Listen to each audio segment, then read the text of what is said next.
Sunday night, the lights so bright, your kinetic spins, tunes take flight.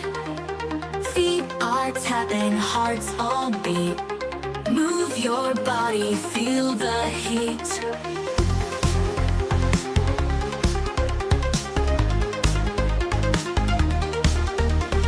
Groovy rhythm, fill the air. Dancers twirl, they haven't a care. Magic moments on the floor. Feel the pulse, we want some more. UK-medics, tunes, they make us sway. Rock the night till break of day. Night is young, the groove is right. Dance with me in neon light. Colors flashing, sync with sound. Lost in music, we are found. Disco ball, it spins around. Happiness without a bound. Take my hand, let's drift away to the beat where we can stay. Every note a gem to find. Music heals our weary mind. UK-medics, tunes, they make us sway. Rock the night till break of day. Night is young, the groove is right. Dance with me in neon light. UK-medics, tunes, they make us sway. Rock the night till break of day. Night is young, the groove is right. Dance with me in neon light.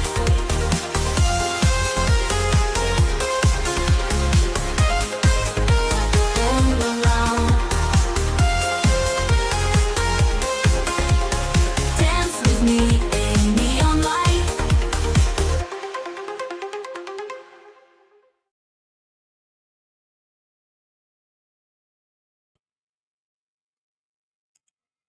And there you go. I know you've all been missing me, so I thought I'd better fire up a live. Here I am on a Sunday night. And earlier than usual as well. Normally I'm up doing this much, much later. But I thought, why not? Sunday night, nowhere to go. Let's fire a live up and see who turns up. Hiya, Gozer. Or is that yo-yo, or you're calling me a yo-yo? I'll accept either. Hiya, Gary. Welcome, buddy. Good to see you.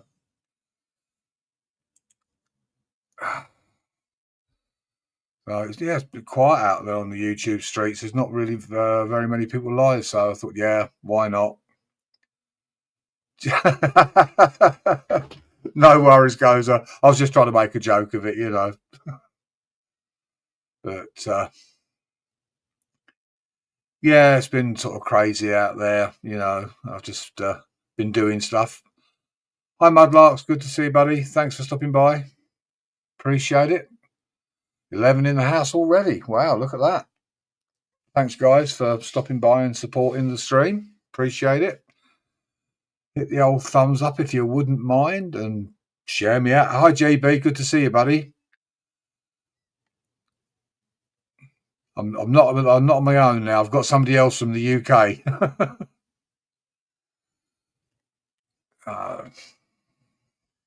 Let me have a look. I'm sure I can. Hang on. Nightbot is a communist. Probably is. Probably is. I've never asked him. Nightbot does his own thing. I have no control over Nightbot. Let's give you this one to have a laugh at.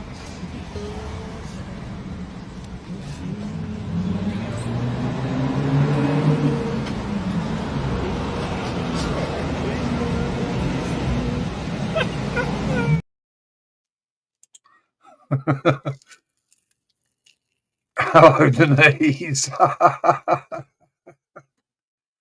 Oh dear. Yeah, so if anybody's fancying a nice rump steak, I need to bleach my eyes after that. Yeah, that is a bit scary, isn't it? That was in South Africa. That was in South Africa. I don't know whether she was. Guess what? I volunteer for her, so now I've also applied to volunteer. Oh, congrats, GB Auditor. Good man.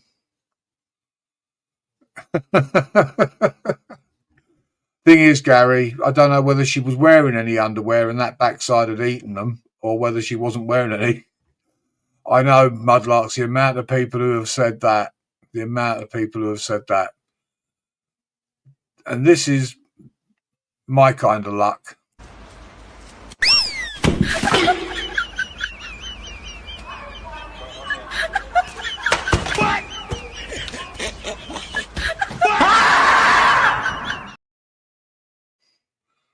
That's how my luck runs. Don't want to know. That's what you call. Some things you just can't unsee. I agree. I agree. Hi, Hot Rod.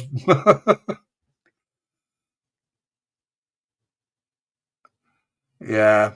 I feel sorry for the RNLI, actually, GB, because I mean, a lot of people won't donate to them now because they're a migrant taxi service. But, you know, at the end of the day, their job is to save lives at sea. So whether you agree with it or not, that's what they're tasked to do. I must admit, I'm not impressed with them being used as a migrant taxi, but hey, you know, that's out of my hands. One of my favourite clips. Can't just say this. No worries, Gary. Thanks for stopping by. Appreciate it, buddy. I like this one. In 2020, coronavirus took over the world. I was only 21 at the time.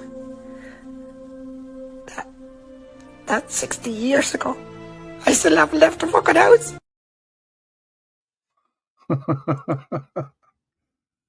No worries. You too, Gary. Stay safe, buddy.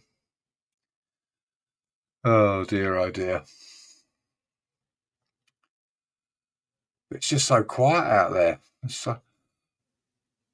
I have got a video that I should play to make it clear, because I'm being accused of it. So it would make sense to reinforce that.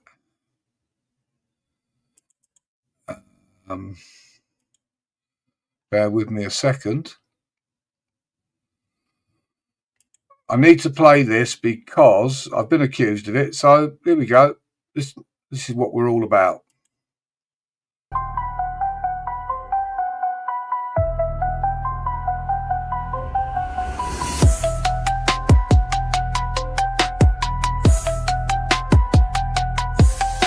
I'm here tonight and I'm going for gold. The king of the grifter, so I'm told. No receipts or proof of that, but I'm after your money, be sure of that. I found a way, yeah, never break a sweat. They ask me how I do it, I just smile and wait. Every morning more appears like clockwork, like waves, like streams flowing. While they rest I win, multiplication without division. Watch it all roll in. Watch it all, watch it all.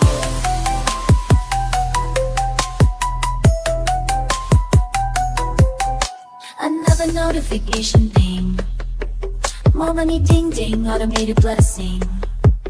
Everything on autopilot, lit wings. No physical labor, just digital flavor.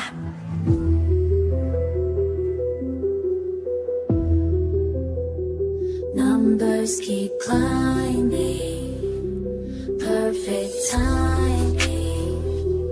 While they're grinding, I'm reclining.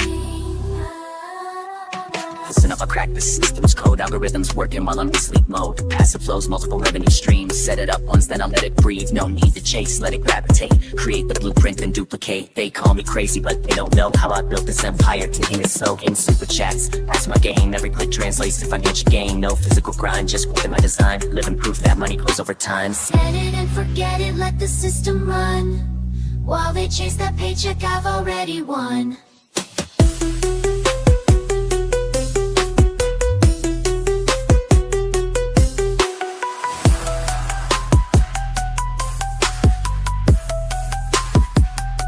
Silent streams flowing in, while they rest I win.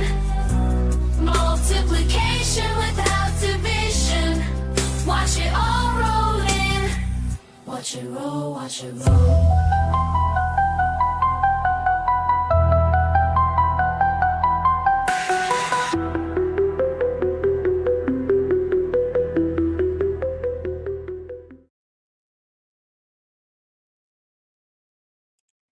I just thought I'd play that since I get accused of it.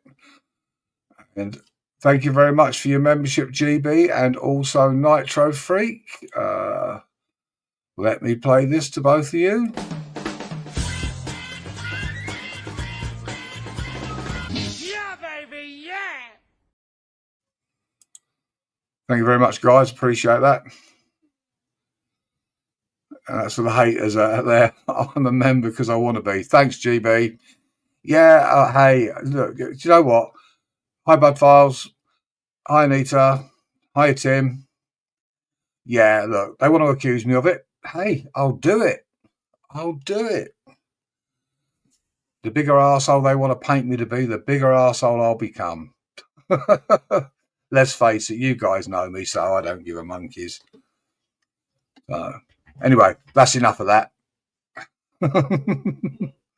Otherwise, I'll be accused of having a rant. Yeah, great numbers. Doing good. Good to see you all. Smack those thumbs up. Show them. Cheers, Tim. Appreciate that, buddy. Appreciate that. I think we need one more. I think we need one more. I think we need this one.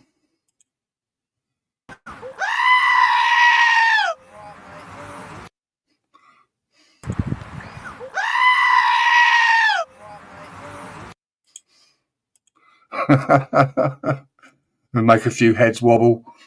Speaking of monkeys, cue up the song. I can play the baboon song if you want that, Tim. You can have baboons. Hang on. Here we go. There's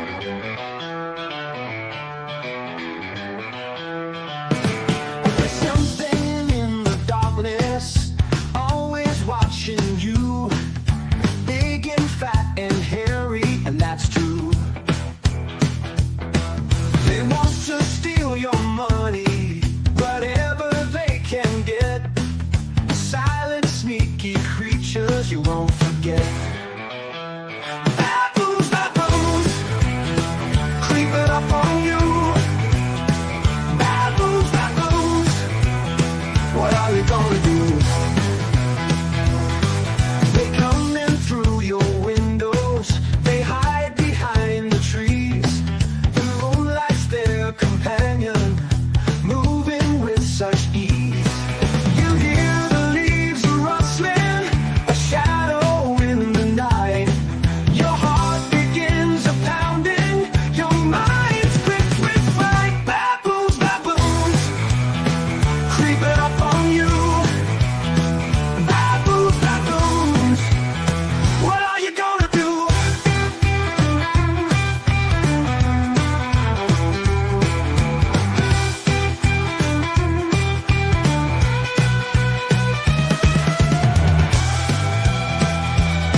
Yeah, we're having a begging stream. You know, well, as was said, I can't remember whose panel it was on now, but there is a reason that YouTube put a super chat button and a super thanks and a super sticker button. There is a reason why they do that. I wonder what that might be. But apparently you're desperate and you need people's money. Yeah, okay. So YouTube, yeah, it's going to be a job. Oh, it's a job even when it's not a job, Nitro Rob. It's hard work. And I don't mean doing YouTube, I just mean what the shit you have to go through. But yeah, like I say, YouTube put those buttons there for a reason. But you see, people who don't have access to those buttons, well, they hate it because the rest of us do. Yeah. What do I care? Slander my name all over YouTube. It's absolutely fine. I'm gaining subscribers, so keep advertising the UK medic, the e-beggar. You know, I'll lap it up every day. No worries. No worries. It's whoa! Thank you very much, Hot Rod. You did not beg for this. Just saying. That's very kind of you, Hot Rod. Much appreciated, my friend. Thank you so much. Let me play. Which super chat one do I want? Let's do. Hang on, bear with me a second while I scroll through. I've got too many to do. I will do this one.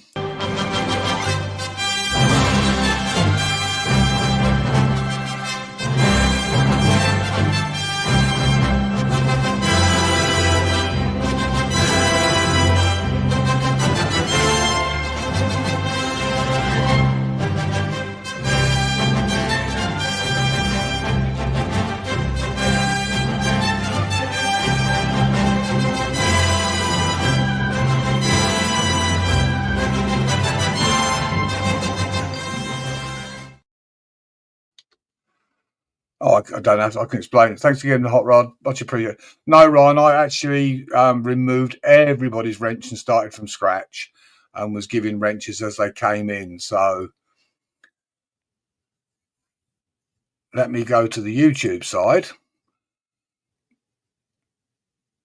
and I can give you a wrench. You can have a wrench, Ryan. There you go. Tim needs a wrench. Let's do that. GB needs a wrench. It's just I was cleaning the house basically and removed a load of wrenches. Anita needs a wrench. I'll just wrench everybody. And Nitro definitely needs a wrench. Got to look after those RC boys, allegedly. So you don't need one, you're already a tool. Yeah, I don't need. Well, you can have one if you want one. But yeah, I just cleaned house basically. I went through. Yeah, I did, Ryan. I just went through. I removed everybody's, and I just waited to see who started coming back into the chat. Well, nut butter. I think I know who you are. I'm not sure, but I'll give you a wrench because I can remove. Oh, hang on, Hot Rod hasn't got one. Damn. There we go. Oh, JJ, you sneaky bugger. There you go.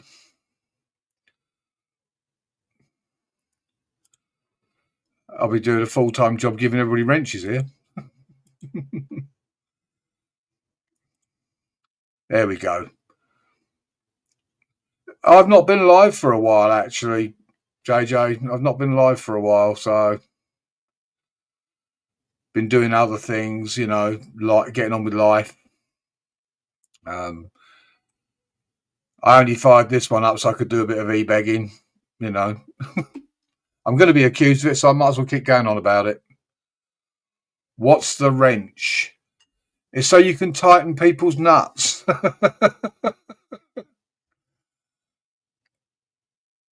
You can have one as well, Texas Aggie, since I know who you are.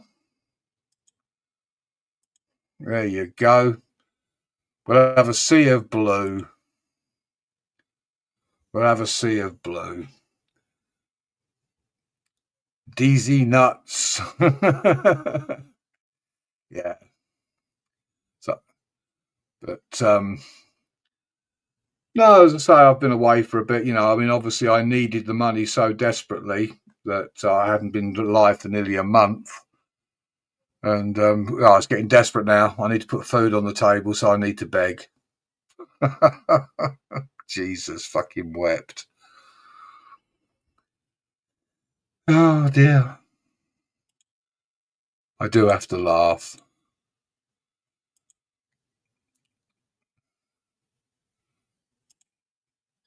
You're welcome, Anita. Well, you always had one before, Anita. It's just I'd say I cleaned house. I removed everybody's wrenches, and I was just giving them back as people returned, basically. So it's always an easier way to do it. You know, just every now and again, you have to look through your list of people that are moderators and people that are in your block list. Time to beg for money. Now I have been on some channels that do beg very heavy. Yeah, well, I'm still learning, Tim. I'm still learning how to do it. Once I've, fully accomplished at it, I'll let you know. And here we have Nitro Freak. Oh shit! The fucking live stream's gone to hell now. Oh, you're all going to go to hell in a handcart. Just every time I get on someone's panel, man, it just always goes to shit. Yeah. If you want to come up, GB, you can come up, buddy. Not a problem. That applies to anybody else who wants to come up. If I know who you are, you can come up. So, and there's GB. How you doing, buddy? Hey, how you doing? You good? Yeah. I'm just thought I'd do a live stream, give the haters some content. I've got to go to the police station on Thursday. Yeah. I've been called in for a voluntary interview after the MI6 in January.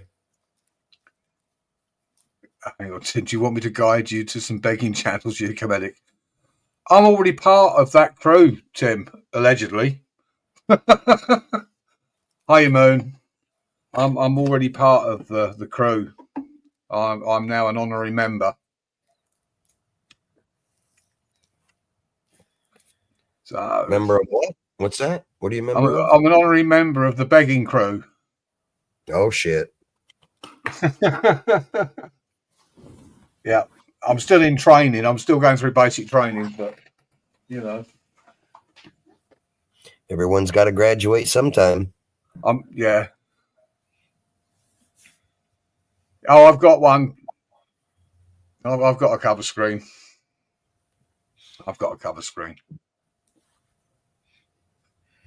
Yeah, I've got a voluntary interview on Thursday. Excellent. I'm going to have some awkward questions to answer. They've been ignoring me, AJ Audits, and the solicitor regarding giving our equipment back. Oh, yeah, they will. So let's see what they say when we're actually face to face with them, and they can't hide behind the email now. Yeah. You just not respond. No, they like to make life as difficult as possible. I'm hoping the RNLI take me. It's going to keep you busy. I've applied for to volunteer at Tower, which is the busiest out of all their 238 stations. Bloody hell. And I've not just applied to go around raising money, I've applied to actually be on the boat, Yeah.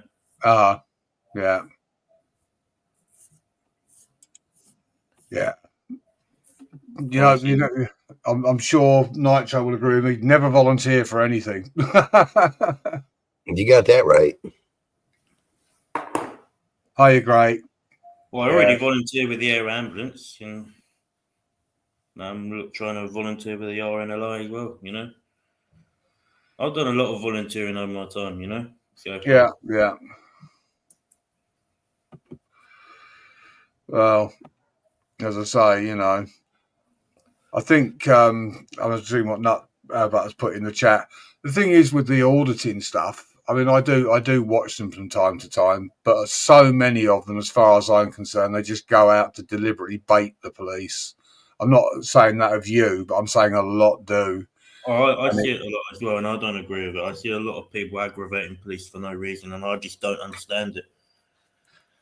Yeah, I always go by the rule of treat people with respect until you're given a reason not to. exactly. And that's why people tell me, why do you have so much respect for the police? Why do you talk to them like that? They haven't shown me a reason yet for me to not speak to them like that, you know? Yeah.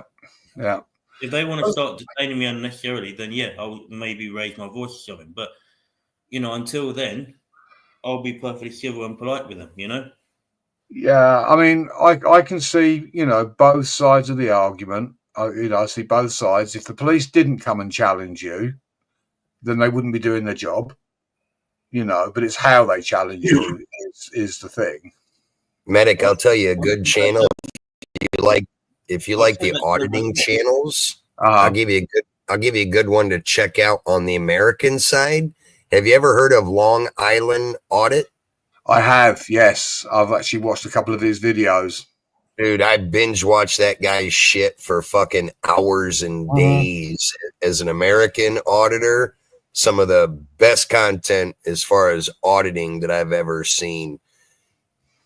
He's actually got some really, really good content, and he's all about, you know, recording in public, you know, First Amendment and all that stuff. Yeah. And he's not one of those guys that taunts the police like a lot of the auditors out there do. He's actually got some really, really good stuff. Yeah, Hiya Cop Watcher. Yeah, so many of them do it just to get compensation from the police for being wrongfully arrested or whatever. And you can see that. You can see that by the route they're going down, the way they are baiting the police into that kind of a situation. Well, we got a lot of them here in America that do that. They'll wait for the police to pull somebody over, and then they'll go up and want to film them, get in their face and taunt them to try to get them to attack them. And then they're like, okay, yeah, now I got you on camera and blah, blah, blah, blah, blah. Yeah. I don't agree with that shit. You know, not every cop out there is bad. There are a lot of them that misabuse their power, but don't get it fucking twisted. There are some really good law enforcement guys out there that do their job, take it seriously. Then you got others that are just tyrants, as we call them. Yeah, but if you watch Long Island Audit, he's got a really good channel. I've seen quite a few. Yeah, I mean the thing is, you know, at the end of the day, they are human, and if you bait them enough, you know, they're going to react like a human being. You know, it's a uniform they're wearing, and they're doing a job. If you push them far enough, at some point they're going to snap and they're going to revert to, you know, they're being butthurt by it, you know. So I agree. A lot of them auditing channels, even on the American side. I mean, I don't know how it is in the UK. I've never really watched any of the UK audit channels. To be honest, I've never seen a single one. I just pretty much watch the American ones. But there are thousands of them on YouTube, and pretty much it's all the same scenario. A lot of these guys are taunting them on purpose just for clicks and views to put them in a bad light. Yeah. I mean, it's, you know, as I say, you know, they end up getting arrested, and then it's a sort of wrongful arrest. And it's amazing, actually. I don't know what it's like in the States, but how many police do not know the law, and they sort of make it up as they go along, and they make themselves look stupid. Oh, what's funny is if you watch enough of Long Island Audit's videos, that guy gets arrested all the damn time. Like, that guy spends more time in jail than anything. But what's cool is because he knows the law so well, he beats every single case that he has ever had to go to court for. He has never once in existence been tried and convicted of breaking the law. Because usually what he does, like he's the type of auditor that he'll go into a courthouse, right? And he'll record. And then you'll get like the local sheriffs that patrol the courthouses, and they'll come up to him and tell him, you can't record in here. This is a federal building. But then he'll pull out the law right on paper and say, look, underneath the Constitution of the United States, I have the freedom of freedom of press. Yeah. He considers himself a, what's the term I'm looking for? Citizen journalist. Yeah, but there's a technical term that he uses. He's a journalist, but like private. He works for himself, not for a company. Yeah. So, of course, they ask him, well, do you have permission to be in here? What company do you work for? And he'll tell them, I'm an LLC. I have my own company. I do this on my own. You know, I'm a private journalist. I have the freedom under our Constitution to go in and record in the public accessible areas. You can't throw me out. You can't ask me to stop recording. It's not against the law. But you'll have like employees, like he goes into a lot of post offices, airports,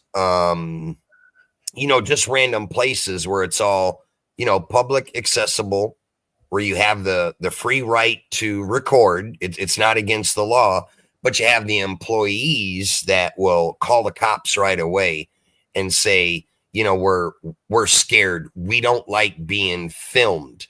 Yeah. And the first, it's always funny because the first thing he'll point out is, well, if you don't like being filmed, the minute he walks in a building, he points out all the security cameras. Yeah. And he'll count them off and he'll be like, how is it that you don't like being recorded, but I'm being recorded against my will? I walk into a post office, there's 8 security cameras all focused on me the minute I walk in that door.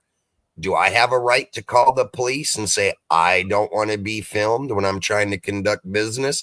Like, he's a really nice guy, gets real nitty gritty. Like, you can learn a lot about the American laws from this guy. Well, here, you get the same thing. And like a lot of the auditors say, well, if you don't want to be on camera, don't walk up to a guy with a camera. Yeah, right. Right. Don't. If you approached me, I'm the one with the camera. You walk towards me. Had you not come to me, you wouldn't be on camera. That's what's funny about this guy, because he does the same thing. I watched his video from the other day, and he walked into a public DMV, and he's just walking around filming the walls, the literature on the walls, and giving his assessment how smoothly the DMV is working, how quick people are getting in and out. And then, of course, you got one Karen, as we call them, that walks out from behind the desk that says, you can't record in here. It's against the law. And there'll be signs posted right on the doors saying that it's not illegal to film in the public accessible areas. Now, he can't go into any locked rooms, open up locked doors, go behind the desk and, film people's personal information. He doesn't do that.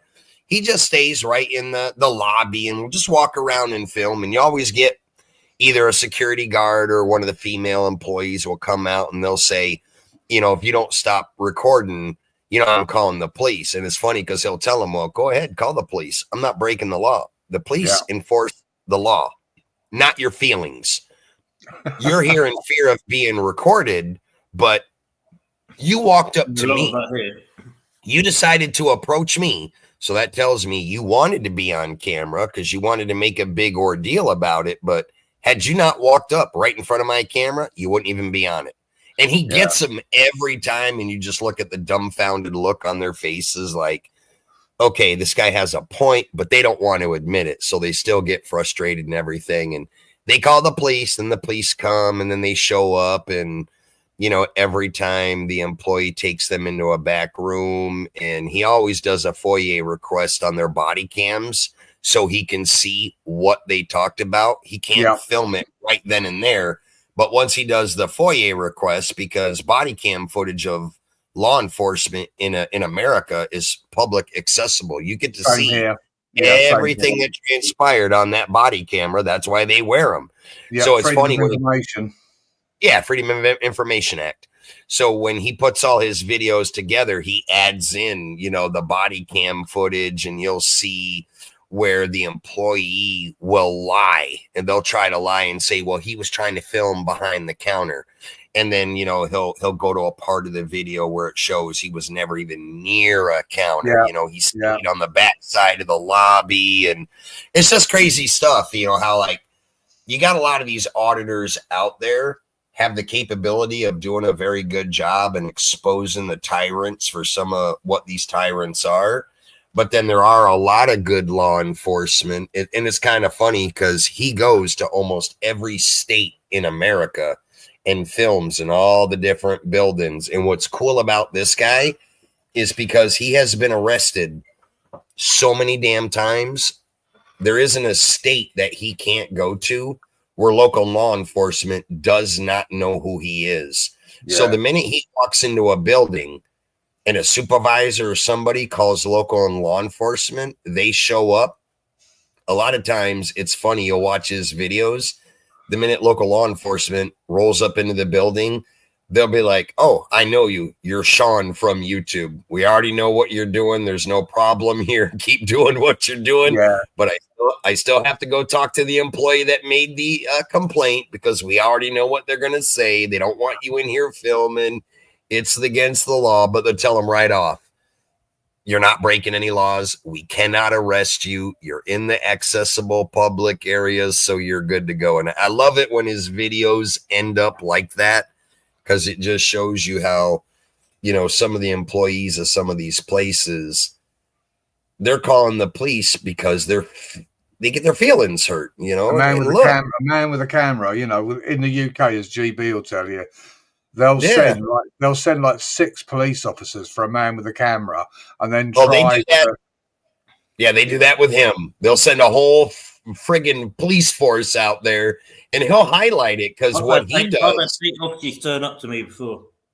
Yeah, what he does is he'll go up to every officer and he'll be very polite, and he says, "Can I have your name and your badge number?" And he gets every officer's name and badge number on camera. So if any of them do try to violate his civil rights, he knows exactly who to file the claim on, what law enforcement did it. And that's how he's able to travel the world. This dude makes he makes a shit ton of money on his YouTube channel because he sues a lot of states and counties, and he always wins his lawsuits. Yeah, my view on that is I actually think that the only way to stop abuse from police officers is actually when you sue them, you sue the officer, not the police. The actual police force. You actually sue the police officer that's infringed your rights, because if it comes out of his pocket, it will stop him from doing it. It's the taxpayer that pays it if you sue the police force. You beat me to it. What I was just about to say, the problem with that is when these auditors file a claim, you're not getting the money out of the pocket of the officer. It's the city that has to pay the lawsuit. So then what comes next? To recoup that money, they raise everybody's taxes. So the city's getting their money back off it through the taxpayers, which is kind of a shitty thing. But I'm also a firm believer, if a local law enforcement does wrong, it should be him personally that is sued, because he took an oath of the Constitution to uphold the law. He knows what rights he has and the extent of the law that he can enforce. So if he chooses to go outside the limits of the law and arrest, Sean or whatever, he should be the one that's held accountable. But unfortunately, us as people as taxpayers, they're the one that's going to pay the price for it by the city, having to Yeah. pay out that lawsuit in court. Yeah, and it would stop the officers from abusing their positions because if it was coming out of their pocket and it affected would. them personally, it would stop them from doing it. They'd think twice. So, Yeah, but unfortunately, that's not how it happens. But, you know, you do have some good auditors out there. You know, I definitely commend the ones that do it correctly, because you got a lot of guys out there that want to become auditors, and they're not doing it to really educate humans. They're doing it for their own personal gain, for clicks and views on YouTube. And that's one thing I like about, you know, Long Island Audit. He's not about that. He actually has police departments that invite him to come to their precincts, and he gives classes to local law enforcement on another human's rights, what they're allowed to do, what they're not allowed to do, what a cop can enforce, what they can enforce. I think it's really cool when he bridges the gap between local law enforcement and the regular people. You know, that's a good thing to see, because anybody that watches any auditors out there, you take a guy like Sean from Long Island Audit, watch what he does, then watch a completely random guy on YouTube, and it's just like night and day. You'll see one guy is taunting the police for the clicks and the views. Then you got someone like Sean that's actually trying to educate local law enforcement to say, look, if you read the Constitution, you know what my rights are. You can't violate them. They're protected. Just because somebody calls you and says they feel threatened by a man with a camera does not give you the right to arrest me. I have not broke the law. I have not done anything. And I love it when some of the cops will try to argue with him, and he'll tell them right to their face, you're law enforcement, not feelings enforcement. Man, that pisses a lot of them cops off, but it's funny as hell. You get so much, here in the UK, you get so many officers enforcing feelings and not law. Oh, yeah. Well, a lot of officers come up to me and say, look, we have to do our job. And I say, look, I'm perfectly fine. Yes, you have to do your job. You know, you have to, you know, there are threats these days, you know, and you have to check things out, but it's the way you come across, you know. It's how they approach people. I get that talking myself. And whenever anything happens, I always get their numbers. If I don't have access to the footage, I always get them to write them down on a piece of paper, all the numbers of anyone present, you know. Right. Yeah. Right. And it's one thing for an officer to not know. Let's say there's a law that they don't enforce often, you know. I can sort of understand if it's a law that they don't enforce often, an officer not quite knowing. Well, the drone laws are the ones that they have. The drone laws are the ones. I always say to the officer, look, if you don't know, contact a sergeant or contact an inspector, someone higher up. Yeah. You know? The drone laws are the ones that they don't understand. They seem to think that you can't fly over private property. Well, the thing is, the Civil Aviation Authority decide where I can fly my drone, not the police. You know, okay, I'm not allowed to fly over a prison or a military installation, but I can fly over police stations, anything I want, because they don't own the airspace. But the thing is with auditing is what the police forget is it could be and put them in a positive light, showing, you know, if they're professional and do the job in the way they should, it can work in their favor. And it does. Like when you watch Long Island Audit, he's one of those guys that I like when he does that, because he will commend the cops that know the law and do their job, and he will highlight them for what a great job that they did, but then he'll also expose the tyrant cop. And, you know, that's what I like about how he does it, because, you know, he doesn't swear. He doesn't try to antagonize anybody. A lot of the problems that he runs into, and why I like his channel so much, is he'll take a lot of these rookie cops and, you know, he'll educate them. He'll point them right out that, you know, this is basic stuff that you should have learned in the academy through local law enforcement when you were trained. You can't say that you didn't know about my civil rights, because you should know that. Yeah. If you're going to become a tyrant and try to arrest me for doing something that I did not do, then you clearly do not know the law. And that's why some of the precincts will bring him in and do, you know, public talks with you know, with a lot of the cops from that precinct. And he's gotten a lot of the precincts, primarily like in New York City. New York City is like one of the places that he goes to. And every time he goes to New York City, he always has issues. Every New York cop wants to arrest this guy, and they always do, no matter if he is right or wrong. And then that's where he files a lawsuit. Like, he has beaten the city of New York so many damn times, it's not even funny. You would just think by now these precincts would stop fucking with his rights, because he clearly knows what he can and can't do. And that's what he's trying to show through his videos, where he can go to one state, record in public places. They know the law. Nobody will fuck with the guy. Yeah. Then he'll go to another state, and everywhere he walks into, they constantly call the cops on him, and they're always trying to arrest him. And usually it's due to a rookie cop that's pretty new on the force, and he always will say, I either want the sergeant in charge, the desk sergeant, whoever is in charge of you guys sitting at the precinct, I want them to come down here, because they need to teach you guys the law. You're a cop, and you're trying to tell me that what I'm doing is against the law, when clearly you walk through the front doors of the building, and the building will have signs saying that you can record in here.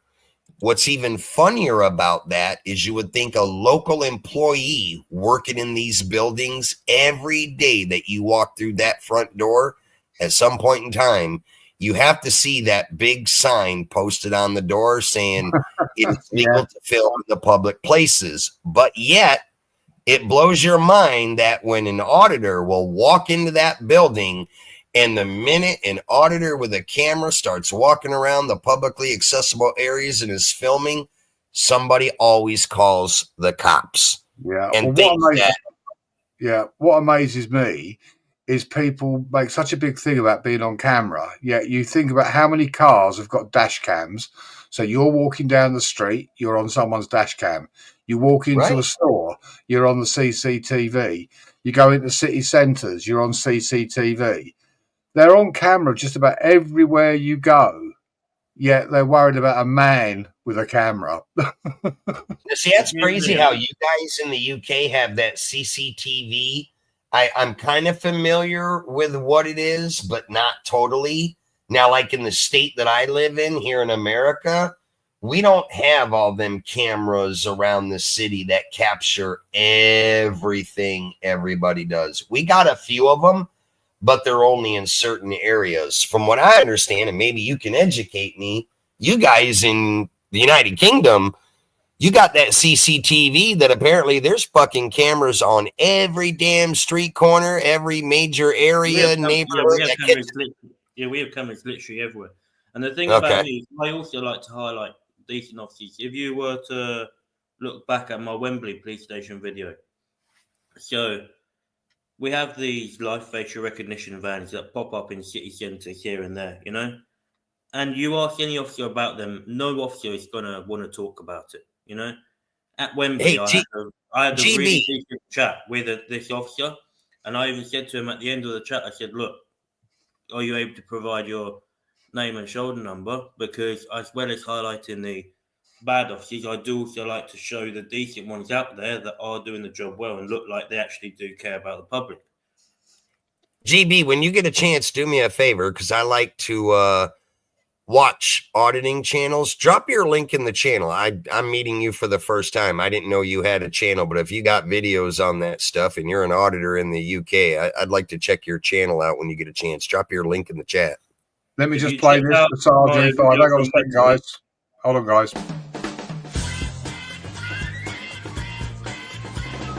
Yeah, baby, yeah! Thank you very much, Sarge. Much appreciated. And let's go and do the business over there. Yeah, if you check out That's my great. video from Wembley, you'll see me highlighting, you see exactly what I mean when I say I do like to highlight the decent officers out there as well, No doubt. I just put my link in the chat. Yeah, I'll definitely sub up to your channel. I want to check your channel out. I've never watched any of the auditors from the UK. I primarily just watch all the ones from the US. Sarge E5, look, I don't have a membership thing for those who've been a member for fucking months. But I'll make one if it'll make you happy. I'll I'll do you a welcome member for fucking months. Sub 75. Oh dear.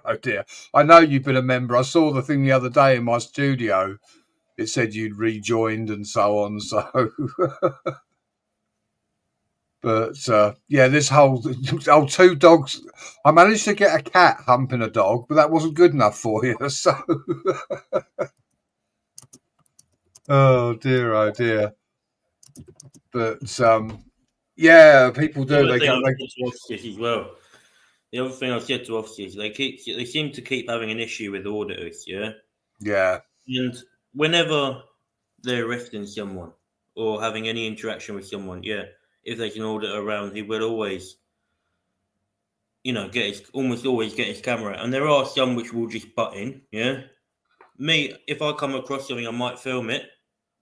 I wouldn't necessarily butt in straight away because obviously I don't know right from the start. I don't know what it's all about, Yeah, it depends on what the incident is, doesn't it? Because you Well, I might said be to officers infringing. before, I said, look, you need to stop having a go at auditors just for filming you when you're doing your job, because at the end of the day, if something happens, your body cam is going to capture one side, So I've never actually got to talk to anybody that's an actual auditor. So I'd like to ask you, GB, as an auditor, what do you do as an auditor? What is your focus and your mission? Like, what are you auditing? Do you follow the police around, or do you go into public buildings and have your right to, film in accessible public areas? Like, what exactly do you do as an auditor? So sometimes I'll go into job centres. Normally I'll go to police stations because that's where you catch the police. Right. And I'll just stand there filming. Any officer that comes, I'm normally fairly respectful with them until they give me a reason not to be. But yeah, I've come across officers before and they say to me, like, why are you filming? And I say to them, look, if something happens on the street, we have a third angle which captures everything, it captures what you do and what they do, and me personally, if I come across something that happens on the street and my video footage can be evidence of something, I'll perfectly happily hand that footage into the police, obviously it will go on my channel at some point, if need be, I'll delay it if the police want that, but it would go on my channel. But I would also be happy to submit that video footage to the police as evidence. The police don't seem to realize that we can also help them, Gotcha. That makes sense. Did you see that one in America with the veteran that they pinned to the floor and they actually paralysed him? He ended up needing 24/7 care. He'd got a back injury and they pinned him to the floor and he kept saying about his back. And they ended up taking him to hospital and they actually showed you he can't move. He's paralysed from the neck down. I haven't seen that. Yeah, I can't remember. I saw it a couple of months ago. Hi, Corey. What's up, Corey? Yeah. He kept sort of saying to me, got a bad back, and they didn't listen, and they really did manhandle him, And yeah, they showed you him with he has to have 24/7 care, he has to be fed and everything because he can't, Tragic. You think the guy sort of survived whatever military conflict he was involved in, only to end up paralysed by the police. Yeah, you see that happen a lot. You see a lot of cops do a lot of crazy shit in America. They've go to stop a guy who's a homeless guy that's riding a bicycle, that somebody robbed a store, gives a description. The guy don't even fit the description, but the cop sees a homeless guy on a bicycle thinking that it could possibly be him. So naturally the guy gets scared, asking, why you stopping me? They want his ID. They're demanding his ID. And in America, you know, the whole stop and frisk laws, in American, you never have to produce your ID to the cops, not unless you've been suspected of committing a crime. If they're just stopping you to demand your ID, you're protected. You don't have to give your ID. They tried to do that to a homeless guy. They ended up, you know, manhandling him because they demanded his ID. He knew the law and told them, I don't have to give you my ID. You haven't put me in handcuffs. You haven't read me my rights. I'm not suspected of a crime. So therefore, you don't have the authority to ask for my personal identification. I'm innocent until proven guilty. Yeah. Well, of course, the next thing that happens, the cops tell them, we're law enforcement. If we tell you to give us your ID, you have to. No, that is false. A civilian does not. So, of course, they manhandle him, and, you know, he's trying to get away. They throw him to the ground. He smacks his head on the curb, knocks himself out. They call the ambulance. The ambulance comes and gets him, takes him to the hospital, and the guy fucking passes away 3 hours later due to a brain injury when the guy did nothing wrong. You know, you see shit like that in America happen all the damn time with local law enforcement. Well, the best one I watched, I think it was about 2 or 3 days ago, was they pulled up a guy, black guy, and he was getting sort of like with him, he cuffed him and all the rest of it. And he goes, where's your ID? He said, round my neck. And he goes, like, where's your ID? And he goes, have you got a gun? And he goes, yeah. And he was carrying. And he said, have you got a license for that? He goes, yeah, it's round my neck. And this cop was really having a go at him. Anyway, so he ends up putting his hand down the front of his T-shirt and pulls out the badge, and he's FBI. And he turned and said, oh, he said, well, you can get those anywhere. So he searched through the car, and then they found his FBI ID. And he said, why didn't you tell me you were enforcement? Why didn't you tell me you were FBI? Yeah, he said, I didn't have to tell you shit, basically. Right? The FBI is above local law enforcement. They don't have to identify themselves.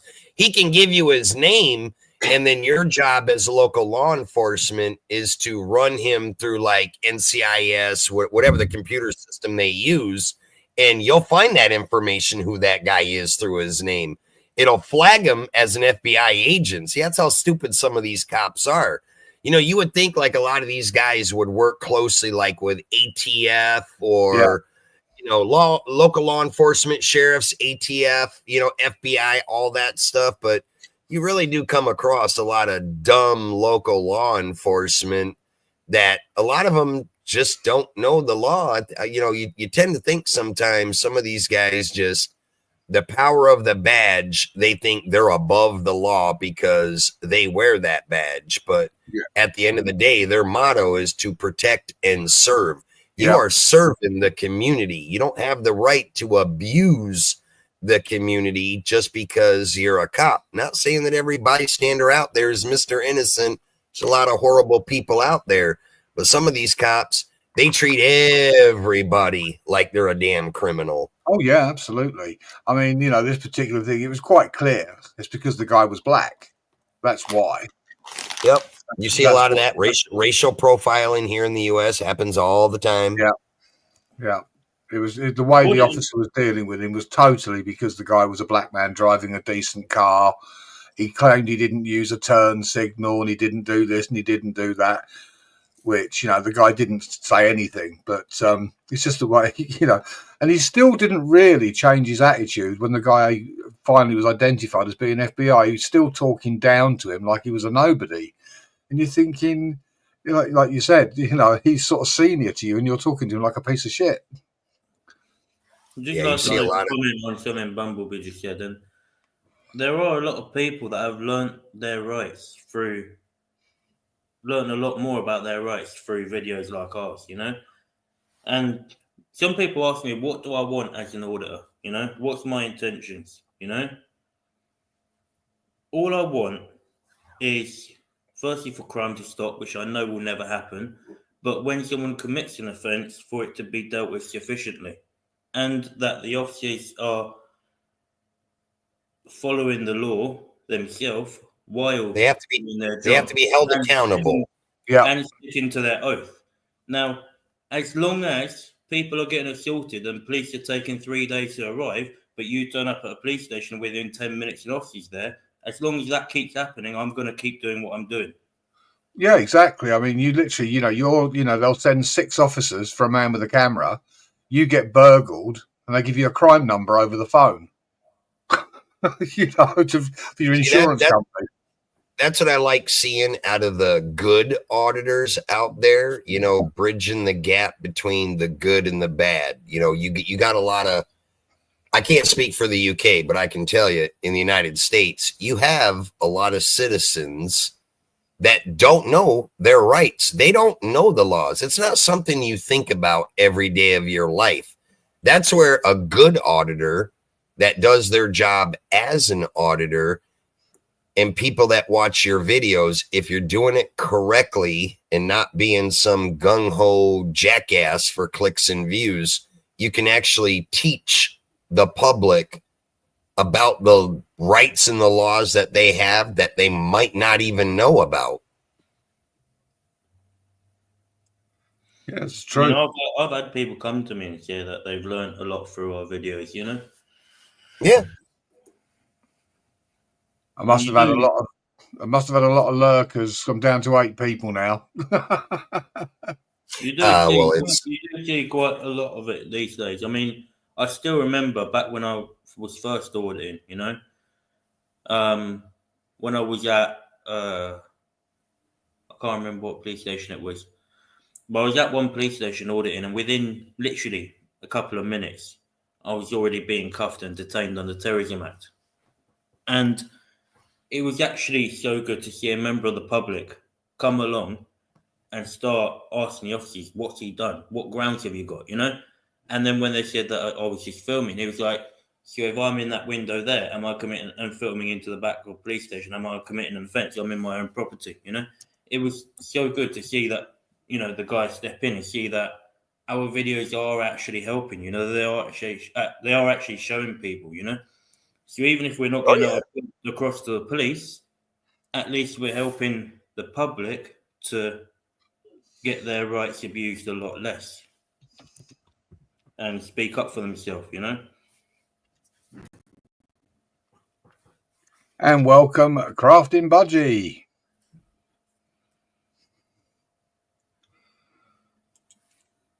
What's up, Crafting? Let's drop the link if Budgie wants to come up. Sarge can come up if he wants to come up and abuse people.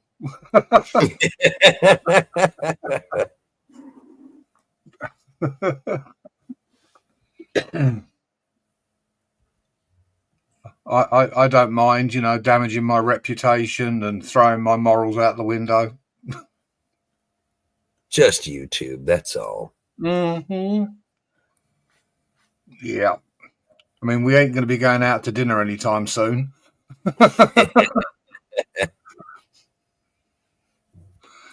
I don't know what the big deal is at the end of the day, who talks to who. You know what someone once said to me? Go on. Someone once said to me, you're filming a police station, yeah? Why don't you go to hospitals and film there then, or go, film literally anywhere? That's slightly different at hospital, I said to them, well, the reason why is because you have a conscience, At a hospital, you've got people obviously unwell, Like, police station, yeah, there'll be people coming in under arrest. Normally, when they get taken in, it's not within the view of where anyone can see, It'll either be inside a garage or round the corner or something, Yeah, and you look at the amount of people that get arrested and held in a police station when they're innocent, didn't do anything wrong. It was just a tyrant cop abusing, their power. I wanted to ask you, GB, how many years have you been doing auditing? So I don't know. I started it up, and then I went for about a year, and then I stopped my channel because of a job that I decided to do No, okay. as a traffic warden. And then when I stopped that job, eventually, recently, I started back up again. You know, Cool. a lot of people hate traffic wardens, but it was a good thing I became a traffic warden because, see, I worked in not my borough, but in the neighbouring borough, and I had so much, even though I was doing a kind of a crappy job, I had so much of a good relation with the public because from you see a lot of traffic wardens out there, they'll issue a ticket no matter what, you know. Yeah. Whereas me, it was more of a last, last resort, you know. And I'd always watch how I speak with the public, so I'm very good at speaking with people. You know, I could have someone come up to me swearing, shouting, cussing. 10 minutes later, fist bump, and we go our separate directions. You know. Well, that's a big part of auditing. I feel. I mean, I'm not an auditor, but I watch a lot of the auditors how they do it. De-escalation is in my mind, a big key skill to have, because you'll see where you have an auditor gets in a scuffle with the local law enforcement, and it's usually the local law enforcement are the ones that start shouting and screaming and everything. And it's good to see a lot of the auditors that can keep a level head, not scream, shout or swear back at them. And if you have a knack for, de-escalation, stuff can get resolved a lot better with a little bit of, de-escalation techniques instead of screaming, yelling, and shouting at each other, because it usually never ends up well. Yeah, I mean, people hate traffic wardens, but at the end of the day, if people could just park wherever they damn well pleased, it would be chaos. I think the other reason why people hate traffic wardens, though, is because of the way they conduct themselves. A lot of them. Oh yeah, but people But people also don't like being told. They'll just issue a ticket no matter what. You know, they're not out there trying to make the streets safe. You know, people don't like being told what to do either. They don't like the fact that someone is infringing on their rights. I park where I damn well please. Well, no, you can't, because you might be causing an obstruction and all this kind of stuff. Well, when you think about it, okay, what's the term you guys use? Traffic warden, is that what you call it? Yeah. So as a traffic warden, you have a specific job that you have to do. So when you engage with the public and you come across someone that wants to be an asshole, sometimes you can't expect the traffic warden not to be an asshole back. You get much better results if you approach somebody with a calm, cool, level head. Just talk to them like a human being. If you're wrong, you're wrong. If the traffic warden is doing his job without being a tyrant and letting level-headed, calmly, that, hey, you can't park here, or you're blocking this or that, 9 times out of 10, one of the civilians is probably in a hurry. They're not thinking straight. Naturally, what happens, they get irate. They want to start screaming at the traffic warden. The wrong thing to do is to be the traffic warden and start screaming back. But you probably have guys that will do that. So it makes that job that much harder. If everybody just conversed at a level head, little de-escalation, and without all the shouting and screaming, you can find out what you're doing wrong. Maybe the traffic warden won't be a dick to you. And I don't know if they write tickets or whatever, but maybe you won't get a ticket if you just let him. The job of a traffic warden to issue tickets, Yeah. Let the traffic warden let you know what you're doing wrong, accept it, and correct it. Yeah, we've got panel furniture, and we've got crafting budgie on the panel, and we've got panel furniture. Yeah, we've got panel. I know, Joe. Thank you so much for last night. How's everybody doing? I'm not getting bullied for it this time. Hey, I'll be right back, guys. I got to step away for a second, use the bathroom. I'll be right back. No worries. Does the color suit you, UK Medic? I can change the color of the furniture if need be. It's new. It's a neutral color. That's fine. It's neutral. All right, Thompson. No worries. I'll hold you to that. I'll make a note of it in my little book, my little begging book. So yeah, Oh shit! but it's all fun and games. All fun and games. Oh, definitely. It's been, yeah. It is. A I was going to wonderful. ask any of you guys. You're talking about the auditors. Have you ever heard or seen Amagansett Press? No, I don't think I have. No. They do the clean style auditing where they don't get in people's faces, raise their voice, or anything like that. They don't swear. But they have maced a few people that have attacked them during their audits. It's pretty neat to watch them. They're if you type in AMA in YouTube, they're the first ones that come up. I'll give it a they're look. real I'll give it a popular. look. Yeah, I mean, I've had shit a few times when I've flown my drone. People telling me you can't fly that over here. I go, well, I'm afraid Oh, I yeah? can. I've got this ID card and this qualification that says the Civil Aviation Authority tell me where I can fly.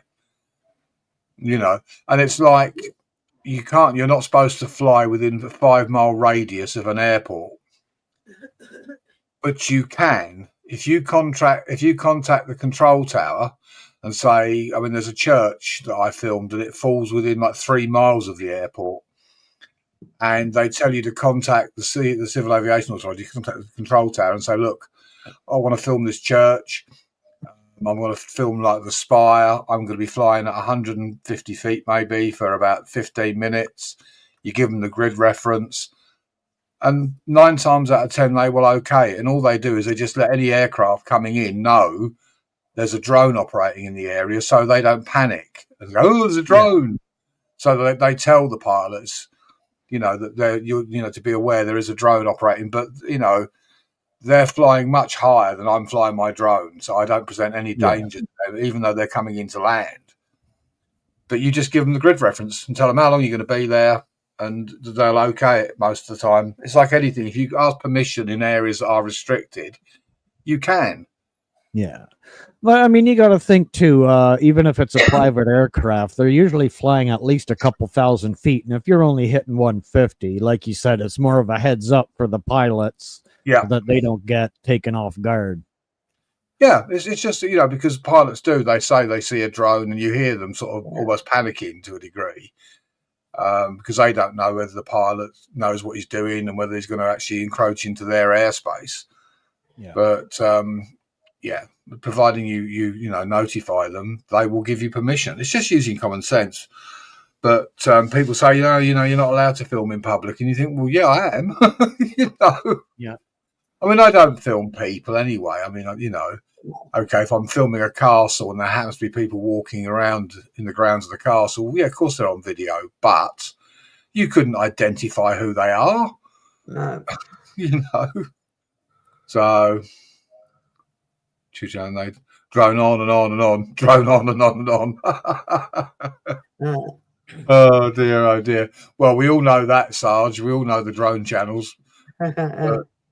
But it's just common sense, I very rarely fly over people's houses unless the drone is returning to me from filming something further away, still within line of sight. But again, I'm at such a height, if someone was laying naked in their back garden, you wouldn't be able to tell. And 9 times out of 10, the camera's off when it's flying back. Because I only wanted to film the castle. I didn't want to film everyone's back gardens on the way back, What's your average cruising height with a drone? He says, sure. So you say with the naked lady in the backyard. Well, you say that, Nitro. Not so many years ago, the police helicopter, the whole crew got prosecuted because they actually videoed a woman laying topless in her back garden from the police helicopter. Oh, I believe it happens here in the U.S. too. You get your ass hemmed up for some shit like that, no doubt. Yeah, they got caught. They got caught out. So anyway, I'm going to jump off now. All right, GB. Well, thanks for stopping by, buddy. Good to see you. Just to make sure you got everything out of your e-begging, by the way. I had well, I might have to put the video up on a separate tab, innit?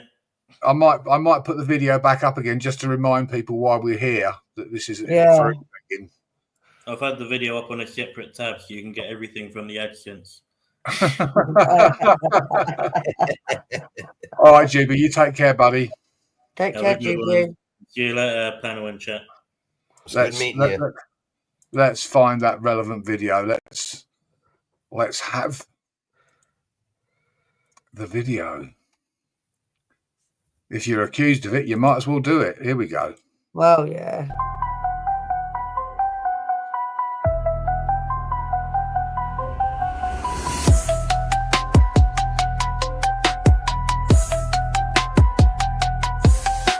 I'm here tonight and I'm going for gold. The king of the grifter, so I'm told. No receipts, so good for that. But I'm after your money, be sure of that. I found a way, yeah. Never break a sweat. They ask me how I do it. I just smile and wave. Every morning more appears like clockwork, like waves, like streams flowing. While they rest, I win. Multiplication without division. Watch it all roll in. Watch it all, watch it all.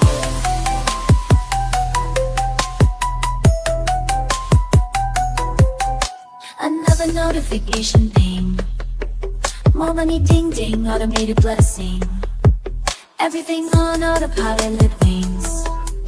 No physical labor, just digital flavor.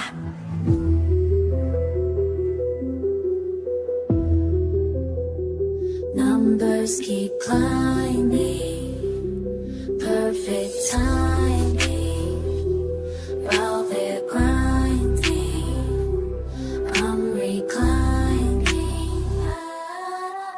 Listen up, I crack the system's code. Algorithms working while I'm in sleep mode. Passive flows, multiple revenue streams. Set it up once, then I'll let it breathe. No need to chase, let it gravitate. Create the blueprint and duplicate. They call me crazy, but they don't know how I built this empire. Contain it so in super chats. That's my game, every click translates to financial gain. No physical grind, just within my design. Living proof that money grows over time. Set it and forget it, let the system run. While they chase that paycheck, I've already won.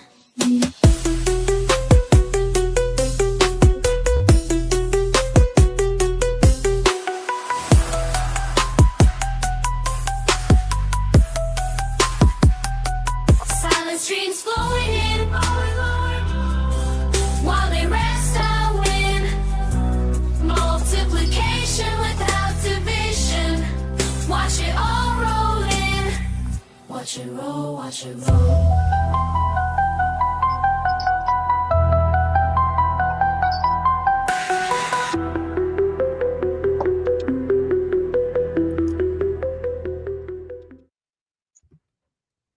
Oh, now then. So Love that.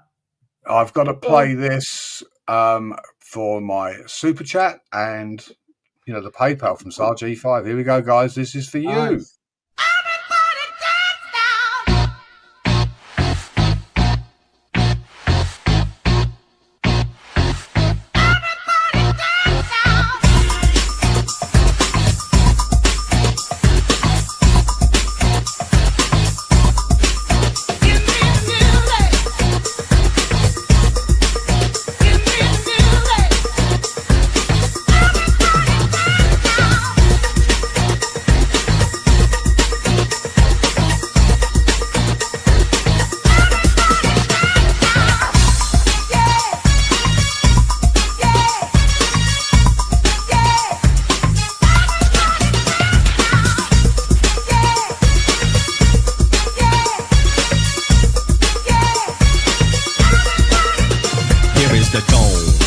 With the bass, pajamas live in effect, and I don't waste time on the mic with a dope rhyme. Jump to the rhythm, jump, jump to the rhythm, jump.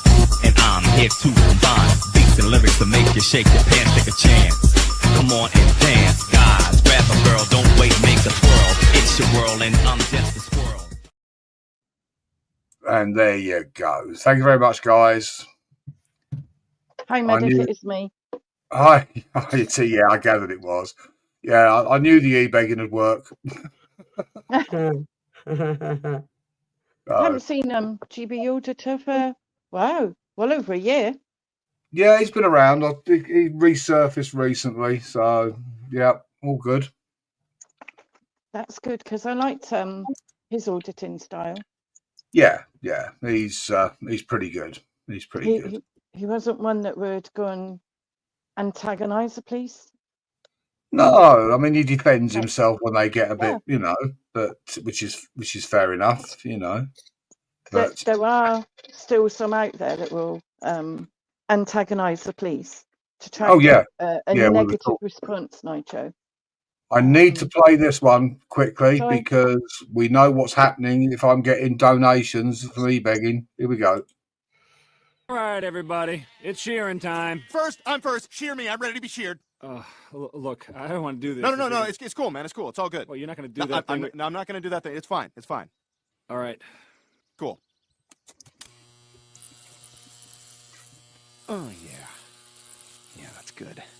Yeah, no, shear it. Fucking shear me.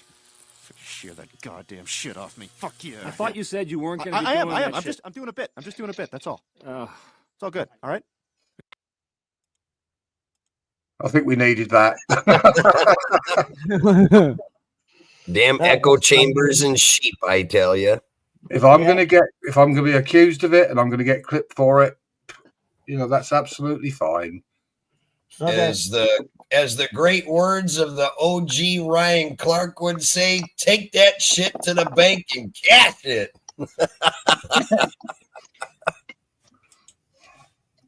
Absolutely. Got to keep that content going.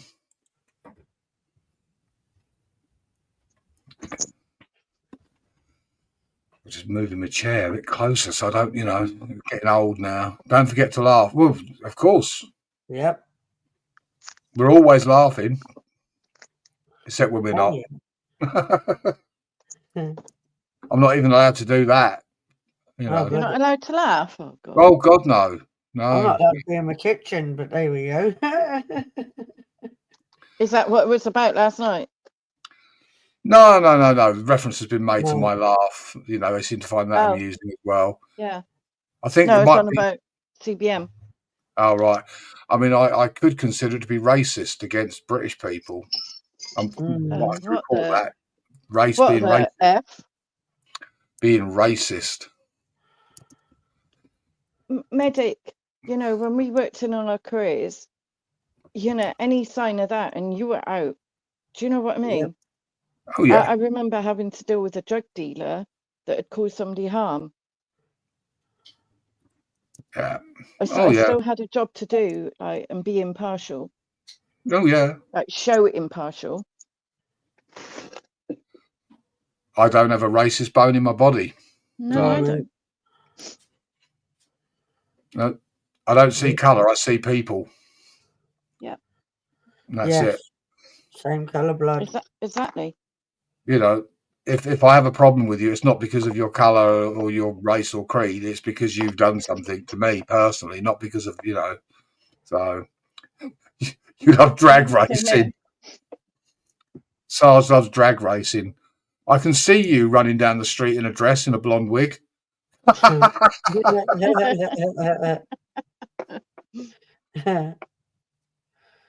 Oh dear. Who's Medic? I don't know who the usual guy is. Oh, that's the thing. That's the whole idea. You're not supposed to know who he is. Not supposed to know. It isn't Moon or someone, is it? No, he's what we call panel furniture. He's just there. Okay. Bit of decoration for the room. Nice. There you go. He's doing it to make my numbers look better, like I've got a big panel. Yep. Powerful panel with powerful people, host. Oh, absolutely. We're so powerful. Let's go, let's grow. Yeah. And don't forget, you've got to respect me or else, allegedly. You will respect my authority.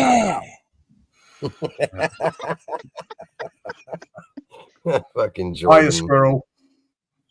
Yeah, you got to respect me or else. I'm not sure. How's Denise? Oh, she's okay. She's okay. I'm sure she's. She working? No. She's retired now. Oh, I didn't know that.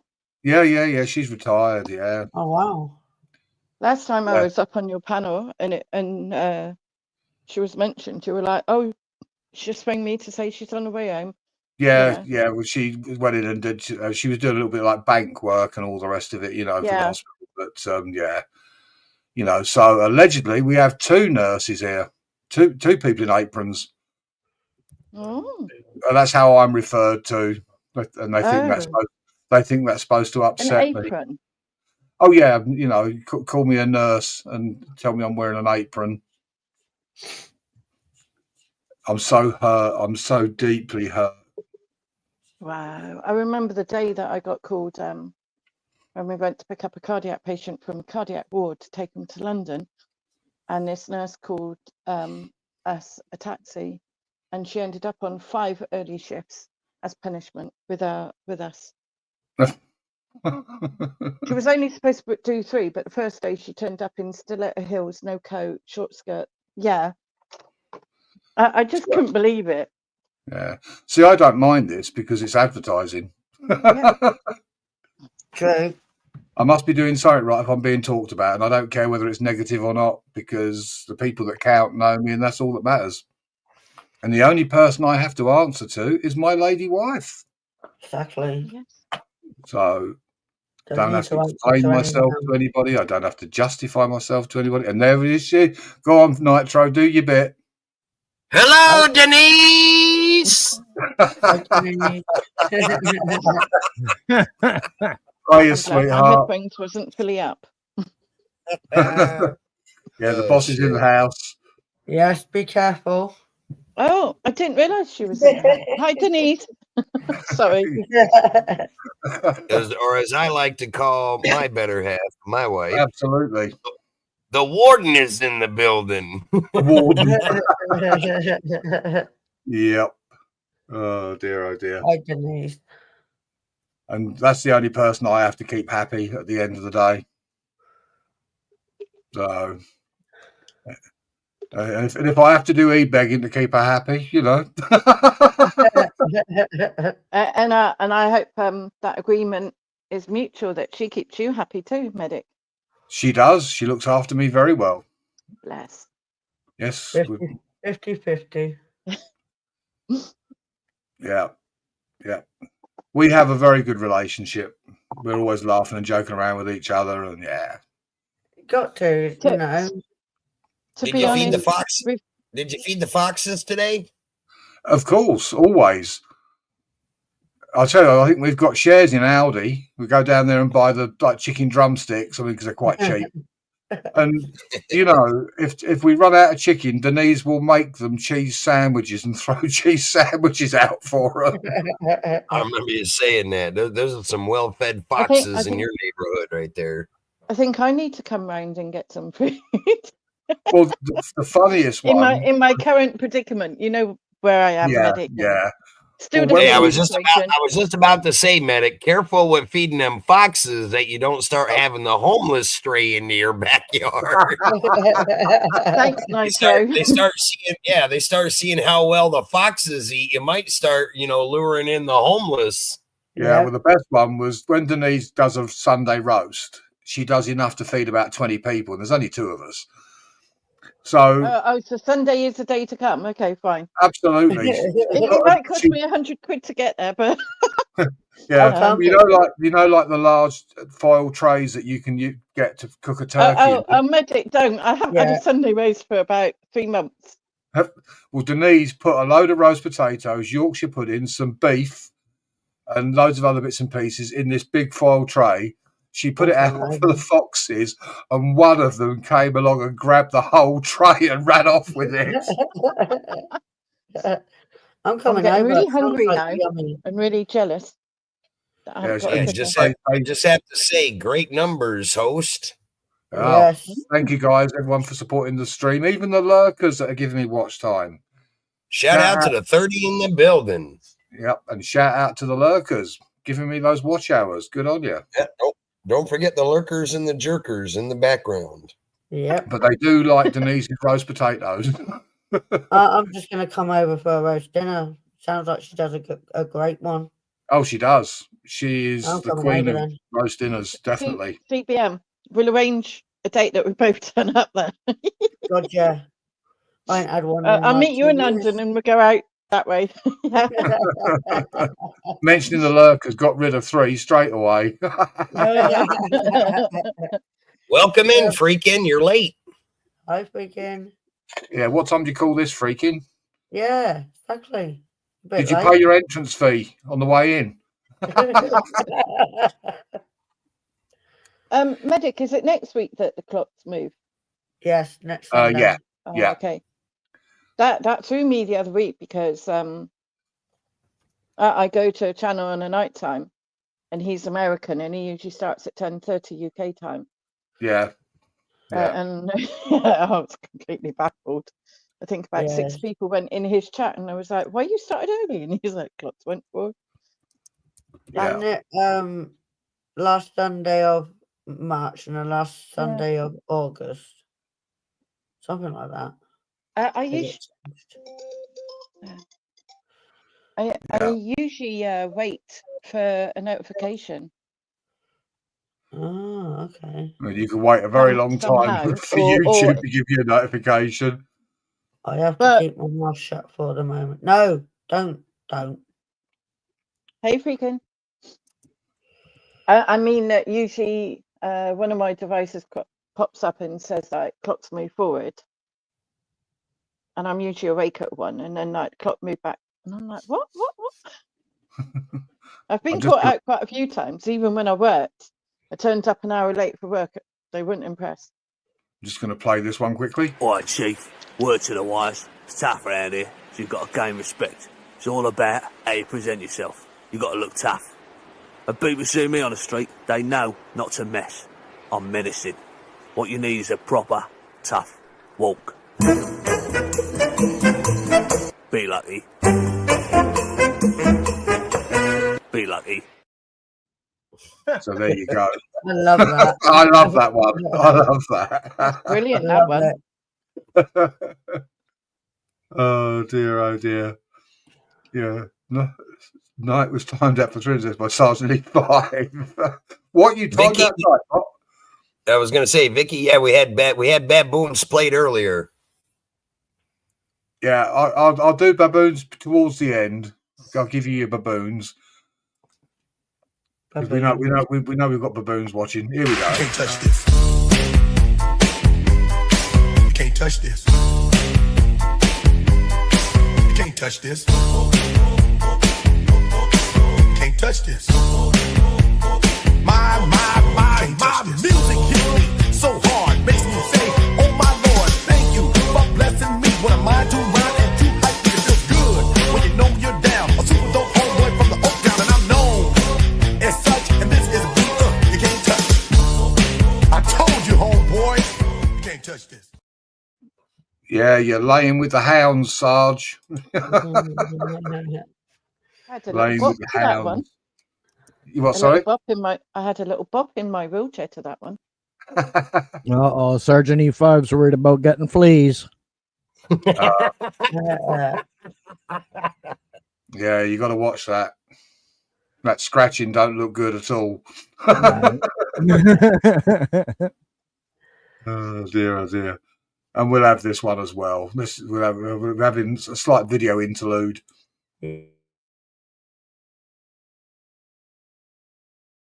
Okay, boys, plankton breakover. Pull your fish fingers out. Come on. We have some scuba divers approaching. Now, you know the drill. Everyone into position. Okay? 2, 3, 4. Da-da. Da-da. Da-da. Da-da. Da-da.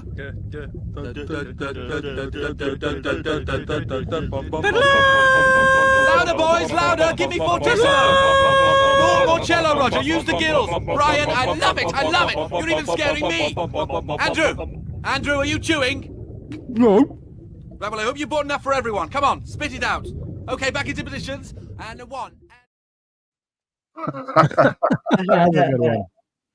Medic, that one's brilliant. Haven't seen that before. You could just imagine them doing that. I fed Sharp. I fed sharks in the Red Sea with a chainmail glove on. It was part of the thing on one of the dives we were doing. And they're like dogs. They're just inquisitive. You know, they won't harm you unless you give them a reason to. And ever since, I've been feeding sharks on YouTube. Is it true that if they sense blood, that then they? It depends. It depends. I mean, they have like their feeding frenzies and stuff like that. But 9 times out of 10, if somebody gets attacked by a shark, it's because they've mistaken you for something else. Like normally surfers on a surfboard, they think are like turtles. They won't attack you unless great whites will, because they're nuts. But your average shark, they're more curious. You know, we're not their natural sort of prey. They swim around you. They sort of almost. I mean, don't get me wrong. I was crapping myself. There was more bubbles coming out of the rear of my dry suit than there was coming out of my sauna. They literally come over your shoulder and they sort of like sniff you on the way past, and it's really unnerving. But you soon realise that, you know, if you're feeding them, one, they're not going to harm you. If they haven't got any young and you're not posing a threat, then they're really not interested in you. They look at you probably thinking, that's an odd looking fish. You know, so. I don't think I'd be comfortable going down in a cage and doing it, to be honest. I wasn't in a cage, but just kneeling on the bottom. I've got one of the videos on my channel. There's something at London Aquarium as well that you can go in. Was it to clean the tank or something? Yeah. So that. Yeah. Somebody asked me the other day how I feel about snakes, and I'm like, no thanks. Yeah, I don't worry. I don't worry about most things. Like I say, I certainly wouldn't want to be in the water with a great white. No, definitely not. But you know, I mean, they've pulled all sorts of things out of them, bicycles and everything. They're just sort of, you know. I had a pet snake. Yeah, I many years ago, I had a garter ribbon snake, only a little one. Yeah. No, you're right. You keep snakes and spiders and all that. Yeah, I'd say I don't worry. I've been to places where you've got those running around you, so. Oh my God, no. I know Nitro has as well. So I've been to houses with work where there was about 5 snakes in like, you know, what do you call them, like fish tank type things, aquariums? Oh yeah. And I said to my crewmate, I'm not going in there if there's a tarantula. And this policeman came out and went, I checked, there's no tarantulas, okay? I'm like, yeah, I'm fine. And the guy knew that the male patient knew that I was a bit nervous. And he's like, oh, I'm just going to go and get a snake out. And the policeman said, you sit there and you do nothing. I think I'd be a wuss coming to stuff like that. Hey? I'd be a wuss coming to stuff like that. I'd be a right wussy. My bigger phobia is dentist, and I actually said that I would never enter a dentist. You'd have to bring patient out. I never went there, thank God, at work. Yeah. Sometimes, you know, I mean, you know, I make no bones about it. I was absolutely crapping myself, you know, because there was about 25, 30 sharks. And what's funny is you're actually on the bottom on your knees with the guy, like the instructor and all the rest of it. And in the distance, you can see them. Like it's almost like the horizon, because if you see the way the water goes, it gets darker the further away, and you can see them. And then they start to come towards you, and you're like, oh shit. And it really is quite unnerving. But yeah. Hey, Jeremy. How you doing, buddy? There's somebody else that's got to be. Hang on, where is he? Oh, the chat's way behind on YouTube. Let me move that along there.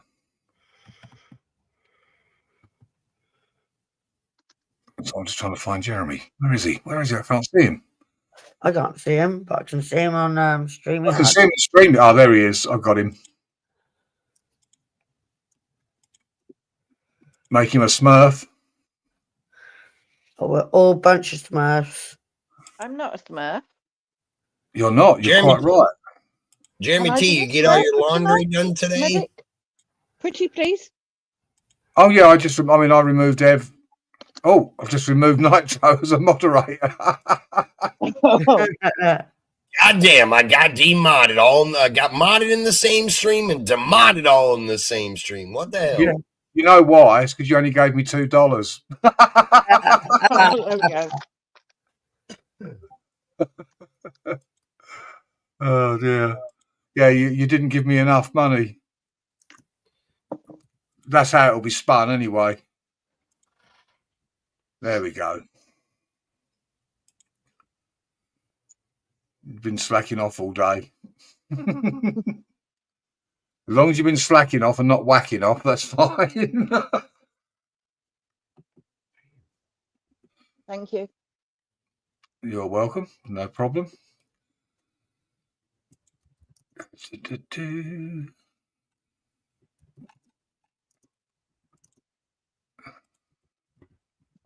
Started. Yeah, I'm going to just get my stand in to look after the panel for a minute.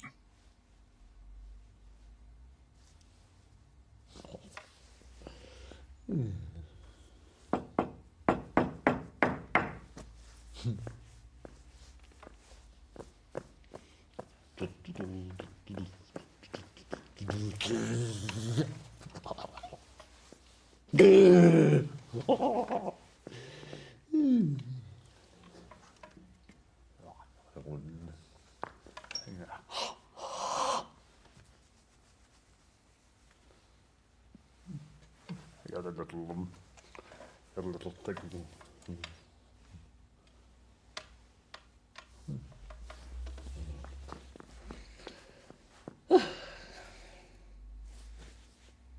See you in a bit.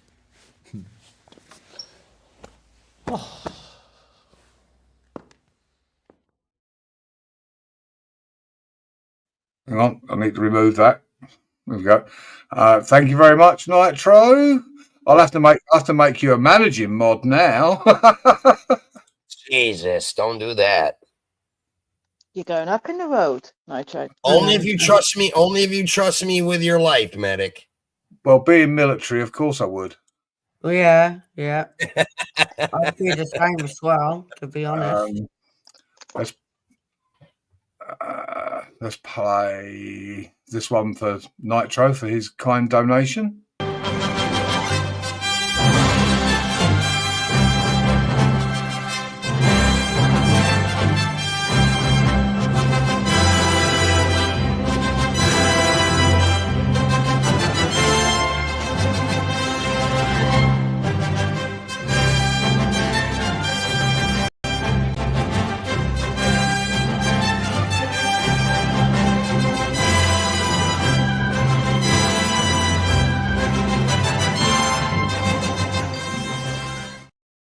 Thank you very much, Jeremy. Oh dear, the heads are going to wobble. Heads are going to. Jeremy gets this one.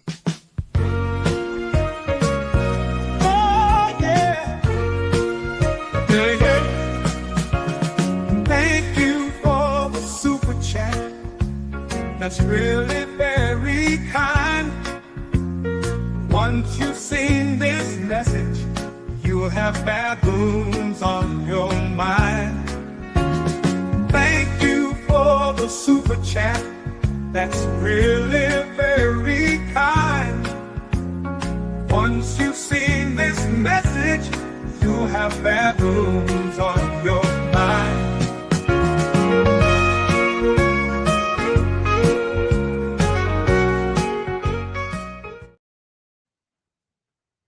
And here comes Freaking. Hi, Freaking. Oi, oi. Hi, Freaking. How you doing? I'm alive. Alive and kicking. Now I've got all the degenerates up on the panel. Yes, you do. Oh dear, oh dear. Well, of course, you guys know I only came over to the dark side to get them donos. Yep. So, you know. And guess what? So what if I did? So what if I did? Guess what? I've got a super chat button on my channel. Very true. Very true. Yeah, that's what it's there for. YouTube wants it to be used for a reason. Yep. Well, they want their money. Right. Just remember, guys, when you donate to me, you donate to YouTube as well. You're doing good. 30%, isn't it? Ready? What's that? Sorry.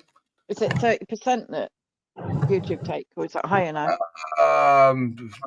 No, it's a bit more than On that, but StreamYard. A bit more than that.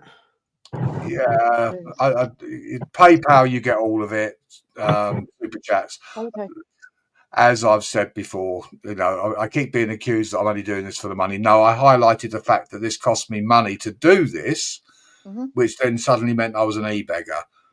But, you know, but do I care? No. So everybody that has a YouTube channel that does panels is an e-beggar too, then? Do you know what I mean? Well, like I've said, all these big channels that are monetized, they're all e-beggars because people, you know, because they get money, because people, after their own free will, choose to give you a donation. Sorry, guys, I had to step away for a minute. I made that fucking $5 donation to you. My bank called me wanting to fucking shut my card down, thinking it was fraudulent activity. Somebody's using your card on YouTube. Yeah, I've been on the phone for the last 5 minutes. They're going through all the fucking transactions that I made to you. I think I have I think I got my security set a little too high. Yeah, if I do a super chat, I get a text message comes up on my phone to verify that it's me. No, the fraud department called me directly saying we got someone that made 2 transactions on your card to the Google California headquarters, and I'm like, yeah, those are fucking super chats I made on fucking YouTube. They're like, okay, well, we just need to verify them, making sure someone didn't get a hold of your card. I'm like, God damn, it's not like fucking they were large sums of money. One was $2, the other was fucking $5. Give me a break. But it's good that they do that, though. Yeah. At the end of the day. It is good in a way. It's no bad thing, you know. So Nitro. I was regularly ordering something online about every 2 weeks. After about 6 months, my bank refused to pay. Like I was ordering on Amazon, and I'm like, hang on a minute, and then every single time for about 4 months it was happening, and then I got it sorted, and then about 6 months later it started again, and it was all to do with suspected fraud. And I'm like, can't you understand? It's a disability need. Oh, is it? Okay. And then 6 months later again. So it's I guess I understand why they do it, but it's you know. Hi, Sandra. Good to see you. Thanks for stopping by. Yeah, my bank only contacts me if the purchase is over $2,000. So when I was at Best Buy, when I was buying all those computer components, they called me while I was in the lineup there. I have mine set high because I don't know how it is other places, but here in the US, phishing for credit card numbers, like in the city I live in, is a big thing. Like you can use your card at a gas station, and 3 hours later, somebody's making $5,000 purchases on your fucking card. So yeah, that's what happens here. That's what happens. Yeah, I have my bank security set high that for any transactions done electronically, they are to notify me right away. Because my bank, the good thing I love about them being a federal credit union, if I wanted to, I could deny those charges and they would refund the money back to me. Yeah. So they ask me if I authorized them, so I have to tell them yes, so that they do go through. Yeah, that's exactly the same here. The last time my card, when they cleared my account out, it was done from a petrol station. Well, you get them people that make super huge super chats for long periods of time to channels. And then when they go broke, they'll go to their bank and file fraud claims and want all their money back. That happens all the time. Yeah. I mean, I got it all back, but, it was just the fact that that's where it got cleared out. You got to be careful with that stuff. Yeah, well, they have the machines under the counter and they clone your card and all that, and you find they've spent loads of money in India or somewhere, That Crazy stuff. Yeah. Well, they're getting really clever at it these days, aren't they? So if it's not them taking your money, it's AdSense. Just to clarify on the $250 from Sergeant E5. Right? Just to clarify that point. Okay, so now, once and for all, Medic, okay, let's get this straight. This will help another creator out there, okay? Yeah. Did those two $50 donations have anything to do with Nitro's Ace in the Hole? No, absolutely not. No connection whatsoever. I hope another creator can finally get that straightened out, because I've mentioned it quite a few times, and now we're hearing from the horse's mouth that they had nothing to do with Nitro's Ace in the Hole. No, initially, the first time, I'll clear the whole thing up. The first donation of $50 that Sergeant E5 left as a super thanks, which he left on a video of mine. It wasn't on a live stream. It was actually on a video. When I checked my AdSense and my YouTube studio, there was no visible sign of it anywhere. So I contacted Sergeant E5 and told him I hadn't received it. So he said, okay. The next thing I know, he's done it again. So I now have effectively $100. Didn't get that either. So there was the initial thought that UK Medic must be lying. He must have got them because we've seen the proof. Sergeant E5 sent them. There's the proof. There's the receipts that he sent those transactions there. I, again, went into my studio. No sign of them. Checked with AdSense. Nothing there. Contacted them and said that I hadn't received them. Somebody else then, as an experiment to see whether it worked or not, gave me a $20 super thanks. And I didn't get that either. So I've turned off super thanks because it's quite clear, for whatever reason, that if you do a super thanks, depending, you don't get them. Now that could be a shock. Just to be clear, is freaking bringing up a topic that's already been covered a dozen times? Are we bringing this up for clicks and views and entertainment? Would you like to elaborate on that, freaking? Because you know how this. Not clicks and views. I'm bringing this up for clarification on somebody that keeps getting that fucking story wrong. No matter how many times they're told they're wrong, they're still running with that as the narrative. Asking for a friend. I get it. And I'm clarifying it. I'm clarifying it as it's the words coming out of my own mouth. And it has been proven that I didn't receive them. I have the proof that I didn't ever get them. This is an issue with YouTube, AdSense, etc., Google, and that was that. There was never any doubt that Sergeant E5 had sent those. I just never received them. Yeah, he had the proof showing that it was debited from him. So then the issue was between AdSense and you, essentially your channel. Yep. So, there was nothing nefarious or, about it.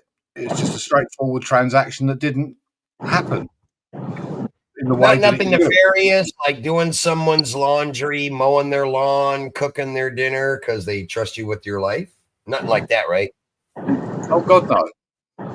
Just check. I don't even mow my own lawn, let alone somebody else's. I have the hired help for that with all the money I get in donos. Oh, too funny. you know, I mean, as it is, because I haven't been live for a month, you know, almost, I had to get rid of my chauffeur. I had to let him go. I couldn't afford to pay him.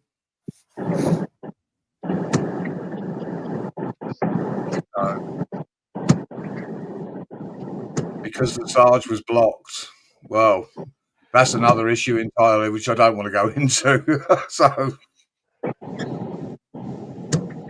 there's Just certain. all Go on. No, go ahead. My bad. I was going to say there's certain points that, you know, need to be cleared up. It doesn't matter how many times you try and clear it up. The narrative is always manipulated, and I will use the Right. word. Well, that's why I thought I'd get you to set the record straight on that. That way, the record is set straight. Yeah. What's up, Omnitech? Hi, Omnitech. You know, the thing is, I'm going to be accused of it, so why the hell? I'll just do it. Accuse me of it. You know, that's fine. That's fine. This UK medic is such a piece of shit, apparently. Fucking guy, I tell you. I'm a piece of shit. So am I, apparently. You're a piece of panel furniture. Get it straight. Yeah, but I'm a piece of shit by association. Yeah. Well, so am I. So am I. So all of us then are pieces of Yeah, shit. all of us. Yeah, I'm a piece of shit. Yep. I'm a right shit at times. A POSBA.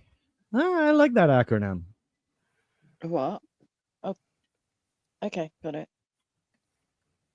Why did they alter Vicky? Who knows? Who knows? Who knows? And to be honest, who cares? Maybe it was their time of month. You know, who cares? No, The hormones.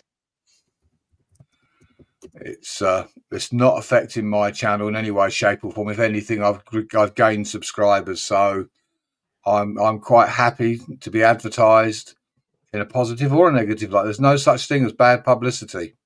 Exactly. You know, still 25 in the chat, host. Great numbers. Yeah, People kind of press, free press. Well, I'm sure people come over to have a look and see if this UK medic is the arsehole that everyone says he is. And when they see that I'm not, they subscribe. I've not seen you as an arsehole since I've been subbed to you, and that was ages ago. Well, and that's true of most of the people that come to my channel and support my channel. But look here. There's a lot of asshole talk right now. We don't want to make Ryan Clark feel uncomfortable, so let's knock off the asshole talk. Hey, actually, since we're on the asshole topic, I was thinking last night, you know, and I was trying to figure out why a certain person. Well, she says to say her name so that it's not encoded or decrypted or some fucking shit. Why the hell Hossel had a relationship with a gentleman for 3 years, and the only physical contact they had was a hand job, and then he left. We now know why he left. Services rendered. Eat my ass, bitch. Now you know I'm going to be in trouble. You know I'm going to be in trouble for allowing you to say that. I'm going to be summoned to the headmistress's office. I'm going to be summoned to the headmistress's office and probably get, you know, capital punishment for that. Well, just make it. Hey, it's all on me, man. It's my observation. Well, you said it too quick for me to stop you, so that's my defense. Freaking, you didn't answer my question in the Discord earlier today when I asked you how much of that Crown Royal Blackberry did you polish off?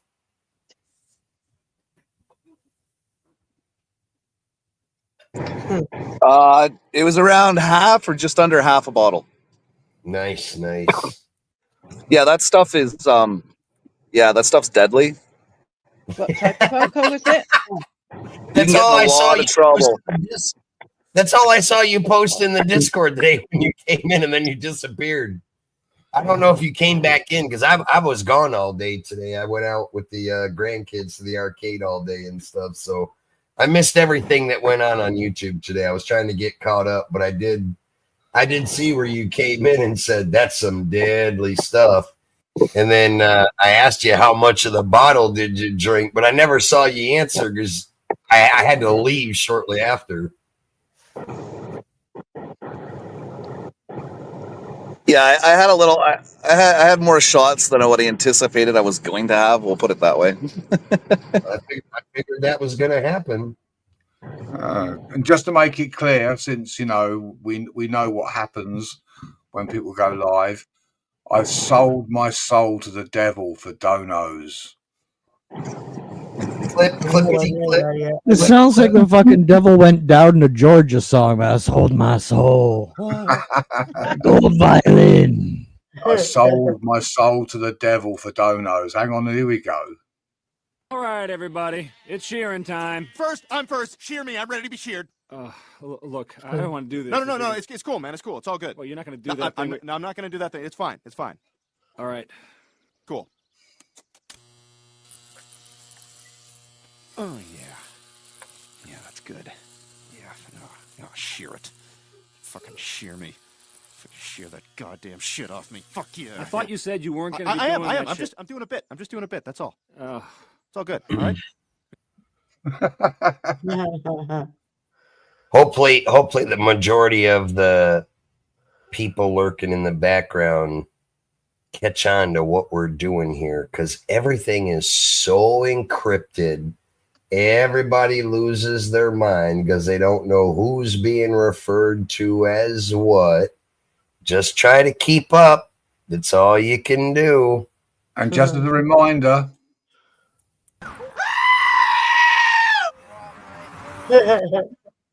Sorry.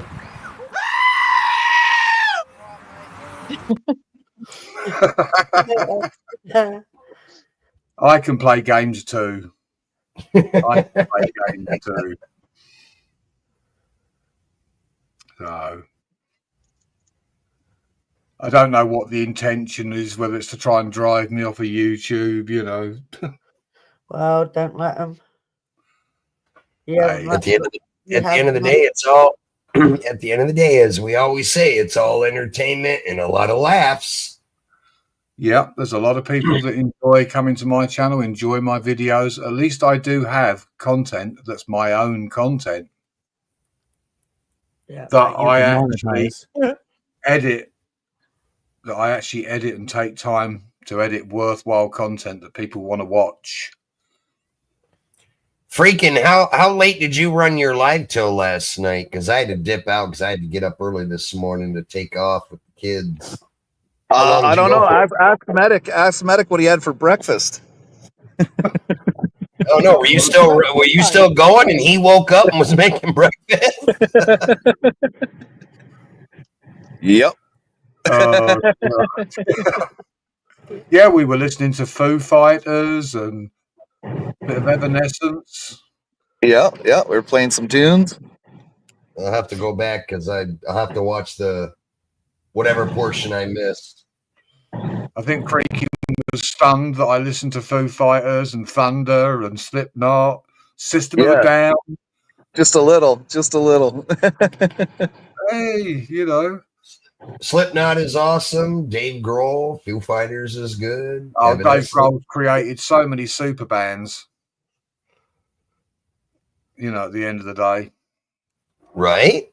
I mean, Thunder are a British band, but they sound like they're an American band. But they are actually. Hot Rod said at least a 4 to 5 a.m. because I left right, like the last message I saw typed in Freakin's chat was Hot Rod coming in saying, "Sup, everybody." So I know Hot Rod was still on the road driving home, so he would know best because he probably listened to it all night. Or all morning, I should say. Yeah. No, I think I dipped out at like 11:15, 11:20, somewhere around there.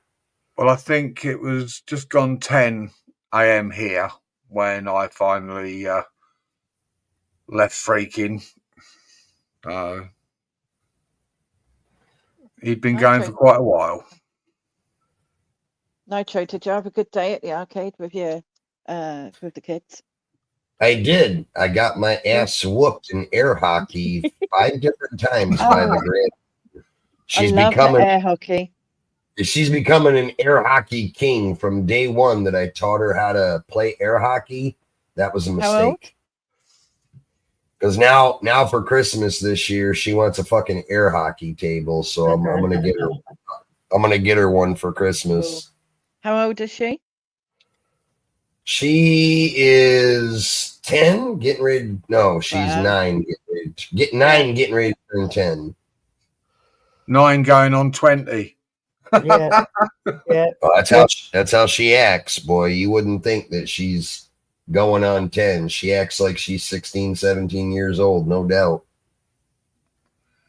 Yeah, I remember when you were in the restaurant. Oh yeah, yeah. I think that was her birthday, wasn't it? When you went to the It restaurant. was. Well, I was about to say that was I did a live stream for her birthday that day. Damn, you remember that far back? Holy shit. Hey, I may be old, but I'm not senile, not yet. right. Yeah, I still have all my faculties, which is, why I'm able to e-beg so efficiently.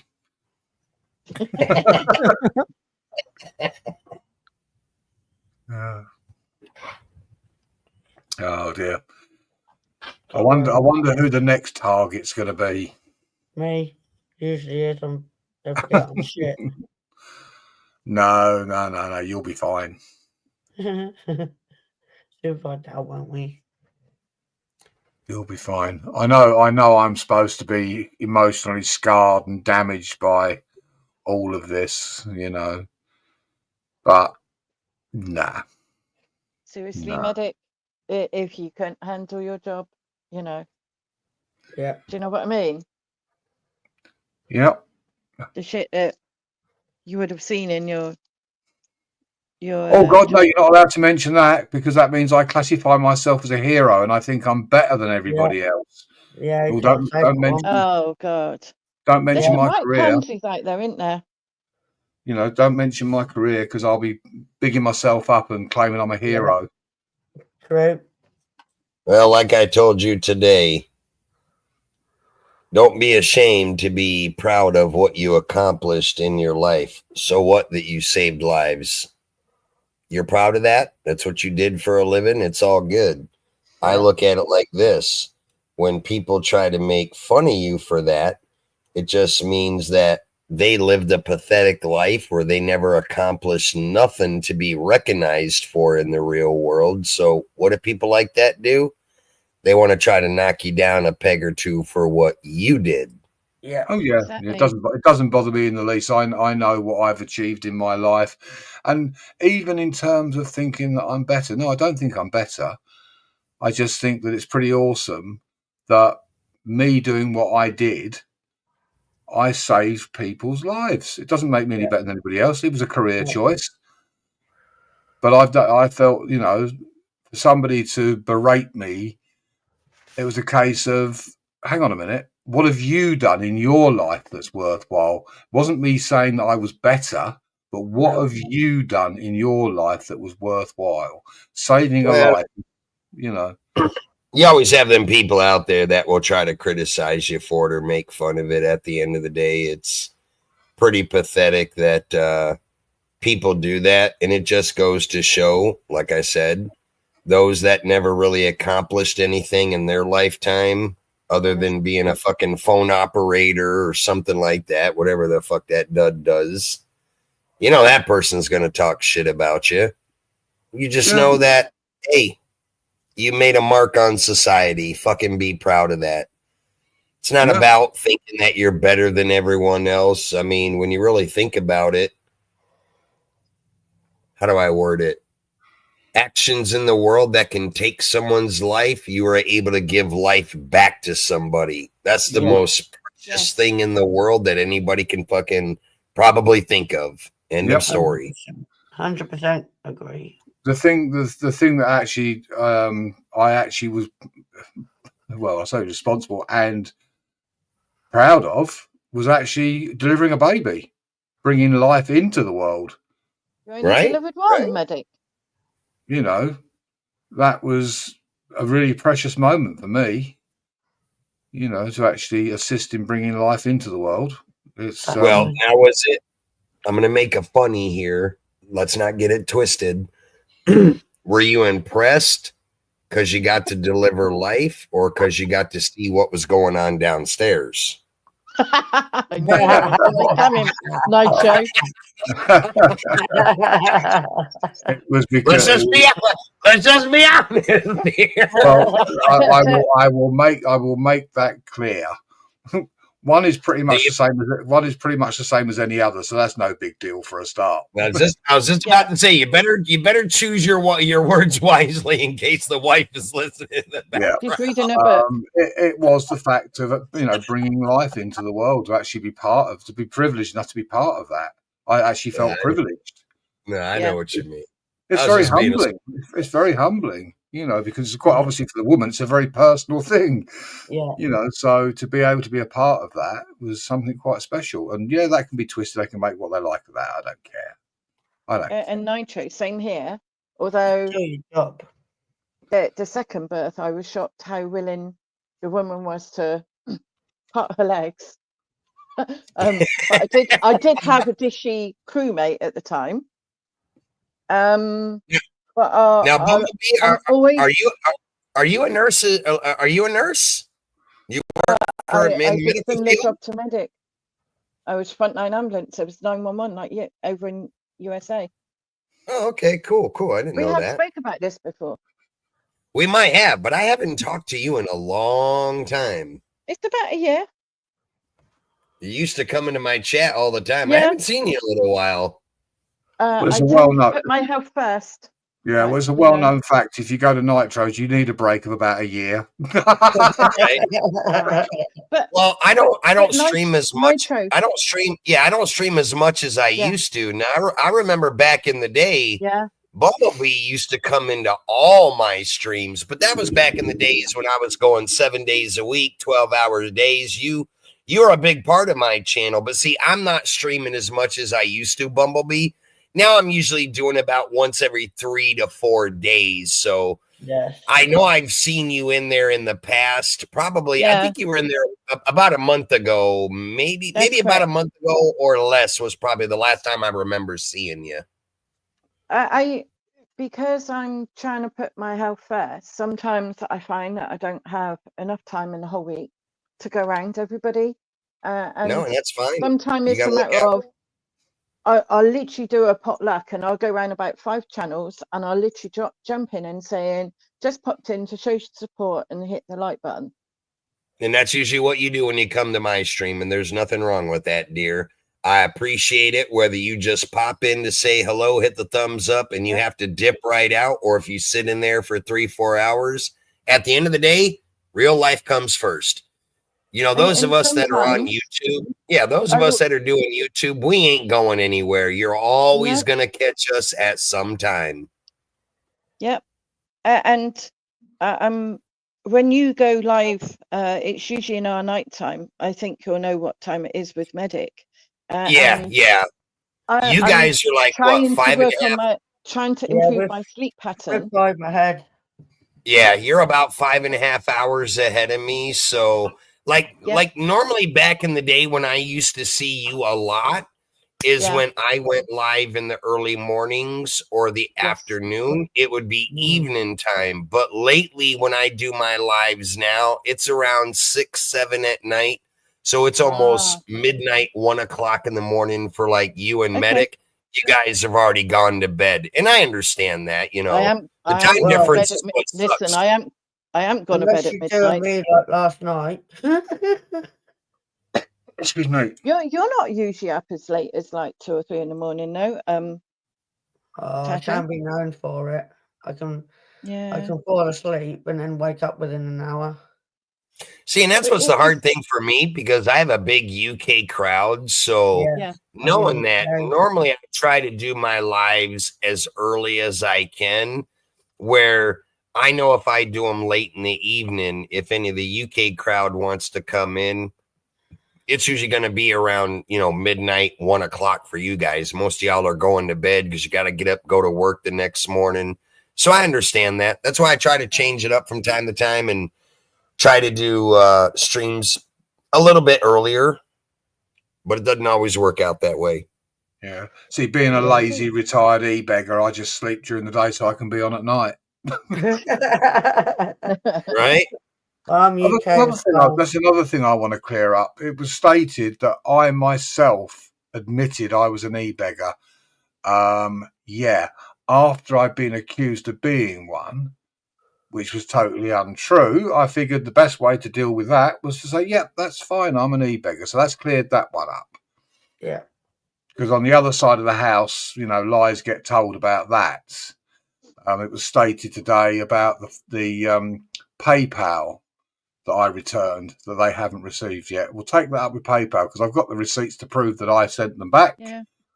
Which that person, well, Hostel even put up on the screen and then denies receiving it. Well, that ain't my problem. Yeah, because I know you put you put receipts in the Discord that you returned that money straight away. But she's gonna try to lie and say you didn't. We already know that. We saw that you returned it.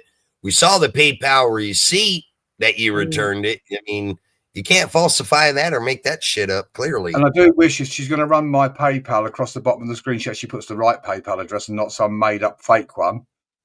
Oh, she's doing that. She's doing that on purpose. That's the wrong PayPal account that she fucking puts across the bottom of the screen. We all know that. Oh, yeah. And if anyone stupidly tries to do it, they're going to lose their money. So...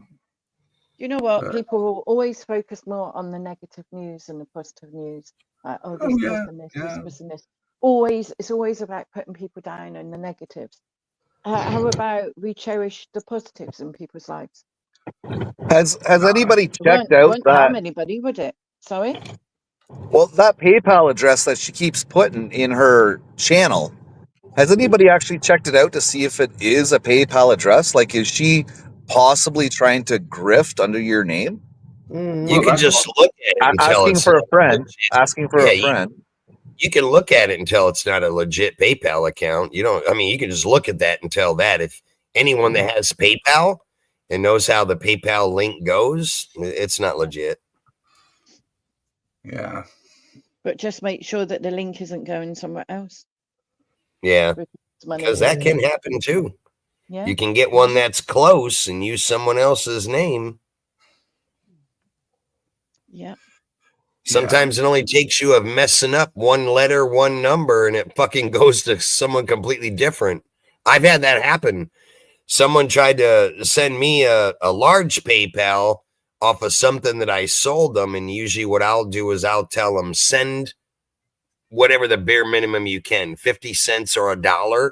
Send that first. Let me see if I get it. If I get it, then I know you got the right address. Then send the rest. And I actually had that happen one time where someone said, I sent $1, waited 2 hours. It never came through. And come to find out they had the wrong address. When they typed in the Discord, the address that they had, it was off by a number. I was like, yeah that wasn't me. Yeah, Vicky, Discord is where all the nefarious stuff goes on, allegedly. That's where all the nefarious conversations take place, in Discord. I've used Discord in ages. Don't think I've been on there for. I've got Discord. Maybe God about 10 forbid you months. should be allowed. Yeah, God forbid you should be allowed to talk to anybody. Jesus. Oh yeah. Sorry, You're not allowed to make friends and socialise, are you, Medic? Well, These because dictator viewers. it's all the underhanded stuff that goes on, allegedly. Well, he said, she said, he said, yeah, they said, and all that, yeah. So. Yeah, my Discord is still going. Yeah. Somebody contacted me about something that was said a year and a half, and I'm like, what? Year and a half, 2 years before. And I'm Rick like, is happy. Don't piss on him. Don't piss on his fireworks. How's Tell you Ricky what we doing? need. We need to cheer the chat. We need Yeah, come on. Let's have some music. we need Another- this. But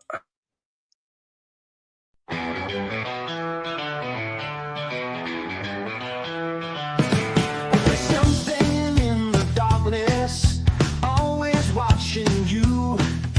Big and fat and hairy, and that's true. They want to steal your money, whatever they can get. Silent, sneaky creatures you won't forget. Baboons, baboons, creeping up on you. Baboons, baboons, what are you gonna do? They come in through your windows, they hide behind the trees. The moonlight's their companion, moving with such ease. You hear the leaves rustling, a shadow in the night. Your heart begins a pounding, your mind's gripped with fright. Baboons, baboons, creeping up on you. Baboons, baboons, what are you gonna do?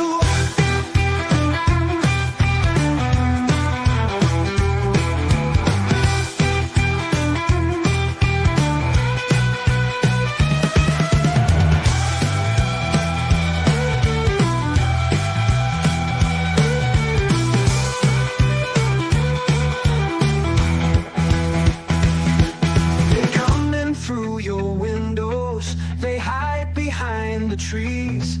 The moonlight's their companion, moving with such ease.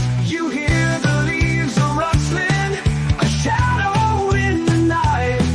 Your heart begins a pounding, your mind's gripped with fright. Baboons, baboons, creeping up on you. Baboons, baboons, what are you gonna do?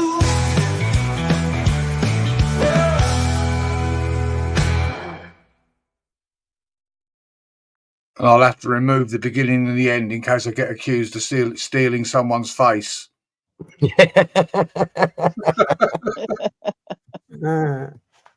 Oh dear, oh dear. And just to set the record straight as well, because I mean, when you're playing this back and reviewing it, be sure to note that not everybody in my chat is from the RC community. In fact, Right? 70% of them are not from the RC community. No. Make sure that you get that correct as well, because I'd hate there to be misinformation out there. So I'm making it clear. Well, you know how that works out. You know, I'm just making it clear. What's Oh, RC? yeah. Radio controlled, as in radio controlled cars, drones, anything radio controlled. I was waiting for someone to ask that. They always do. What is RC? What did I Minute, say give me a last minute. night? I'll be right back. I got to run to the bathroom real quick. I'll be back in a I minute. called No it worries. racing car. Racing cars. That's what I called Relaxing curriculum. Relaxing. it last night. I'm a bit dumb. Well, no, it's a perfectly reasonable question if you don't know what it is. Okay. You know, so in essence, I already was part of the RC community because flying a drone is radio controlled. It's just a Yeah. flying radio control. It's a flying Oh my camera. god, you're such a bad person. I am. I'm part of the RC You know community. that? I know. I'm a grade A asshole, apparently. It's amazing. I must have had a bang on the head because I became an asshole overnight. So you're an AA arsehole. You know. So, but hey, I'm an old man. It's kind of funny when, you know, you pop up in somebody else's chat and then on their stream, and then all of a sudden they label, you know, they push the hate narrative towards you, you know? Oh, yeah. Oh, yeah. Oh, yeah. That's fine. They can hate me as much as they like. There's lots of people out there that love me. Love me. So, like, I give a shit. You know, I've been doing this 5 years now, and you know, like I say, I'd been accused of being an e-beggar, and you could go back over every single live stream of mine and try and find an instance of me e-begging. Yeah, I'm doing it tonight because I'm being accused of it. So let's go for it. Every live stream from now on will follow the e-begging theme. Give me your money because I need it. Now, if you had a wireless dildo, would you be considered part of the RC community? I guess you would, but probably it needs to be mains Oh, powered. you mean like those wireless panties? There you go. There's a good example right there.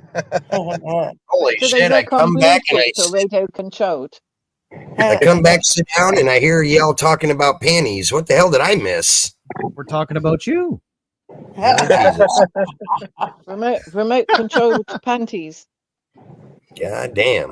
That'd be hang on, that'd be a cool invention right there. I need to bring the panel under control. Can you please not laugh? Okay, well, Nitro missed it, have so you let's not seen add. those, Nitro? Let's- You got. Go ahead, Creakin. Let's ask Nitro his opinion since he's an RC guru. You know, the word that Hustle can't say because, you know, whatever. If you owned a wireless dildo, would you be considered part of the RC community? Technically you would, because you got a remote that is handheld to activate it to whatever speed and do whatever. I mean, I guess that's how I would look at it. Fuck me, is there such a thing? Yes. Let's clear that up first. Let's clear that up first. I don't want to get trapped into anything. There is But do remote they control dildos and remote dildo? control panties. Oh Jesus, man! You know, yeah, Does y'all are going remote deep now. controlled include Bluetooth? Well, Asking for a friend. Bluetooth wouldn't be remote control because Bluetooth is just a device that pairs up to a phone. Yeah. Are you using a remote device to activate it or control it? I mean, if you want to get technical. Hold on, she's got to message her friend and ask her. I need to message a friend. Asking for a friend.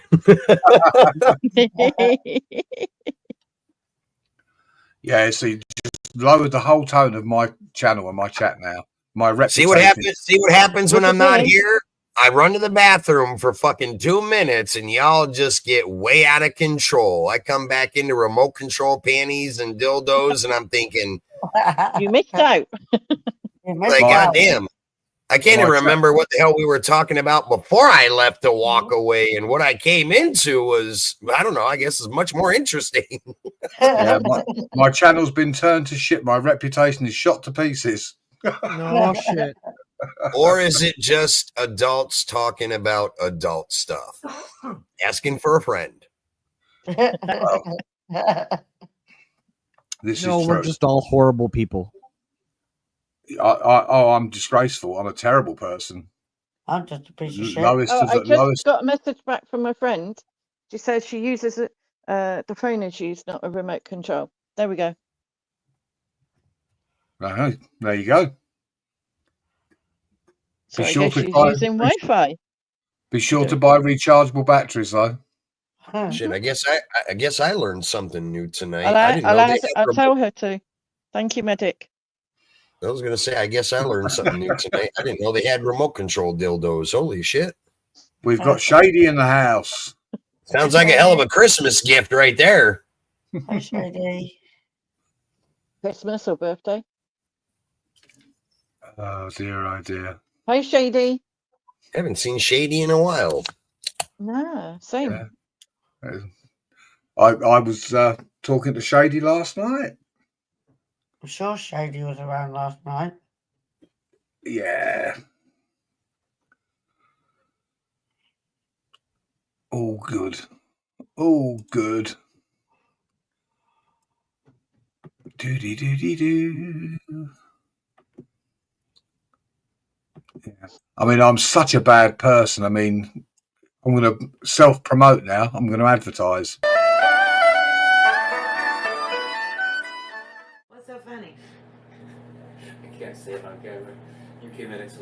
UK Medic is hilarious. He's fantastic. Holy fuck. You made you say it. You're such a corn.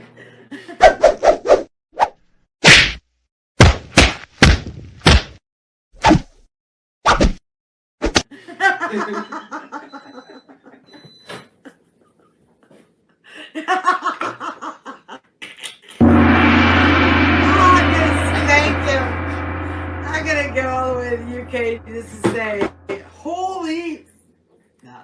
You guys, he is such a good friend to me. I love him, and he makes me laugh.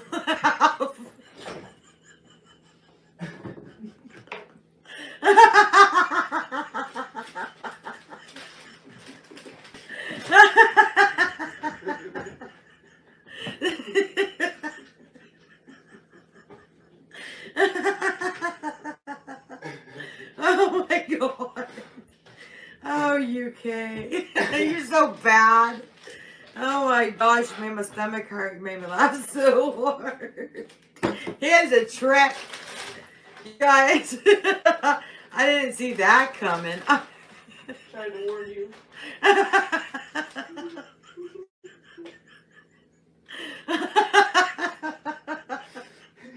Oh, yeah.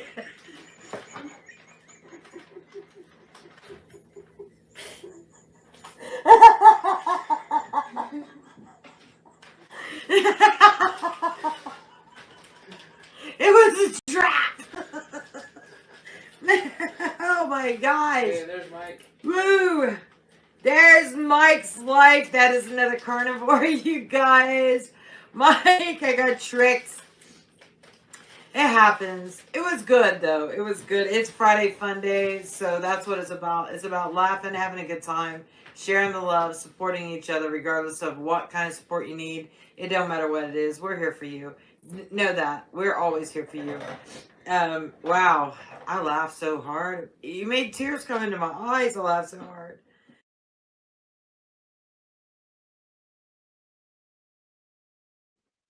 There you go. Says it all.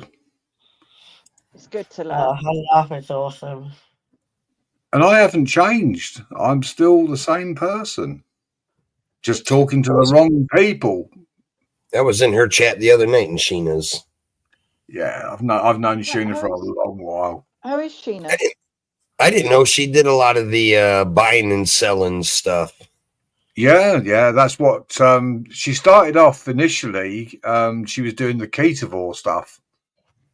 And then she started doing the selling the sort of the stones and stuff, you know. Crystals. But she's a very sick lady, but you wouldn't know it. Very positive. So yeah, I've known her a long while. We're good friends. She doing all right, Medic? I haven't seen her around for a while. Oh, she's fine. Yeah, she's still going I live. think Yeah, she's changed her name, hasn't she? I think she changed her channel to something else, but it's still the Is it resale, food something? something Food. reselling or whatever.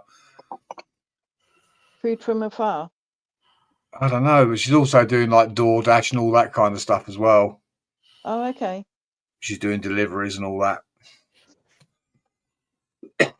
There was a woman in America, and I can't remember where she went the other day, Walmart or something, and she had quite a serious problem with somebody, and police had to be called and everything. She was in the middle of DoorDash. Mary? I'll be right back. Sorry? I'll be right back. I'm going to get a coffee. No worries. You're allowed. Can I have a hot chocolate, please? Some of them probably wouldn't let you. Tasha, can I have a hot chocolate, please? I've got a Cadbury's one if you want it. Yeah, that'd be nice. Thank you. Don't squirty cream and marshmallows and all that on it. I'll have the marshmallows, but no squirty cream. Okay. Thanks, Rick. Appreciate Thank that. you. There's Sheena's channel there. Thanks, Rick. Yeah, she's a good egg. I do remember when you started YouTube, and most probably met Sheena about a year later. Yeah. No, a lot of the people that from the beginning are still, following my channel. I still follow and support them. Yeah. It was good to see GB Auditor tonight. I haven't seen him for maybe about a year and a half. Yeah, yeah. I like door dashing. I get it's amazing. Oh dear. Yeah, but you've become a bit of a Temu fanatic, Shady. Oh my God, so have I. Yeah, the trouble is, I mean, I've had a couple of bits from them, and some of it's been okay, and other stuff is just like absolute shite. Oh yeah, you got to be careful on what you buy. You certainly have to double check measurements. Yeah, and you have to check the description. As I found out, I thought I was buying diamond paper. Yeah, and I bought there was a something guy. completely different. There was a guy. He ordered a mountain bike, and it was $19. And you think there's no way. There's no way. It fits in the palm of his hand, doesn't it? Yeah, exactly. Yeah. Yeah, I mean, the photograph, it looked like a genuine mountain bike. I've actually seen those too. They've come across my feed in Temu. It's fucking hilarious. And I think to myself, like, you got to be crazy to think you're getting a full size 26-inch mountain bike for fucking $9. Yeah, I was gonna say we've seen that in the RC world. They'll have like a $3,000 RC posted, but when you order the goddamn thing and you get it, it's like the size of a Matchbox car. You're getting a $3,000 RC for like $20, and then what they send you in the mail is clearly not what you thought you were getting. That's the biggest thing that I've seen with that Temu. You have to be very careful and be aware of what you think you're ordering. It's kind of like, as the old saying goes, if it seems too good to be true, it probably is. Exactly. You just got to be realistic. There's just no way, they're going to ship a full-size mountain bike from China to the UK for $19. Right? Like, I find Temu's good for, like, I've gotten like not gift cards. Let me correct that. Like birthday cards, Christmas cards, shit like that. I've gotten some clothes on there. I order a size larger than what I am, just because it's friggin' China sizes. Yeah. You get clothes and get a Barbie doll that come through the door. Right? And my electronic stuff, so like resistors, capacitors, the electronics bits I find are all right. Yeah, I ordered some like adhesive, I guess like sort of almost like coving. Comes on a roll. It was PVC. You pull the backing off and you can put it round to trim something. The adhesive was shit. I put it up and 5 minutes later the whole lot fucking fell down. Oh, the actual item itself was fine, but the sticky tape on the back wouldn't hold shit, basically. Put your own sticky tape up. You're double-sided. So it's just one of those. But if you know that, they also had some glow-in-the-dark tape, which is like really good, I suppose, to put things on light switches and stuff like that. Yeah. About as much use as a chocolate fire guard.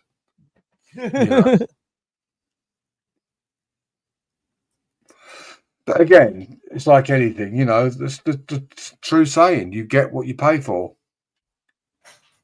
Well, that was supposed to be 3M, Rick. It's actually said it was 3M, but it sure as hell wasn't. The only resemblance to 3M was that the backing tape was red. No, it wasn't 3M, it was M3 tape. I was gonna say there ain't nothing that's 3M unless you're getting it from 3M themselves. Exactly, and boy, do you pay for it as well. Oh yeah. Some of the best shit out there.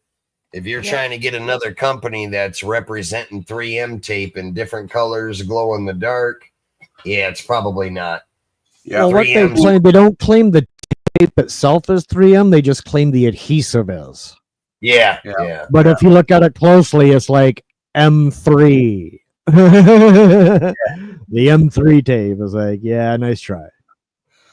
Well, it's like I learned something quite interesting the other day. When I try and fly my little drone over the lake, the geese go after it. They won't go after the big. They won't go after the big one because that's huge. But the little one, they'll go after it. And apparently, if you put orange retro-reflective tape on the drone, they won't go anywhere near it. As the light catches it, reflects off it. It keeps them away. Yeah. So I've got to get myself some 3M retro-reflective orange tape to put on it.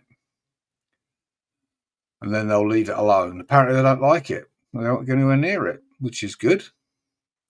Do they only go for the lighter one because of difference in the noise? Do you think? It's because it's smaller. Okay. The big one is big. How big? 2.5 foot across. Oh wow! It's real big. Didn't realise it was that big.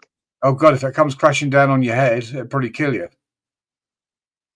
That's why I have to have liability insurance and everything.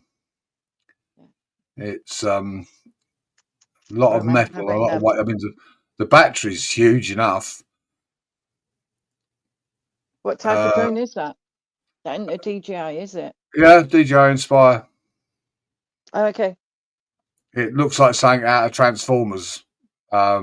It starts with like its legs down, and as it takes off, they go level. Then they go above it so that the blades are not in the shot of the camera. Wow. He said starts out with the legs down, then above it. Yeah, that's what she said. Yeah, I'll have to do a video of it at some point. I have to set the tripod up and video it. It's a beast. It does say it looks like an alien transformer. It's quite something. Oh shit! But Medic, if it costs a tenner, then it's real. Yeah, yeah, absolutely, Rick. Absolutely. Yeah, like the lovely counterfeit Rolex watches that come out of China for like sort of about £50. Guaranteed to last for about a week. A cheap China watch. Well, yeah, I mean, you can buy like very, very good replicas for about £200. Yeah, I've got a real one that was bought for me many, many years ago. But yeah, you can buy a very good fake one for around about £200. And it's got a Swiss movement in it and everything else, and it comes in the box with the certificates. But why would you?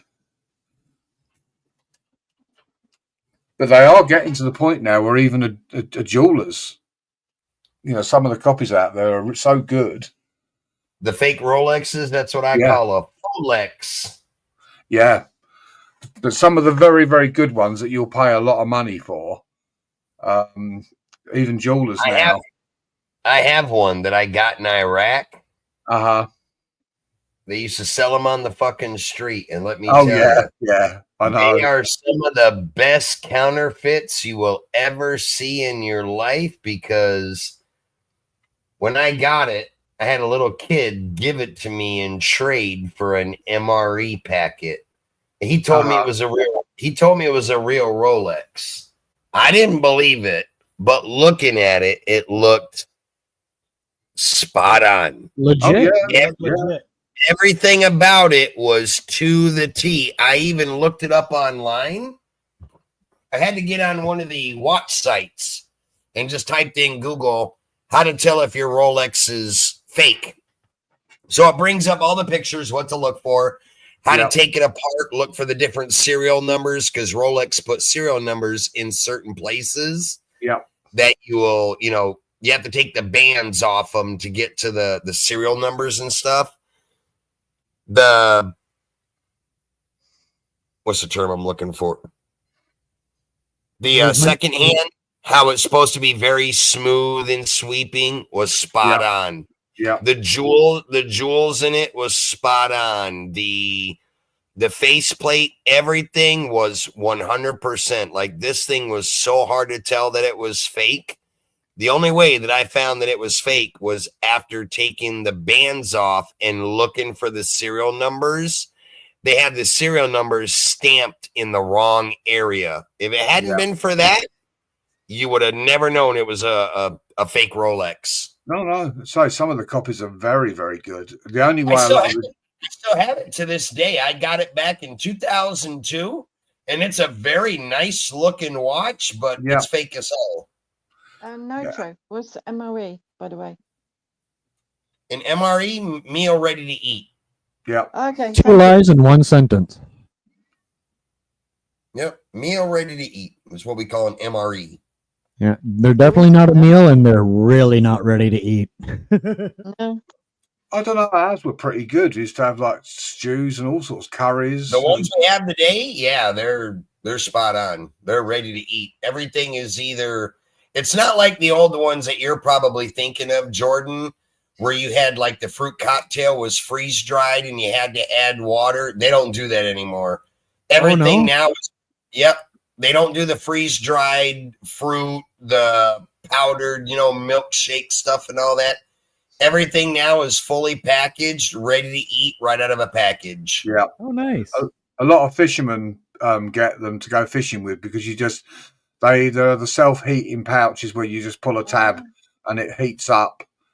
Yep. You can heat up whatever the main course meal is, like spaghetti or beef stew or shrimp jambalaya, whatever the main course in it is. Medic, how much are they roughly? What, the packs? Well, I've only just got a look them kettle up on Amazon. Yeah, I mean, you can't buy just one normally. You have to buy like a pack of 10 or something like that, and they do. But they're very reasonable. Usually here in the U.S., they sell them by the case, a box of them. Yeah. There's about a dozen in a case in it. Well, you can go, like, if you can find a military surplus store, they'll sell them individually, but normally they sell them by the case. The guys that'll buy them by the case are like the survivalists, the guys that go on hunting trips, fishing trips that, you're not going to bring a grill and you don't have no means to cook. So you'll buy a case of MREs. And if you go on a week hunting trip or a week fishing trip, you buy a case of MREs and you got enough food to eat for a week. Yeah, Shady says they're about £6 each. So I have no cooking facilities here, Nitro, or no hot food supplied, so I just wondered if it would be an option. It's a good option because they got some really good stuff in them. Yeah. You get a main course, you get a fruit, you'll get some kind of cake, a candy bar. You'll get like a milkshake product where you just add water to it, make your own milkshake. They come with matches, toilet paper, Tabasco sauce. If you like, hot, spicy stuff, and you gotta have. They're basically a protein-packed meal ready to go. It's a survival pack. It's a survival pack, basically. Cool. I'll have to have a little search for that. Yeah. When my money arrives in my bank. And the quality of them now is pretty good. It's pretty good. Yeah, back in the day, they were kind of horrible. The ones they have out today are like state of the art. They're really, really good. Yeah. And when you're in a situation where you're grateful for anything to eat, they are. Yeah. They are pretty damn good. There's a lot of fishermen buy them. To have some backup because there's times in the month that it gets really tight. A lot of fishermen say buy them to take fishing with them, so they can have a hot meal. Yeah. It's a lot easier than taking a bloody gas stove with you and cooking something up. You just crack one of those open and you got a meal. True. I mean, at one time you used to put them into boiling water and things like that. They've changed so much over the years. You're going way back, Medic. Now you're showing your age, probably around to like the Vietnam days where they called them sea rats. Yeah. Where everything came in a can and you had to heat it up through boiling water and all that. Yeah, those days are long gone. Yeah. And a lot of people would tell it was like eating dog food. I was going to say, don't they have sea rations in museums now? Yeah, that would be a museum piece. Yeah, well, that's how far back I go. Medic, we're about the same age, aren't we? Yeah, I think so. Yeah. Yeah. Bumblebee, you're in your 60s? No. You don't I'm not the sound that. same age. I'm in my early 50s. Oh no, you're nowhere near my age then. I'm an old man. Yeah, I was going to say, Medic's almost 60. Well, what, I 60? feel old, but yeah. I was going to say, Bumblebee, you sound kind of younger. I'm currently 52, 53 next month. You don't even sound that old. Oh, Oh, shit. I'm the young pup on panel. God damn. Don't you? You sound like you're in your early to mid 40s at best, to me, for a female. Thank you. I hate my voice.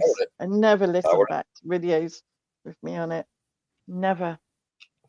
You have a nice voice. I like your voice. You have, how do you say?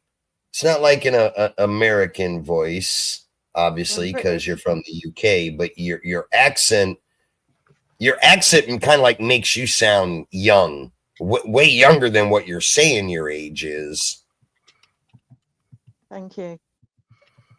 I have a mixed accent because it's most probably 3 main areas of the UK, including London. Is that where you're from, London? No, I'm from the West Country. I was going to say, because it's like everybody from the UK that I come across and talk to, it's weird how a lot of your guys' accents change from what part of the country you're from. Yeah. Nitro, Is that any different from the US, changes though? massively. Like I lived on the edge of a city, went to school in the countryside, and the accent, my accent could be quite different to somebody over the other side of the city. Now, see, you don't have a really strong UK accent as what I would call. Right, until I'm pissed, angry, or drunk. Sorry. Yeah, well, tired. compared really to other, compared to other UK people that I've talked to, like, they have such a strong accent. Some of them I can barely understand unless I've talked to them for a lengthy period of time and kind of had to decipher what the hell they're saying. You got to get used to that accent. But like Medic, you could tell he's from the UK, but he doesn't have one of them ridiculously strong accents. And Bumblebee, you don't either. I can tell you're from the UK. You sound like you're from the UK, but you don't have one of them ridiculously strong accents where Do you want me to say something from my home area where I was born? Go ahead. Let me just have a sip of drink. I think Medic knows exactly what I'm going to say.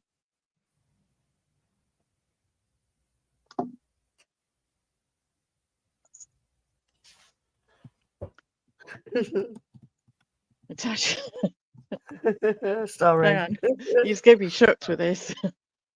I can't read and I can't write, but that don't really matter because I come from Somerset and I'm driver chatter. Yep. Now, see that? I couldn't understand a bit of I didn't even understand what you just said. I can't read and I can't write, but that doesn't really matter because I come from Somerset and I can drive a tractor. What you did there is a lot of the UK accents that I've come across in the past that's what I'm talking about when I say I can't understand certain people from the UK. Yeah, that's what I was saying. From some of the people, you can't understand. Yeah, that's what I was saying earlier. From some of them, you can't understand what they're saying. But like you and Medic, you guys speak perfect English. It's very clear. It's understandable. Yeah, you can tell you have a UK accent, but it's not so strong where it's not understandable. Yeah, well, Budgie being from like the Norfolk area, she'd have been, I can't read and I can't write, but I can drive a tractor. See, I didn't know that. Crafty, you're from the UK? Yeah, I'm from UK. No, I didn't know that. I thought you were American. No, UK. Sorry. And Oh wow! Don't be sorry, I girl. didn't even know that. and if you go much further south than Bumblebee, they all sound like what you would class as pirates. Yes. I was Yes. waiting All for right, that. so, all right, my lover, you want to come round and see my actions? Hang on a minute. Medic, that is that word, you right, my lover, is from Bristol, where I'm from. Oh, that's it. It was created in Bristol. Or, but down in Devon and Cornwall, all right, Oh. my maiden. All right, my maiden. You all right, my maiden? Now, UK medic, you know who Mark Hanley is, right?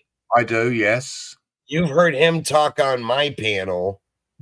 Like, he is one of those guys that I had to listen to forever before I was able to understand anything he could say. But because I've known him for a couple of years and he gets on my panel quite frequently, it took me a long time to decipher anything that guy was saying. Yeah, yeah.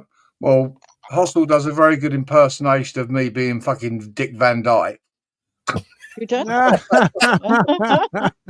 shit is so ridiculously pathetic when she tries to do a UK accent. She sounds nothing like anybody from the UK. She sounds like a damn gay wildebeest. If you go to the middle of the country, what we class as the Midlands, like Birmingham, you've got two types. We call them Brummies. You've got two types. You've either got the manic depressive, which is I'm really, really depressed and I'm going to slash my wrists. That's one of the accents. Or you've got the excitable Brummie. It's y'all turn right at the corner, then y'all turn left, then y'all turn right again.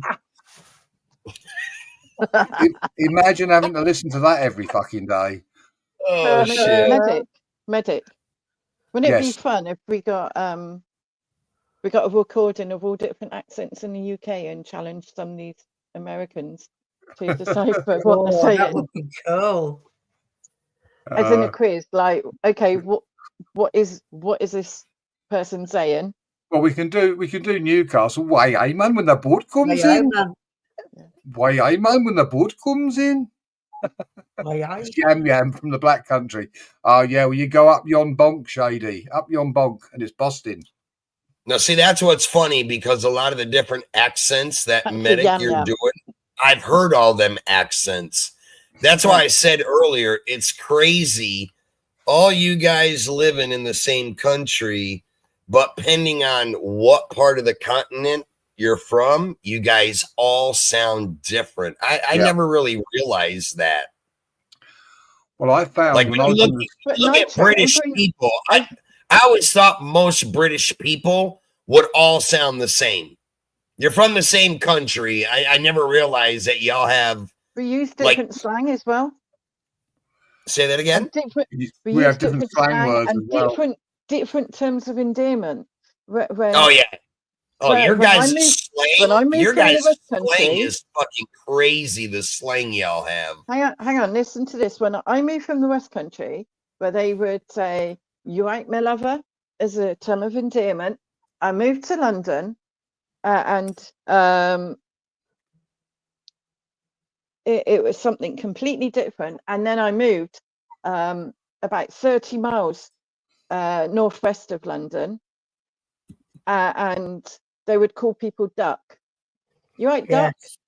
Look, and I'll tell you. One day I went to a patient's house and the daughter was actually Bristolian.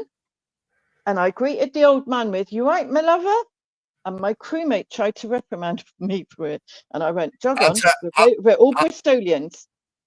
I'll tell you one of the most funniest things when I really first started talking to British people online. The thing that blew me out of my fucking shoes. The different terms that you guys have for stuff.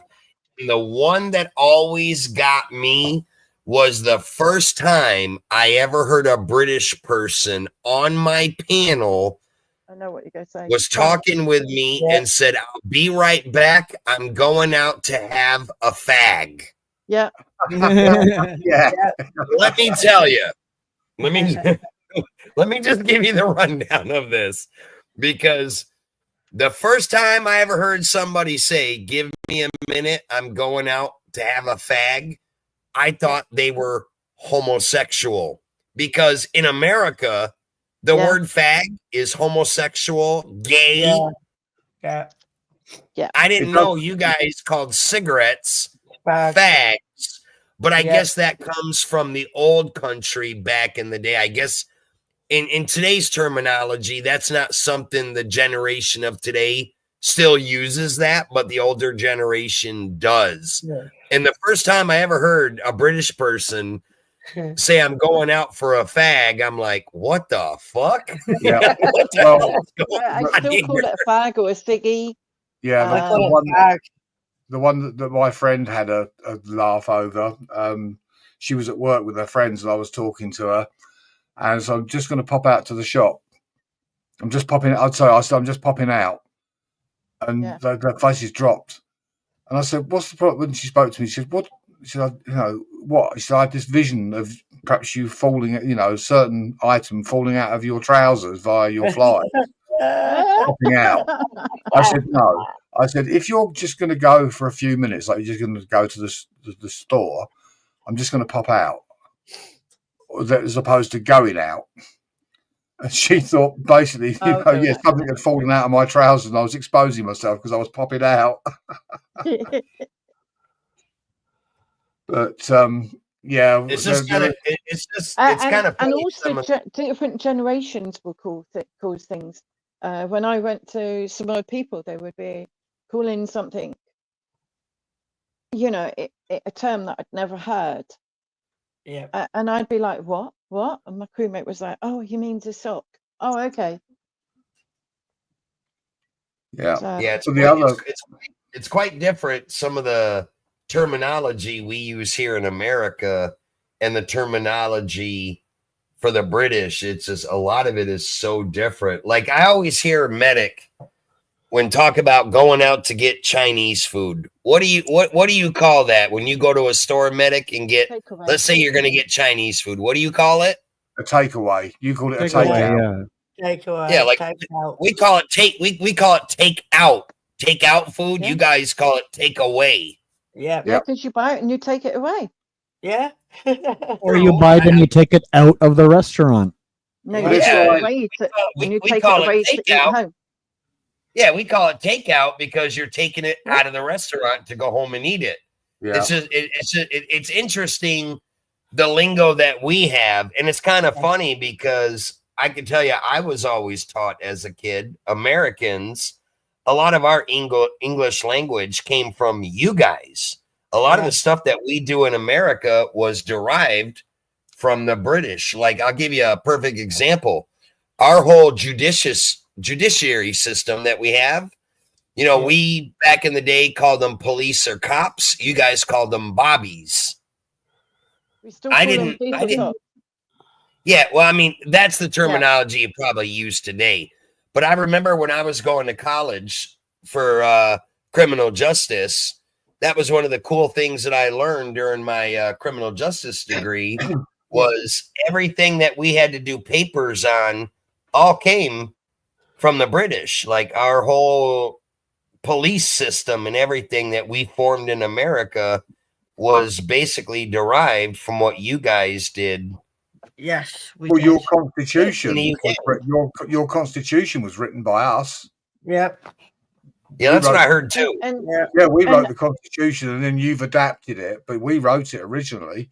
But I mean, it's like a lot of these things are generational as well, because back in the day, gay meant you were happy. Yeah. They've adopted the term. You'd say you were happy and gay. Now, obviously, it's a totally different meaning. You can't say, if you say you're gay, then people have got a completely different idea about what you're talking about. Yeah, they lose their mind. They think you're talking about a homosexual when you say gay or fag. Yeah. And Nitro, there used to be in the UK we used to call them pantyhose, and I know that you call tights pantyhose, but now if you said to somebody pantyhose, they would look at you quite strange. We call it tights, but you use the old word that we had.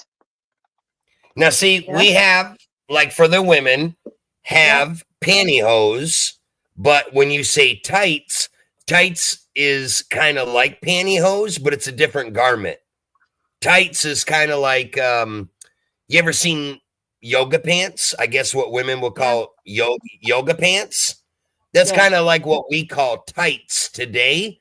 But of course, back then, you guys use the term pantyhose, which we still use the term pantyhose in America. And they're just kind of like you put them on, then maybe a skirt or a dress over it type thing. So some of it is, some of it correlates, but well, it's you like guys definitely have a lot of different terminology for the stuff that we use over here. A lot of it correlates. Be right back. What 2 you minutes. call it, we I call need the it. bathroom. no worries. Well, it's like, you guys call trousers pants. We call them trousers. What we call pants is actually underwear. Yeah, like underwear is your underwear, and then your pants go over your underwear. Yeah. Another one I always thought was funny when it comes to cars. You pop the hood on a car, we call it a hood. You guys call it a bonnet. And I can tell you exactly how that came about. Back in the day. But let me tell you this real quick. Hold on. Let me tell you this real quick. A bonnet, like in most America, what I remember as a kid, a bonnet was like a hat that little kids wore, or a baby wore a bonnet. That's where it came from. That's what I was going to say. That's how I remember it, learning it as a kid. A bonnet was a hat that a 2 or 3 year old wore for a piece of clothing. But now, like in today's society, you guys call a bonnet the hood of a car. We call it just a hood. Yeah. Well, how that came about is back in the days, you go back like to effectively the Model T Ford, that kind of vehicle. The women always used to wear big hats, which were like bonnets. So it covered the engine, so they called it a bonnet. Now, the boot that you guys call the trunk, the reason it was called a boot on the little, I think it was the, I can't remember one of the Morris ones that was built. The boot, as we call it, wasn't much bigger than a glove box in a car, and they used to put their boots in it, and that's why it was called a boot. They used to actually put their boots in the back of the car, so it got called a boot. Yeah, that's crazy. Yeah, it's like I've never heard. That's the first time I've ever heard that term for a trunk. You guys call it a boot. Never heard that till just now. we call it a boot. Really? And we call it a bumper. We call it a bumper, and you call it a fender. Yeah, we got a place here. Like I go to the sale every year. We call it a boot sale because everybody sells out of their trunk. Yeah, we have boot sales too. Yeah. Now hold on. Go back to that. What you just said, Medic. What we call a bumper, you call a fender. No, the other way around. What we call a bumper, you call a fender. On the car. We call it a bumper. Our fenders are on the front quarter panels. Yeah. Yeah, like that's what we call a fender, is the front part of the car that the front wheel sits underneath. That piece of sheet metal we call a fender. A bumper. Oh, you mean the wing? No, not the wing. Nope, not the wing. That's not what we call a wing. We call that the wing with a If wheel you arch. bump into a car, you're likely to make contact with. Hold on. You know what, Medic? Let me do something real quick. Let me see if I can get on my phone where You're I not can. You're not going to Google it, are you? No, I'm not going to Google it. I'm going to give you a crash course because this will be funny. And it's like we call it a pavement that we walk on. You call it a sidewalk. And I like sidewalk. I'm trying to find your. I'm trying to find your live stream on my phone real quick. There it is. Hold on. What I'm going to do is I'm going to sign out of the Discord. Do me a favor. Drop the panel link in the chat real quick.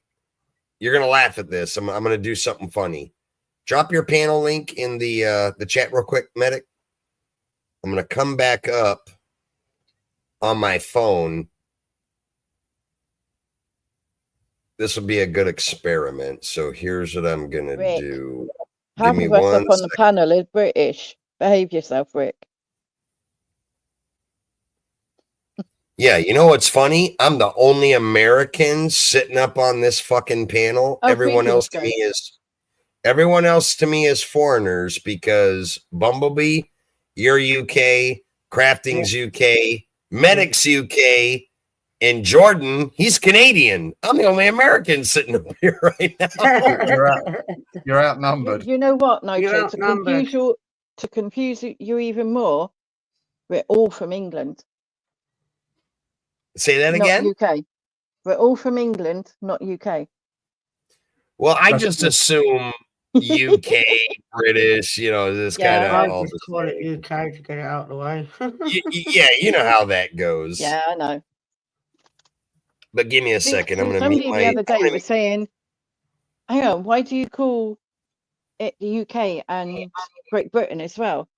And then there was like, what's Wales and all this? And so, four places make up the UK. Okay, so am I up on the panel here? Yes. Okay, let me go to UK Medic. Put me big screen for a second, if you would. I've got to remember how to do that. click on the icon next to my name. Oh yeah, and then okay. Hang on. Nope, put it back on. There you go. So here's fun. Y'all can see my camera, right? Can y'all see good?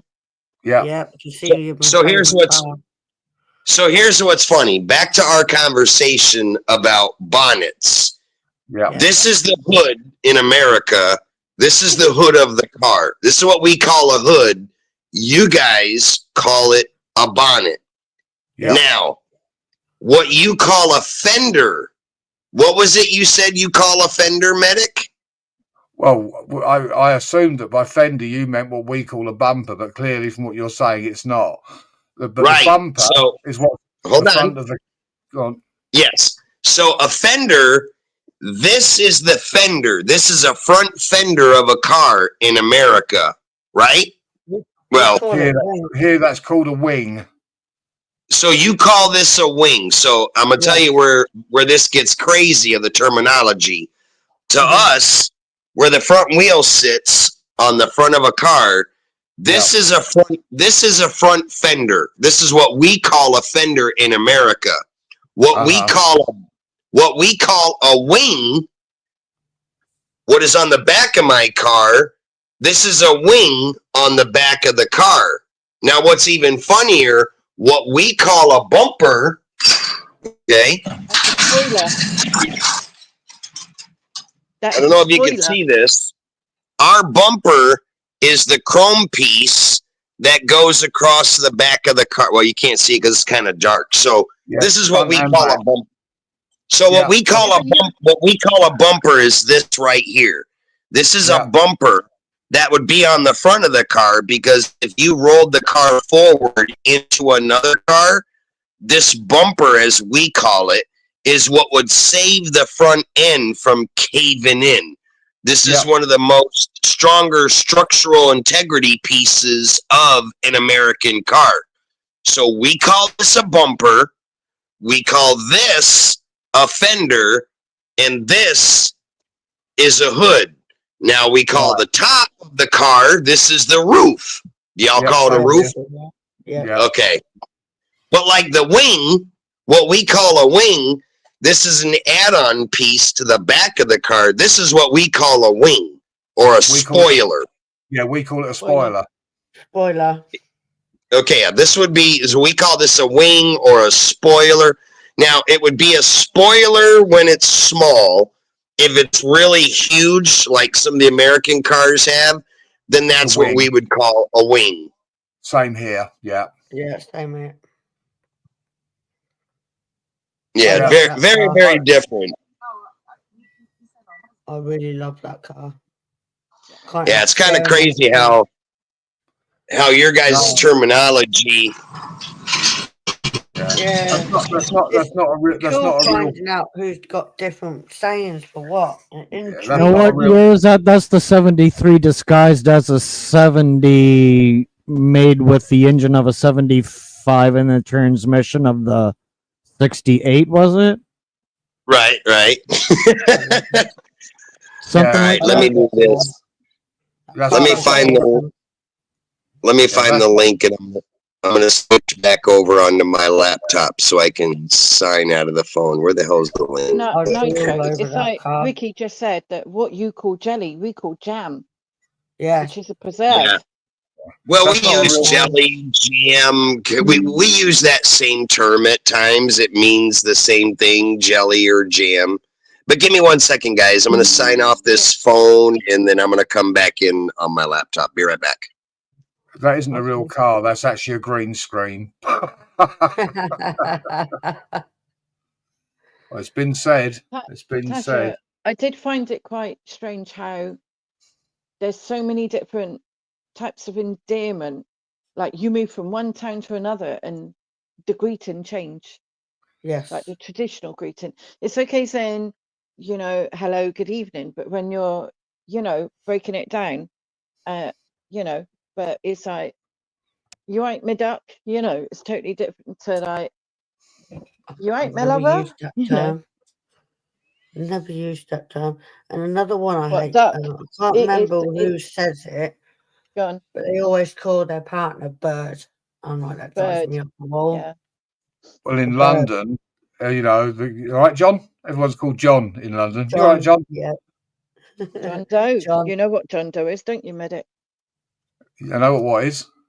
John Doe. Well, we have a Oh, yeah. southern term for that. Everybody in the South, everybody that's male in the South, everybody calls them Bo. Hey, Bo, what's up, Bo? It's like my name's not Bo. We have a first name, but that's like a term of endearment. Everybody calls either everybody honey, sweetie, dear, and if you're a male, they call us Bo down south. Yeah. I go on one YouTube channel and he calls himself a foo, FOO, and I'd never come across it. But I'm forever now in there joking, hey, big foo, you know, it's, he finds it hilarious. Yeah. As I say, it depends on what part of the country What you're did in. Aggie put? Yeah. Oh, my mother-in-law lived in England for years. She told me electric fire, yeah. Well, actually, what do you call a heater for the house? And say, well, a heater. Yeah. It depends. It depends on your age, the generation. It could be a gas fire, electric fire. Could be an Argo. It could be a would it be a boiler? A what? A boiler? No, that's what heats a fire, isn't it? Yeah, no, that's a bunny boiler. Oh, like Vicky is America, a radiator. what we consider you're a right. boiler You're right, system is what Vicky. would be Radiator. used to heat a whole business or a building. Yeah. That's the same thing. We have radiators and all that. You know, yeah, central heating, economy 7. What do we call a heater? Well, it depends whether you're a gangster or not. All right, Mark. Take care, buddy. Thanks for stopping by, Good my night, friend. Mark. I know Bye, you've got Mark. work in the morning, so have a good night, Mark. Take care, buddy. So, yeah. I mean, I get what Nitro's saying, because when you consider, I mean, when you take America, yeah, the size of the country, the difference in accents from state to state, or like, you know, across the country, is understandable. When you take how small we are as a country, and literally within a few miles, the accent changes. Well, what is it? Somebody once said, I think you can fit all of the United Kingdom in the state of Texas here in America. About four times, yeah. That shows us how small the UK really is. Yeah. I always projected the UK to be pretty goddamn big, but in comparison to the United States, if you can fit the whole country of the United Kingdom in Texas, goddamn, you guys are small as hell. I mean, like really small. I think it takes about 6 hours from west to east of Yes. the UK. I think I remember and from, UK. And from I think north I to remember south, I Medic. think it's about 9 hours if it's a good Yeah, I road. remember But Medic might saying. have to correct me on that. I remember Medic saying that you could drive from one end of the UK to the other in a matter of a couple of hours. Yeah. Most of our states here in the United States, like it would take you 7 to 8 hours to drive from one end to the other. That's on a small state. The bigger ones would take you a whole lot longer. You're talking 13, 14 hours on some of them going from end to end, depending on which state it is, because some states are a lot bigger than others. Yeah, I once had a friend that said she was traveling to her mother's and it was 3 states. And I couldn't understand how it took a whole day. Like, and I'm like, what? It took you 20 hours? Yeah, if you try to travel across and you 3 use states. kilometers, we use miles. So also that's quite confusing. Yeah, well, we use miles. You use kilometers. No, I don't know what a kilometer No, is. we we don't. miles. We use miles as well. Europe use Oh, kilometers. you guys use miles too? Like yeah. we don't use kilometers in America. No, kilometers is more or less like if you buy a vehicle from Canada, Canada is in kilometers. We use miles in the US. Everything that we refer to as distance, saying from one end of a state to another, is miles. Kilometers, and like on a speedometer on a vehicle by speed, we say 50 miles per hour, 60 miles per hour. In Canada, in most foreign vehicles, Italy, Germany, most of the Southeast Asian countries, everything is done in kilometers. They also use we use the Fahrenheit scale. You guys use Celsius. Okay. So when we say how hot out it is, we'll say 100 degrees. You guys may say 30 Celsius. Yeah. This will make you laugh. So when the terms with weight, it can be pounds, kilograms, or stones. Now, I've heard the term stones. And I always said to my dad, but all stones are different size, Dad. See, that's what I always thought myself was strange when I heard people refer to weight measurements as stones. Because we use stones. Yeah, we use pounds. But then when you say if you're buying gasoline for your car, we use it in gallons. Like I'm going to buy 5 gallons of gas. Someone else will say we're buying 3 liters of petrol. And we don't use the term petrol. We say gas. Yeah, from gasoline, basically. Yeah. Yeah. We gas call it being short for gas being short for gasoline. Yeah, we call it petrol, as in petroleum. But it is a petroleum. It's a petroleum product. So overseas, a lot of you guys will call it petrol. Yeah. You call diesel, don't you? Yeah, we call it diesel as diesel fuel. Right. I never understood why the pumps at the petrol stations used to say DERV for diesel. It's French. Yeah, I never understood that. Used to say what? DERV, D-E-R-V. I think, what the fuck's DERV? It's diesel. No, I've never seen that. No, in the UK, I mean, they don't do it now, but a few years back, all the pumps used to say DERV. DERV. Oh, in the UK, okay. I learned to drive on a petrol car and a diesel car at the same time. It didn't work. So DERV is a French word. Well, thank you for clearing that up. That's what I thought. French. Now, in the UK, when you guys buy diesel, is your diesel more expensive than gas? Yep. Yeah. Because it is here too. Yeah, It yeah, used to they be a charge lot you more cheaper for though, it. didn't it, Medic, back in the 90s? It was 80s? cheaper, and it only went up above the price of petrol a few Yeah. years Now ago. back in the late 90s, early 2000s, a lot of dealerships used to sell more diesel vehicles because at one point in time, diesel was cheaper than gas.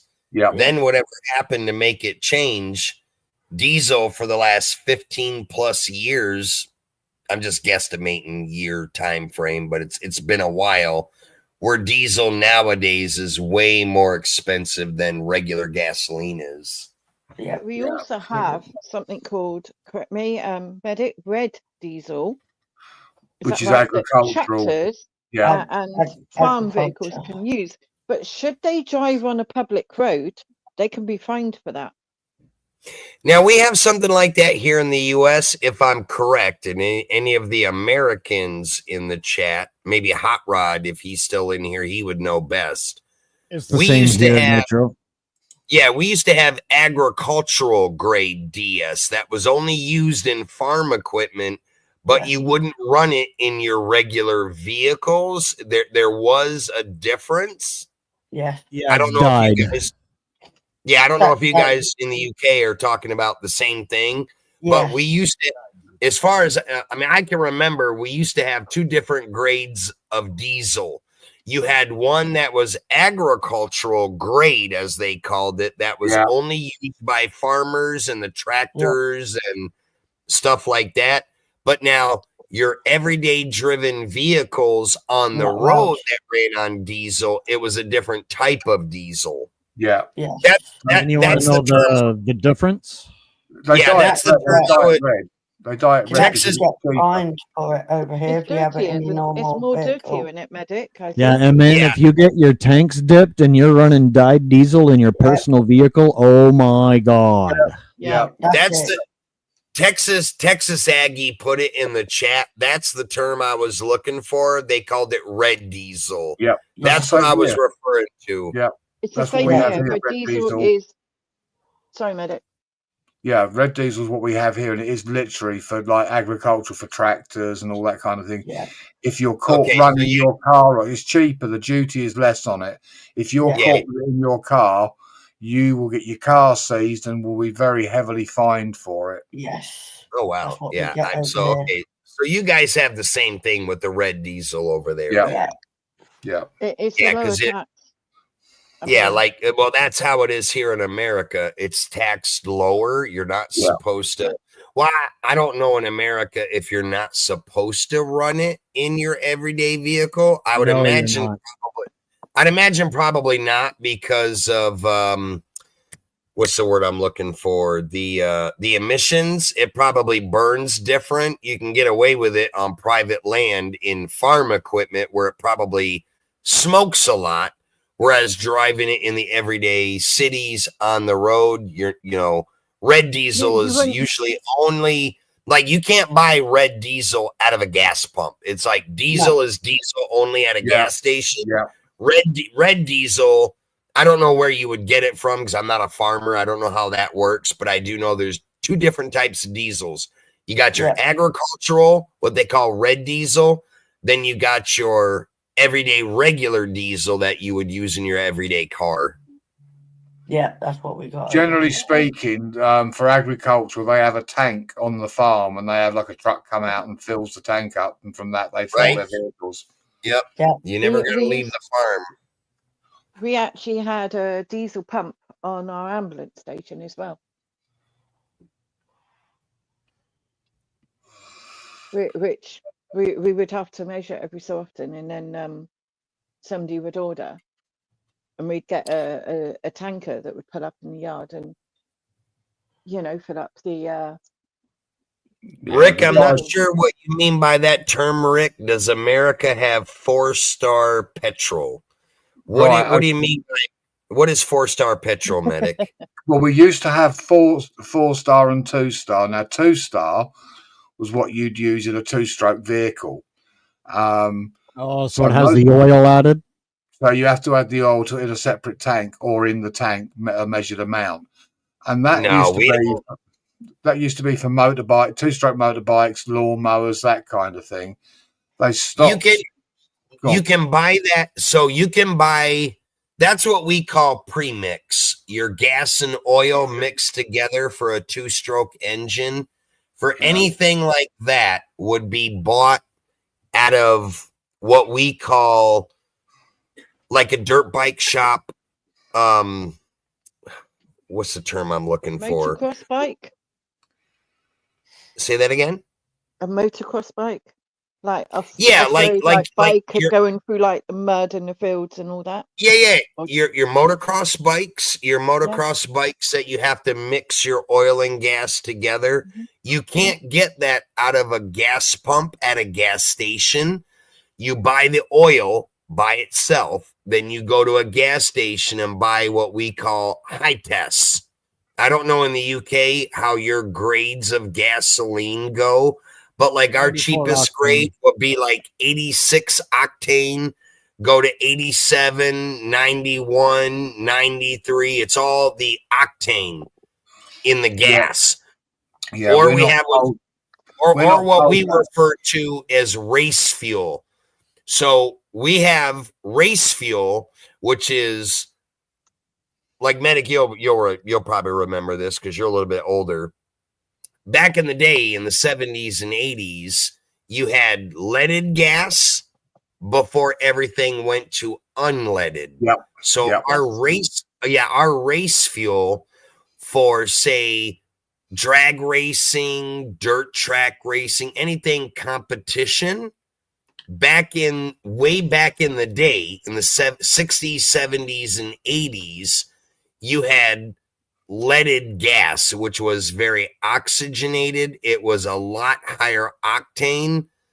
And then, but it was also more, I guess, what the EPA considered more dirty before they went. Before they went to what we have now considered unleaded gas. So if you have a two-stroke, let's say like your weed eater, a weed eater would be a two-stroke engine, or a chainsaw where you have to mix your oil and fuel together. As far as I know, as long as I've been alive, I have never seen a place where, like a gas station, that you could specifically buy your gas and oil together already mixed. You have to mix it yourself. You buy a gallon of gas, you buy a quart of oil, you take a measuring cup, and you put a certain amount of oil in the measuring cup, then dump it in your gas, and then mix it together. And that's how, here in America, you get your gas and oil mix. And I'm assuming, Rick, that's what he's referring to, his 4-star fuel. Yeah. That's how we do it in America. But now you can go to a dealership that sells dirt bikes or motorcycles, and you can buy the 5-gallon pails that has fuel and oil already mixed together, but that is purchased privately through a recreational store. You can't get it on the everyday economy out of a gas station. They don't do it that way here in America. What's up, Tricky Bricky? Yeah, here, I mean, octanes don't even apply. Basically, you go to a decent sort of known brand garage, it's fine. If you go to a supermarket and buy their gas or their petrol, it's a much lower octane. That's why it's cheaper, and it's crap. Do you guys have, do you know what E85 is, Medic? I can't say that I do. Have you ever heard of Flex Fuel? Oh, yeah. So Flex Fuel is E85. Maybe you guys don't refer it to as Flex Fuel. Like It's a lot of our fuel, basically. Yeah, it's the ethanol. So like a lot of our dealerships, you go buy a brand new car or a truck, and it'll be stamped on the back tailgate with the words Flex Fuel, which means you have a button inside your vehicle to press to use regular gasoline or switch it over to Flex Fuel. Flex Fuel here in America is what we call E85. It's very much like gasoline, but different in the same sense. It's a higher concentrate of methanol fuel, whereas our gasoline is 90% gasoline and 10% methanol added to it. I guess it's the additives, if I'm getting that correct. We have a 10% methanol, or maybe it's not methanol, ethanol. Because you got methanol, or it's ethanol, 10% ethanol added to the gasoline. Yeah. And what that's for is to absorb water. That's what the whole purpose of ethanol is. There you go. There you go. You said it best. And Medic, we used to have a fuel called LPG as well. Yes. Yeah. What was it? You can explain that one. Basically, a gas bottle. But now we have we've got stores, we call them farm and feed, or what's the name of it? Tractor Supply. Yeah, Tractor Supply. We have Tractor Supplies here in the United States. Basically, all they sell is farm equipment and stuff. So now you can go into like a Tractor Supply and buy VP race fuel that's already mixed with oil for like your two-stroke chainsaws, your weed eaters, your leaf blowers, stuff like that. And you can buy it in the little metal container by the quart. I think it's by the quart. They might even have them by the gallons. I know I've seen them by the quart. So maybe that's what you guys, or what Rick was referring to, your 4-star fuels. If you were running something like a petrol mower or something like that, and you weren't working for a business, say it was just like your home mower, you'd most probably get the petrol from a petrol station. Am I right, Medic? Or is that? Yeah, like that's what we do here in America. You got to mow your lawn with your lawnmower. You just go to the gas station and get a gallon of regular gas and put it in your mower. Yeah, I mean, Omnitech is saying about LPG. They used to that used to be big a few years ago. Mixed fuel, you could switch between LPG and petrol. A lot of the driving schools used LPG, obviously, because they're out teaching people to drive. What exactly is the LPG? I've never heard of that. It was a propane or natural gas. Oh, like propane. Okay, gotcha. And usually in the back of the car, and it's been fitted, in such a way that. But considering now, like most of our forklifts in warehouses, run on propane. That what you guys would call LPG. Yeah, same thing. Because it's cleaner. It's cleaner to run like a forklift in an enclosed warehouse, and you're not stinking it up with exhaust fumes. Propane. As far as I know, you can't die from propane fumes. So that's you probably can if you're getting an incomplete burn. If it's burning incomplete, you're producing the carbon monoxide, and that's what gets you. That would make sense. Yeah, but with propane, it's such a clean burn that they don't really worry about it incomplete burning. Like, if you're getting an incomplete burn with propane because it leaves a lot of black soot in the exhaust. Gotcha.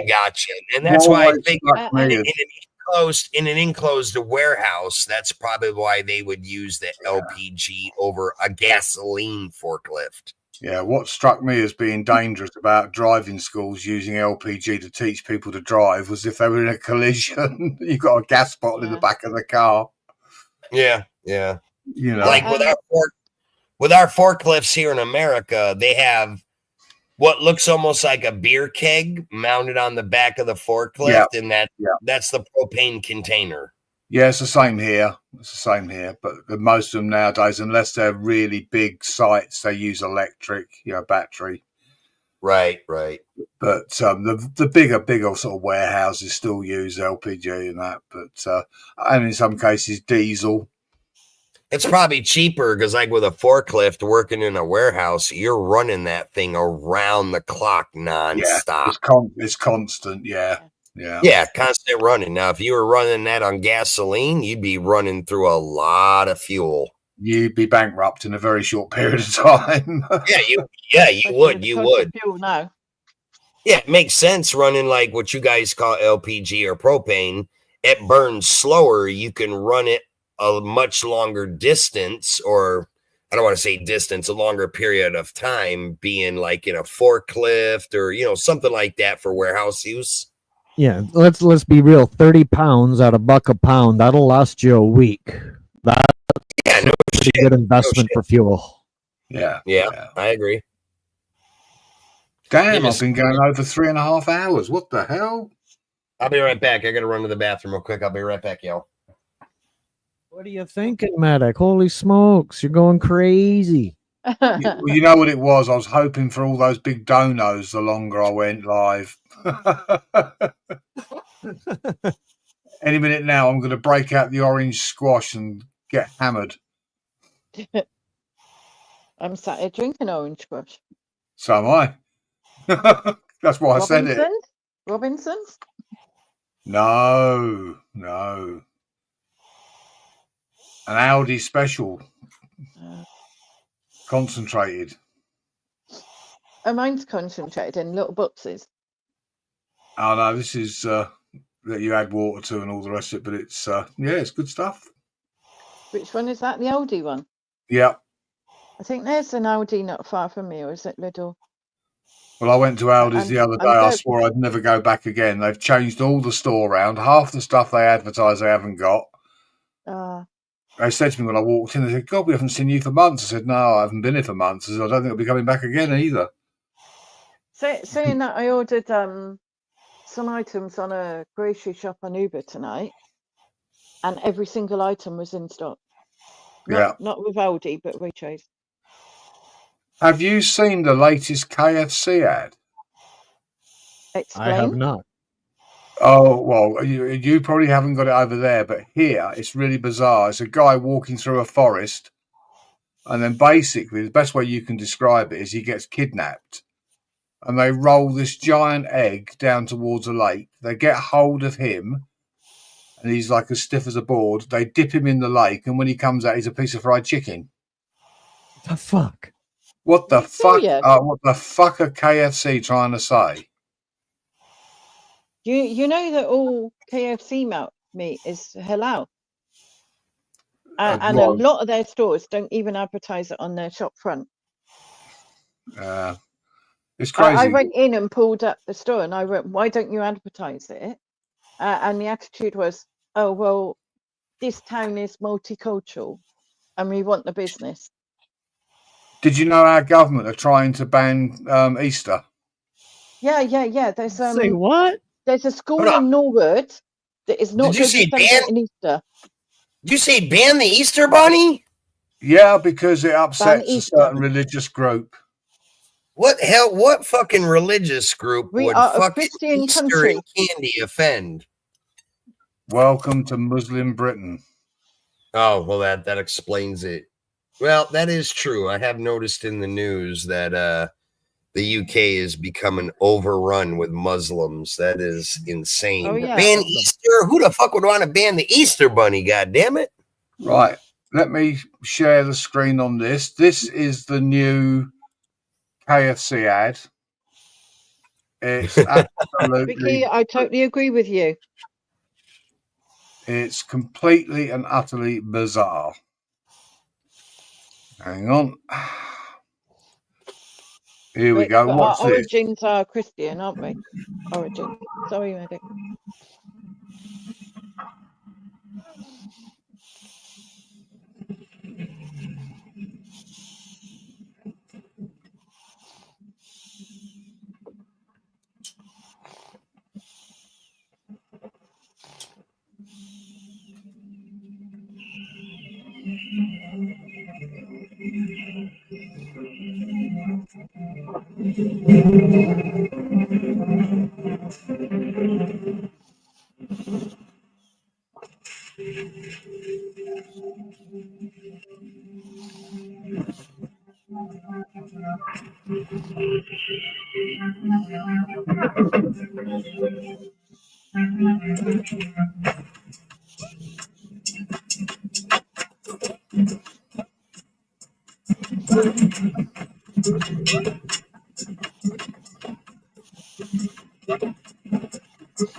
Okay, that's a little more than a lot creepy. It's very creepy. What the hell are they trying to say? So That is just so that video could trying to say. be It's incitement bizarre. for somebody to pick up another human being and dunk them in a river and turn them into KFC. Sorry. Yeah, deep fry your neighbour. Yeah.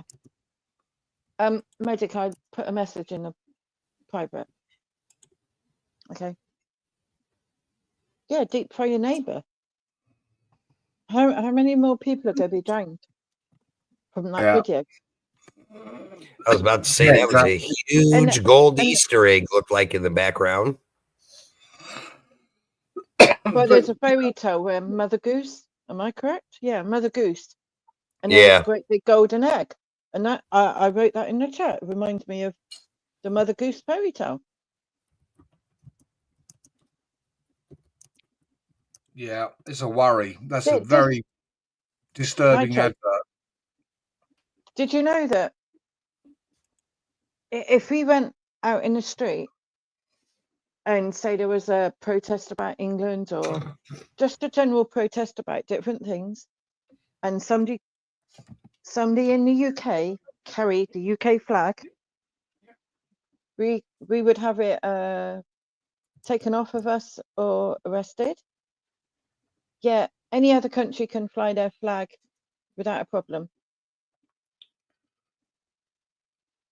It's a Christian Baptist. Is that like another?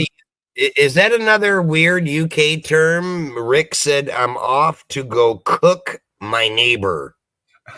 No, it's because he just watched that advert, that ad I just showed, where they were dipping a human and turning him into a piece of chicken. Oh, okay. I was gonna say, man, you're going off to cook your neighbor. You might not want to put that on an open chat. My bad. Oh, I wasn't sure if that was supposed to read, "I'm going to cook for my neighbor," or he said, "I'm going to cook my neighbor." Right, so like Budgie's muted herself. I haven't muted. I just clicked on it to see. I'm awake. She's awake now. Yes. Maybe. Did you wake up to the KFC? I don't know what the hell I woke up to. You'll I find was gonna it. say, You'll find poor okay? Poor Budgie fell asleep on my stream last night. He was sleeping for a while. The thing about all of this is, as well, is our Prime Minister has said if we don't like it, we can leave. The country Well, we I have to ask, what kind of fucking schmuck do you have for a fucking prime minister? Because I remember you not too long ago, Medic, saying that you guys aren't even allowed to fly your own country's flag. No, you can be arrested for it. Saying. You can be arrested for it because this particular religious group find it offensive. It's racist. Yeah. But that's your heritage. That's your country. Why would our culture? Our culture is going. Our history that's is being changed.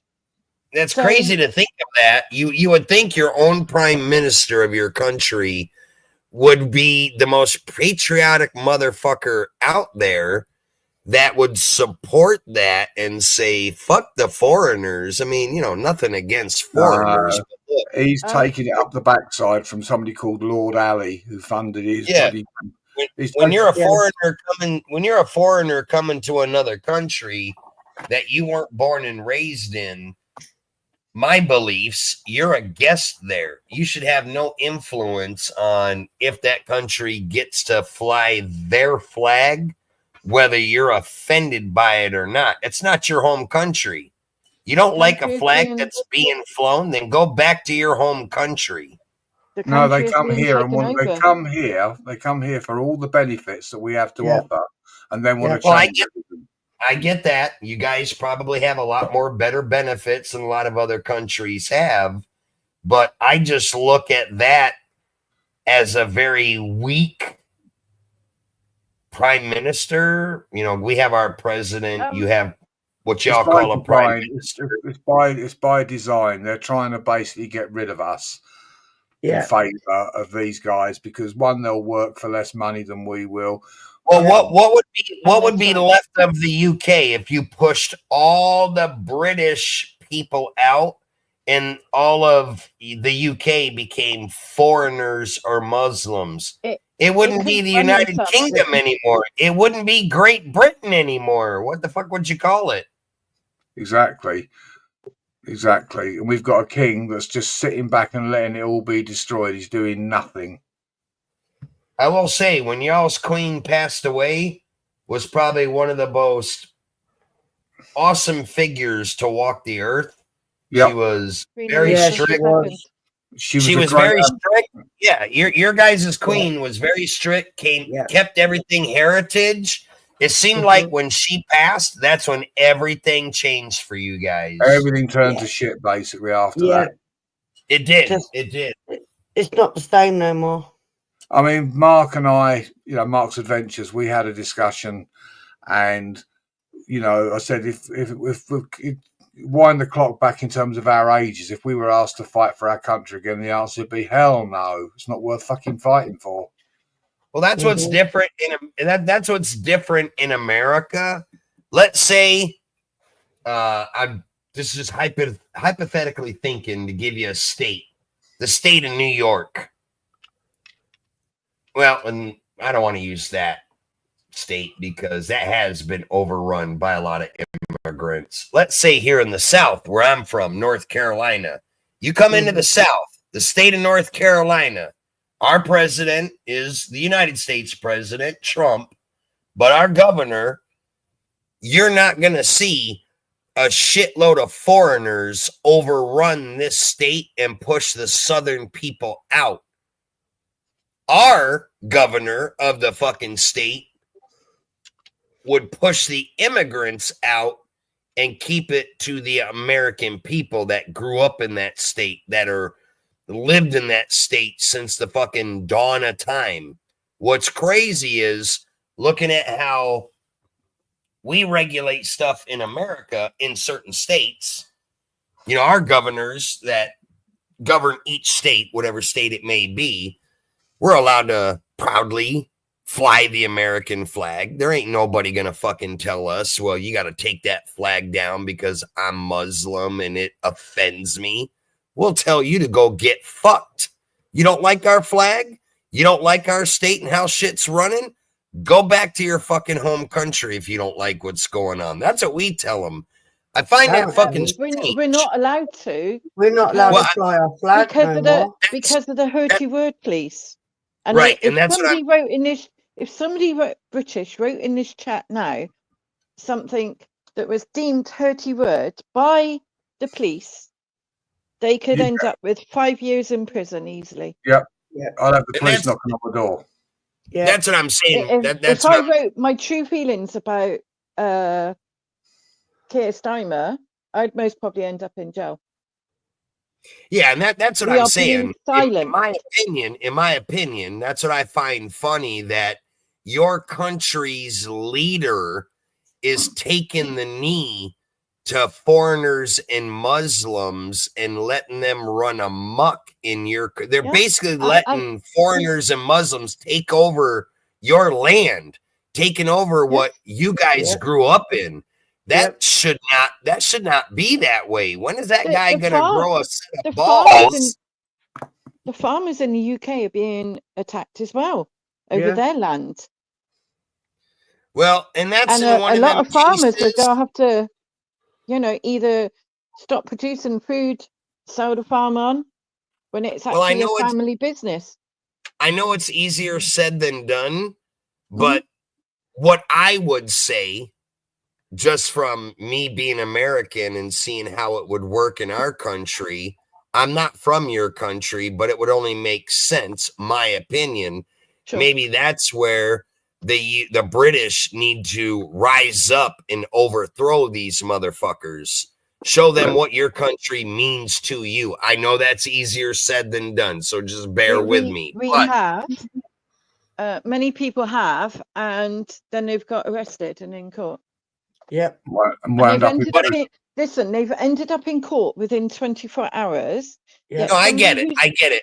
Somebody who's murdered somebody has taken 18 months to get to court, or 2 years. As a collective whole, you would hope that everybody in your country would be on the same page. If everybody feels the same way and you guys don't like what's happening in your country, then everybody needs to get together. And again, I know that's what I'm saying is very easy to say, but how are you going to get a whole country together? I guess that's for the British people. Yeah, it's for the British people to find a way, because if you let that keep happening, what is your country going to be in 5 years from now, 10 years from now? Will any British people exist? If they're all being pushed out, which I'm sure people probably leave because they don't agree with how your ruler, dictator, whatever you want to call them. Yeah, and that's just a sad thing that your own leader of your country is letting Muslims and foreigners overrun your land. That is fucking insane. Because I can tell you, that would never happen in the United States. So imagine this, and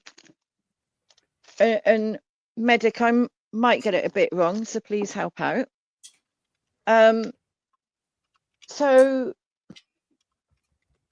our military forces are low on numbers. Okay, we've got an invasion coming across the British Channel between France and the UK, sometimes Germany. We've got no military services manning that like the Navy, like it should be, protect our borders. Yeah, the guy in charge of our country wants men to sign up and fight in Ukraine. Now, let me ask you guys this. I'm not a political person. I really don't dabble in this stuff, so I find this very interesting.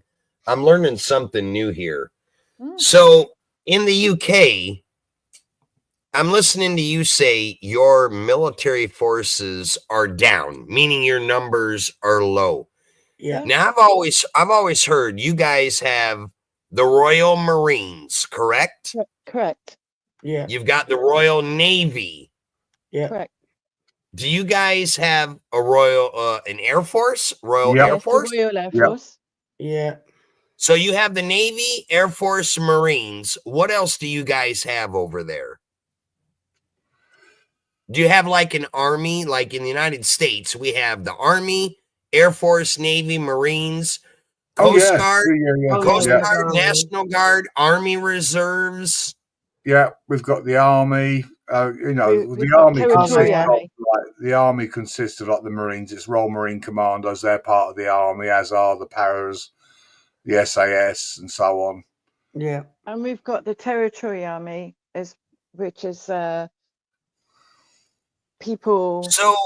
So I heard you guys say, if you speak out against your government, if that's what you guys call it over there, you can be arrested. Correct? You said that?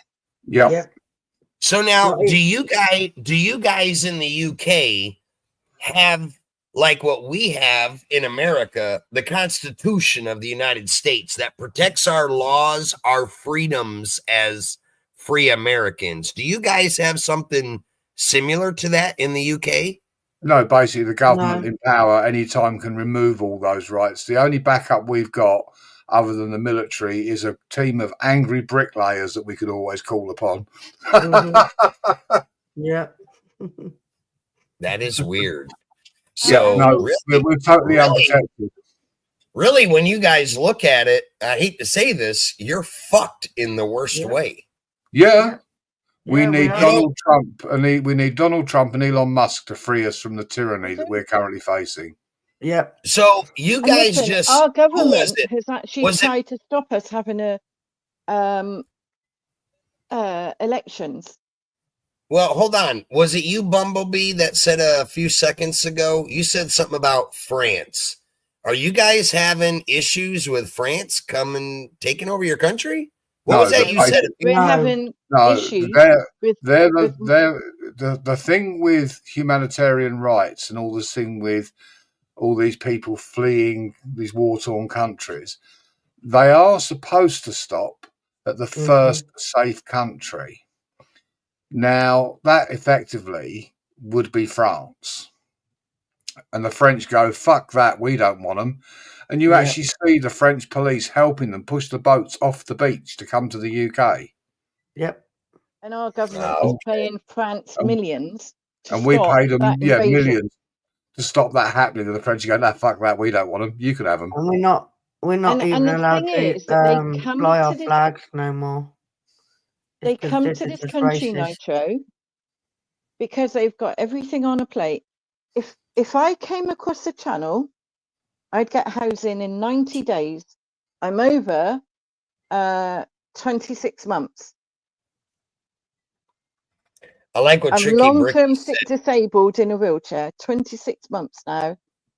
That is crazy. I had housing issues before because I didn't have the right support.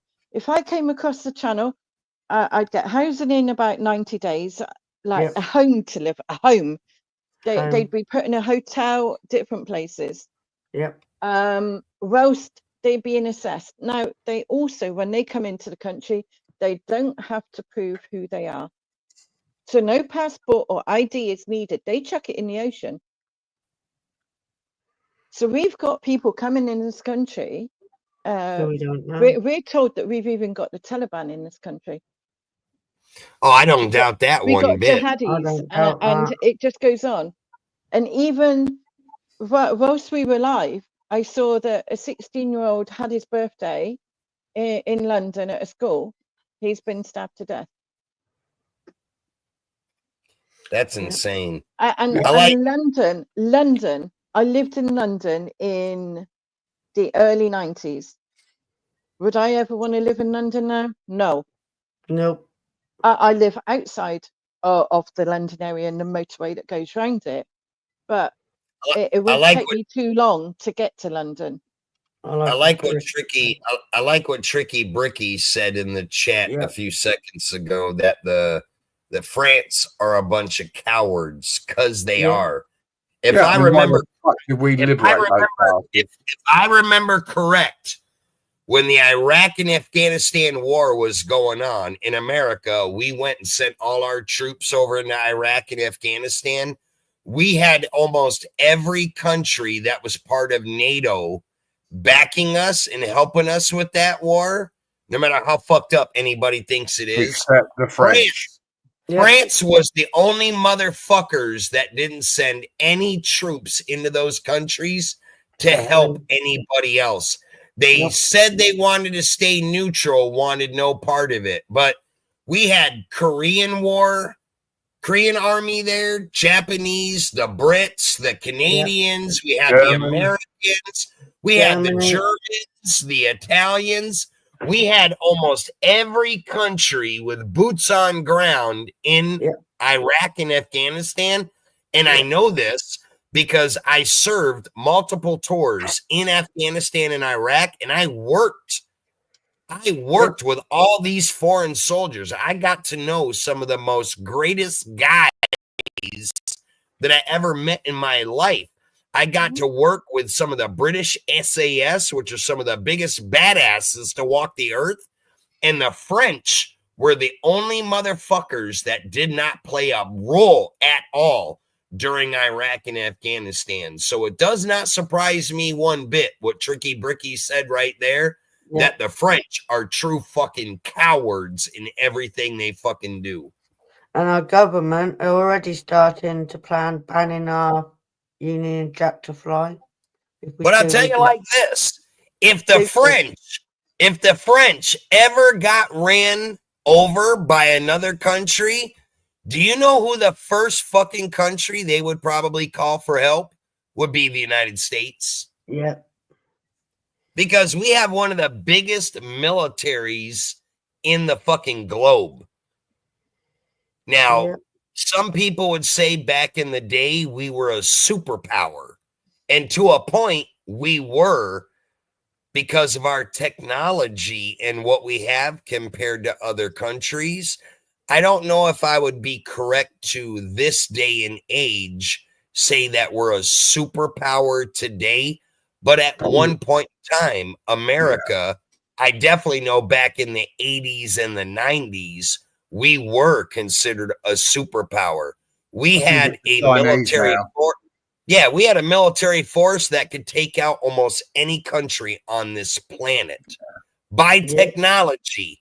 Now, by technology, manpower, China and Japan have way more soldiers than America does. But as far as technology, we surpass almost everybody with what we have.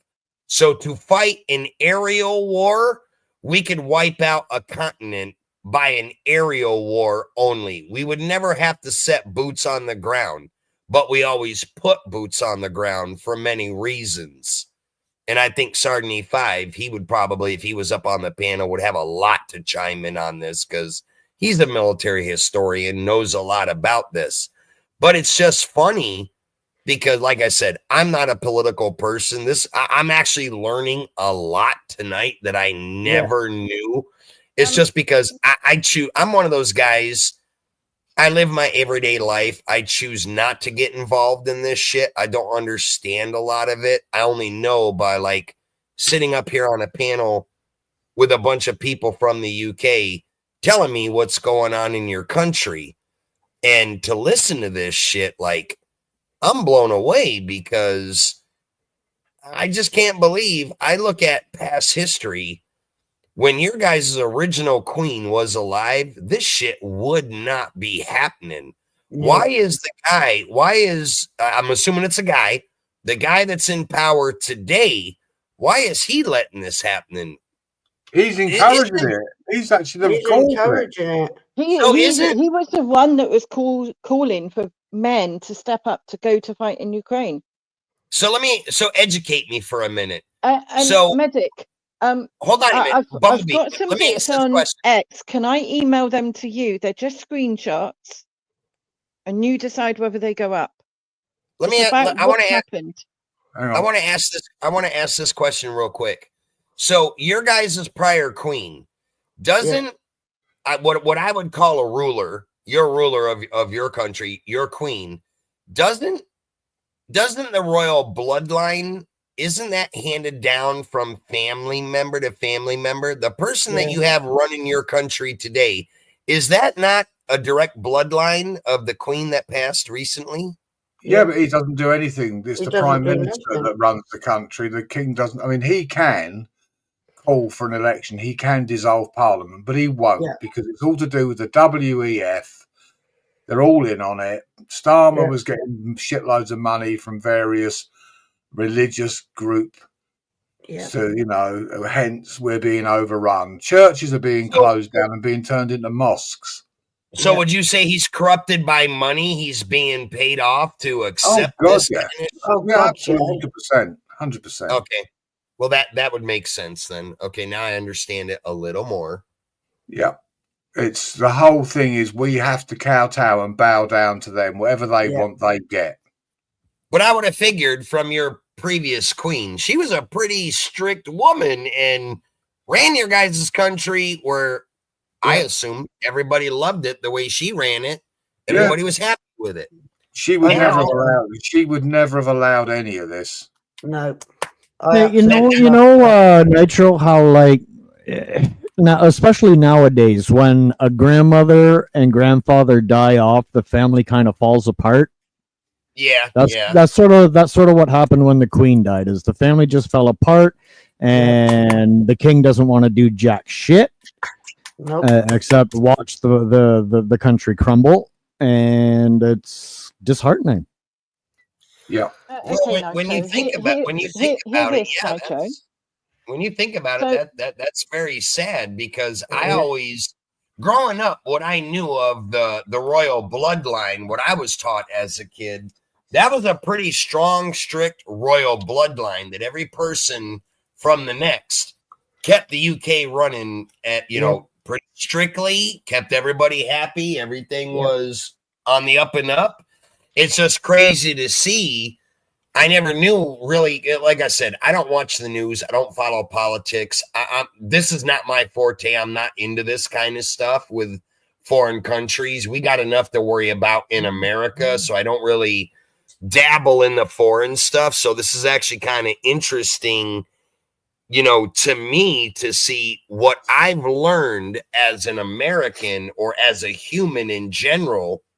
What I do know about the UK and what I've always known of your guys' royal bloodline, it was always ran pretty strict.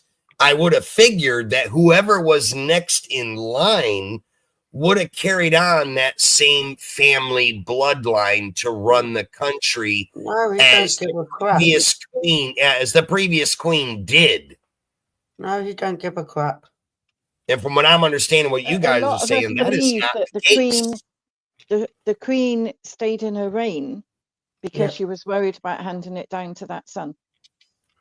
Well, I remember seeing that. I remember seeing that in the news quite a few times, where she was worried about who it was going to be passed down to, because your previous queen, how long was she in power for? From what I understand, it was many, many years. 70. Yeah. 70. Almost 70 years. That is insane when you think about that. No, she had reached she in her she reached her 70th year. Yeah.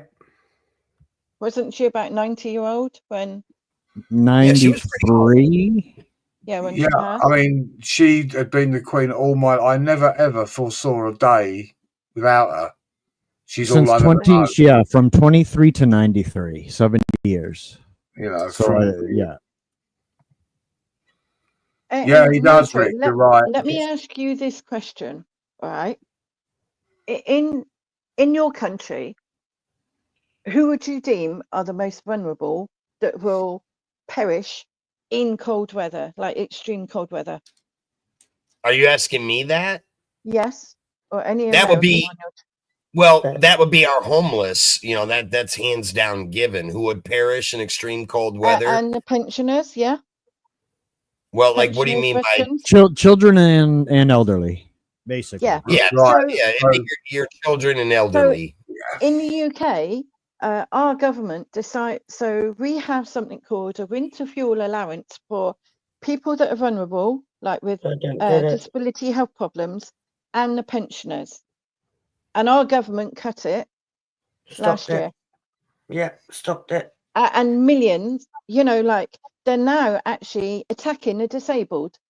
So people like me that cannot work may now lose benefit because they want to save £6 million, yet they're actually spending something. I think I heard 300 million on supporting illegal foreigners that come in the country.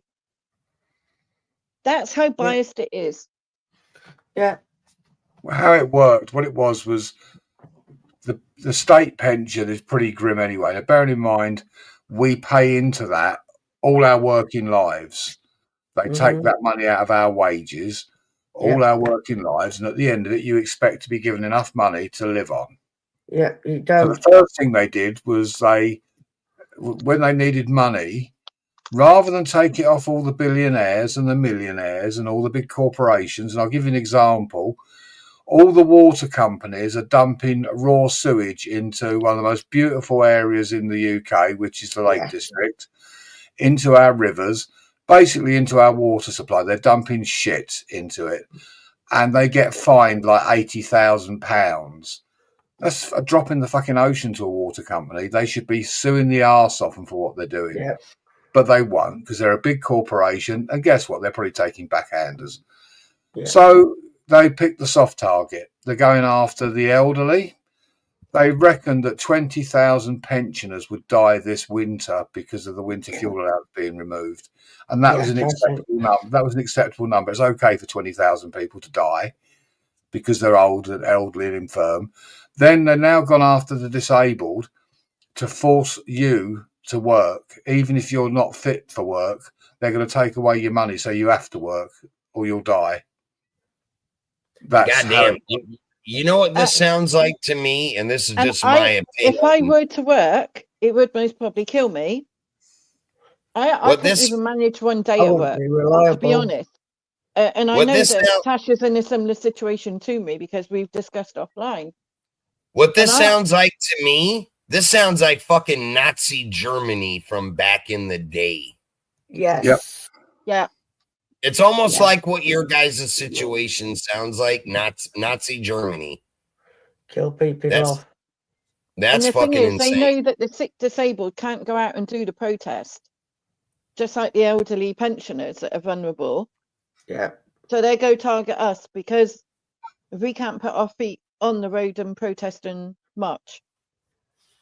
And that's the other thing. If us as British people decide to hold a march in protest or something, we're right wing and we'll be arrested for it. Yeah. But the Palestinians are allowed to walk through London, blocking all the roads, waving Palestinian flags and chanting various slogans. Yeah. And that's absolutely fine and acceptable. You know what?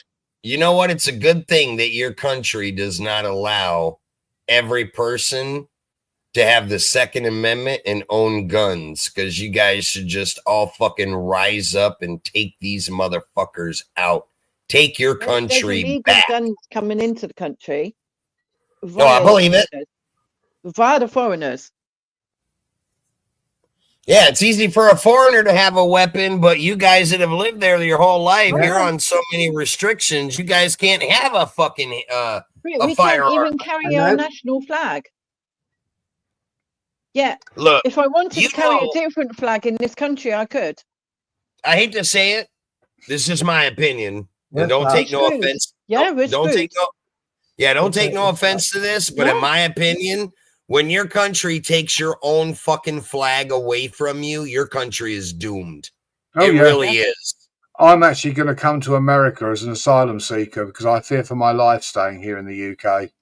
Yeah. You'd have You'd have a better life coming over here doing that than what you're going through now. Hands down. Yeah. Donald because Trump. most our states are taking in all fucking immigrants and foreigners fleeing from their countries. We're giving them fucking food and housing and education, all fucking free to them. So if all the other foreigners can do it, why can't you Brits do it? Start coming to fucking America. That's what's going to end up. You know what? The have a funny feeling.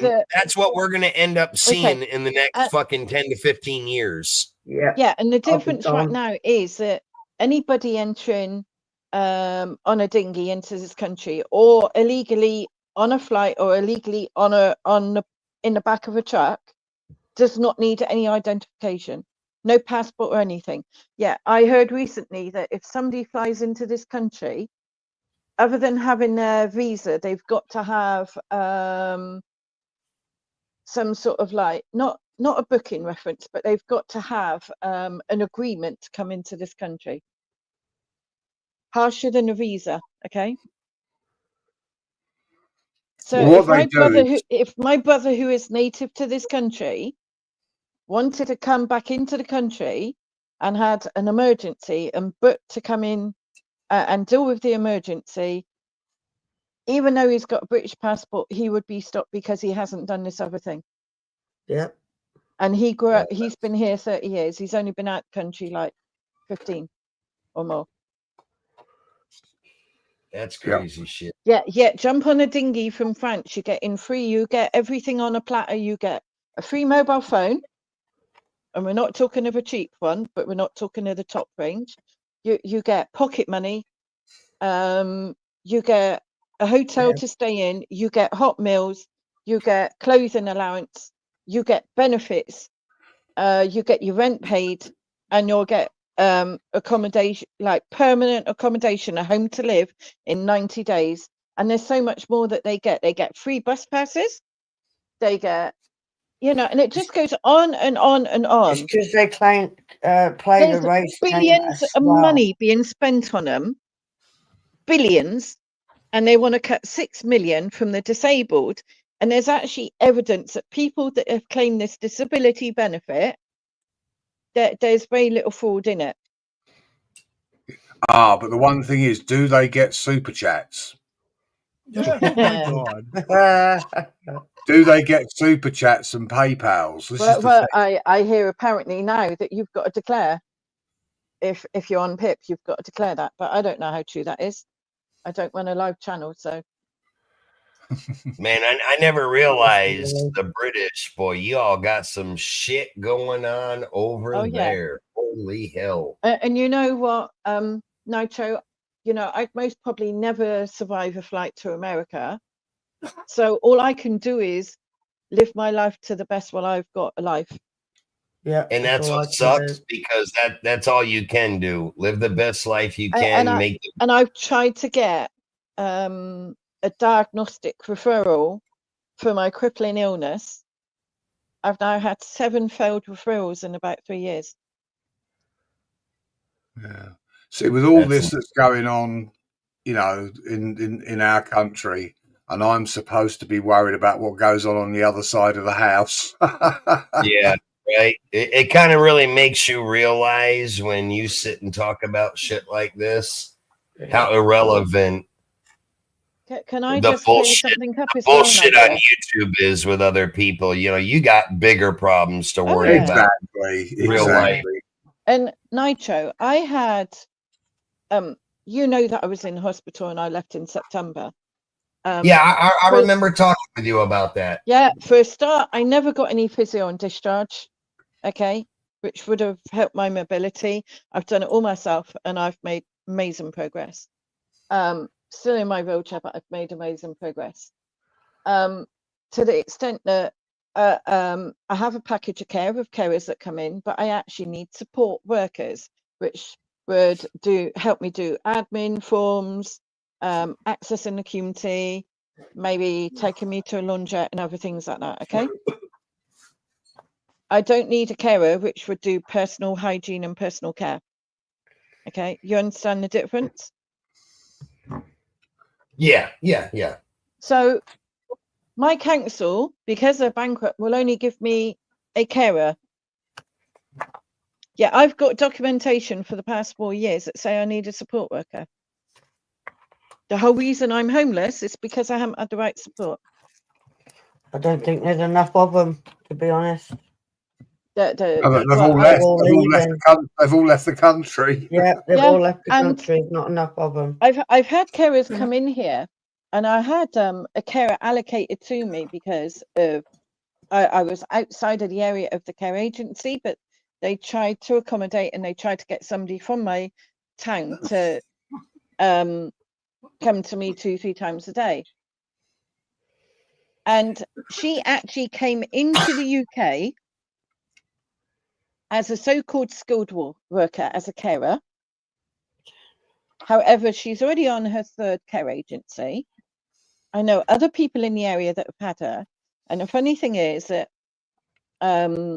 one of these other people in a wheelchair as well, we were discussing how we found care.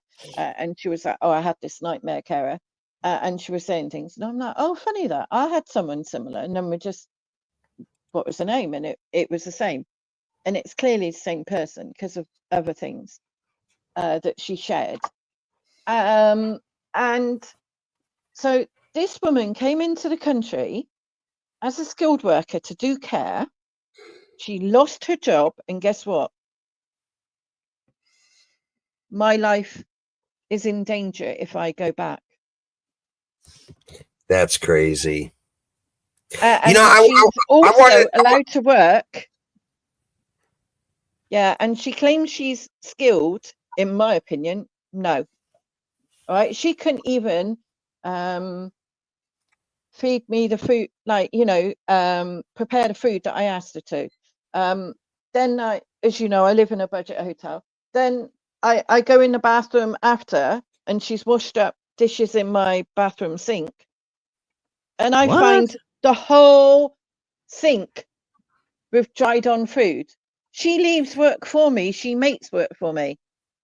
And when you complain to these companies, guess what? They never respond. So let me ask you. So that would be like what we call a caregiver here in the U.S. Will be a That's right, a caregiver to you. caregiver. Someone that comes in, helps you with your, to live your daily life. Do Yeah. you pay insurance? Do you pay money to these companies to get you a caregiver? Yeah. Who Right. pays for that? Mate. So this is right. So this gets a bit complicated. If you get assessed, which is a legal thing, okay, called Okay. the Care Act, I and understand. from that they decide how many hours of care you need, how many hours of support you need. Gotcha. But so that's within the community, and they will also do a financial assessment. Well, I think that would be what we call like government. Well, hold on. Should you go to hospital? Slow down for a second. Discharged, Slow down for a second. I'm trying to understand this because, like, for us, yeah, it's social care. But like, Which who would pays be, for that? Are you me. paying any money out of your pocket to your government to get these Yes. caregivers and stuff? Yes, I am. Yeah, I am. I got paid. You got to pay crafting. So how does that work for you, Bumblebee? Like, are you paying money to your government to get assessed and get these caregivers, like, to help take care of you?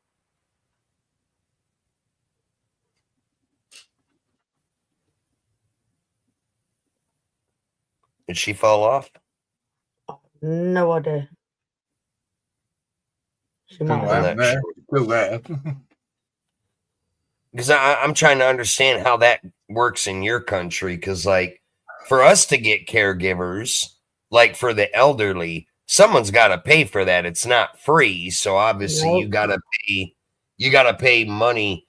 My whole reason of asking that is, if you're paying money and they're doing a shit job, then you guys are getting royally fucked. Like that's insane. Oh, Yeah. Bumblebee said her phone died. Yeah. So I wanted to go back. I want to go back and ask a question. So when the Queen passed with the royal bloodline, the guy that you have running your country now, what is his relation Son. to the Queen? Wait a minute. Are you serious? That's her son that is running your country now? That's the oldest son. Wow. I would have figured he would abide by his mom's wishes or carry on her legacy, her lineage to run the country as she did. And he's doing a complete shit job of it. Yep. That's sad. That really is. In my eyes, that son is destroying her whole fucking legacy, her whole lineage to that country. That's insane. Yeah. I'm going to wind this up in a minute, guys. I've been going 4.5 hours and I'm an old fart and I need my bed. Yeah. I suppose. So I shall play my outro. You're at 4.5 hours, Medic. Great live stream host. Nice. Look, well, you'll have to do another live one day this week, Medic. We can continue this. I'm actually learning a lot. I didn't know a lot of this because I'm not a political person. I really don't dabble in this stuff. I'm actually interested in learning about this real world stuff. Kind of makes us as Americans appreciate how well our country is ran, even as shitty as most people think it's ran. Oh, What happened there? Oh, Yeah. don't know what happened there. Nitro disappeared. No, you kicked me off. God damn it! I never Anyways, I'm on the right hand side of the screen where it says media. So how the hell that Yeah. happened? Well, what I was saying, it kind of makes us as Americans appreciate, even as shitty as people think our country's being ran, we got it a whole lot better than you guys do. But you definitely got to do another live stream on this, Medic. This was a good topic conversation. Hopefully I can get some more e-begging practice in as well. Oh, right. All right, guys. Well, look here. Have a good You're night, doing your man. outro. Yeah, I'm gonna go ahead and step down. Great live stream, Medic. I'll see you on the next one, buddy. Yeah, take care, buddy. Bye for now, All right, guys. later all. Bye.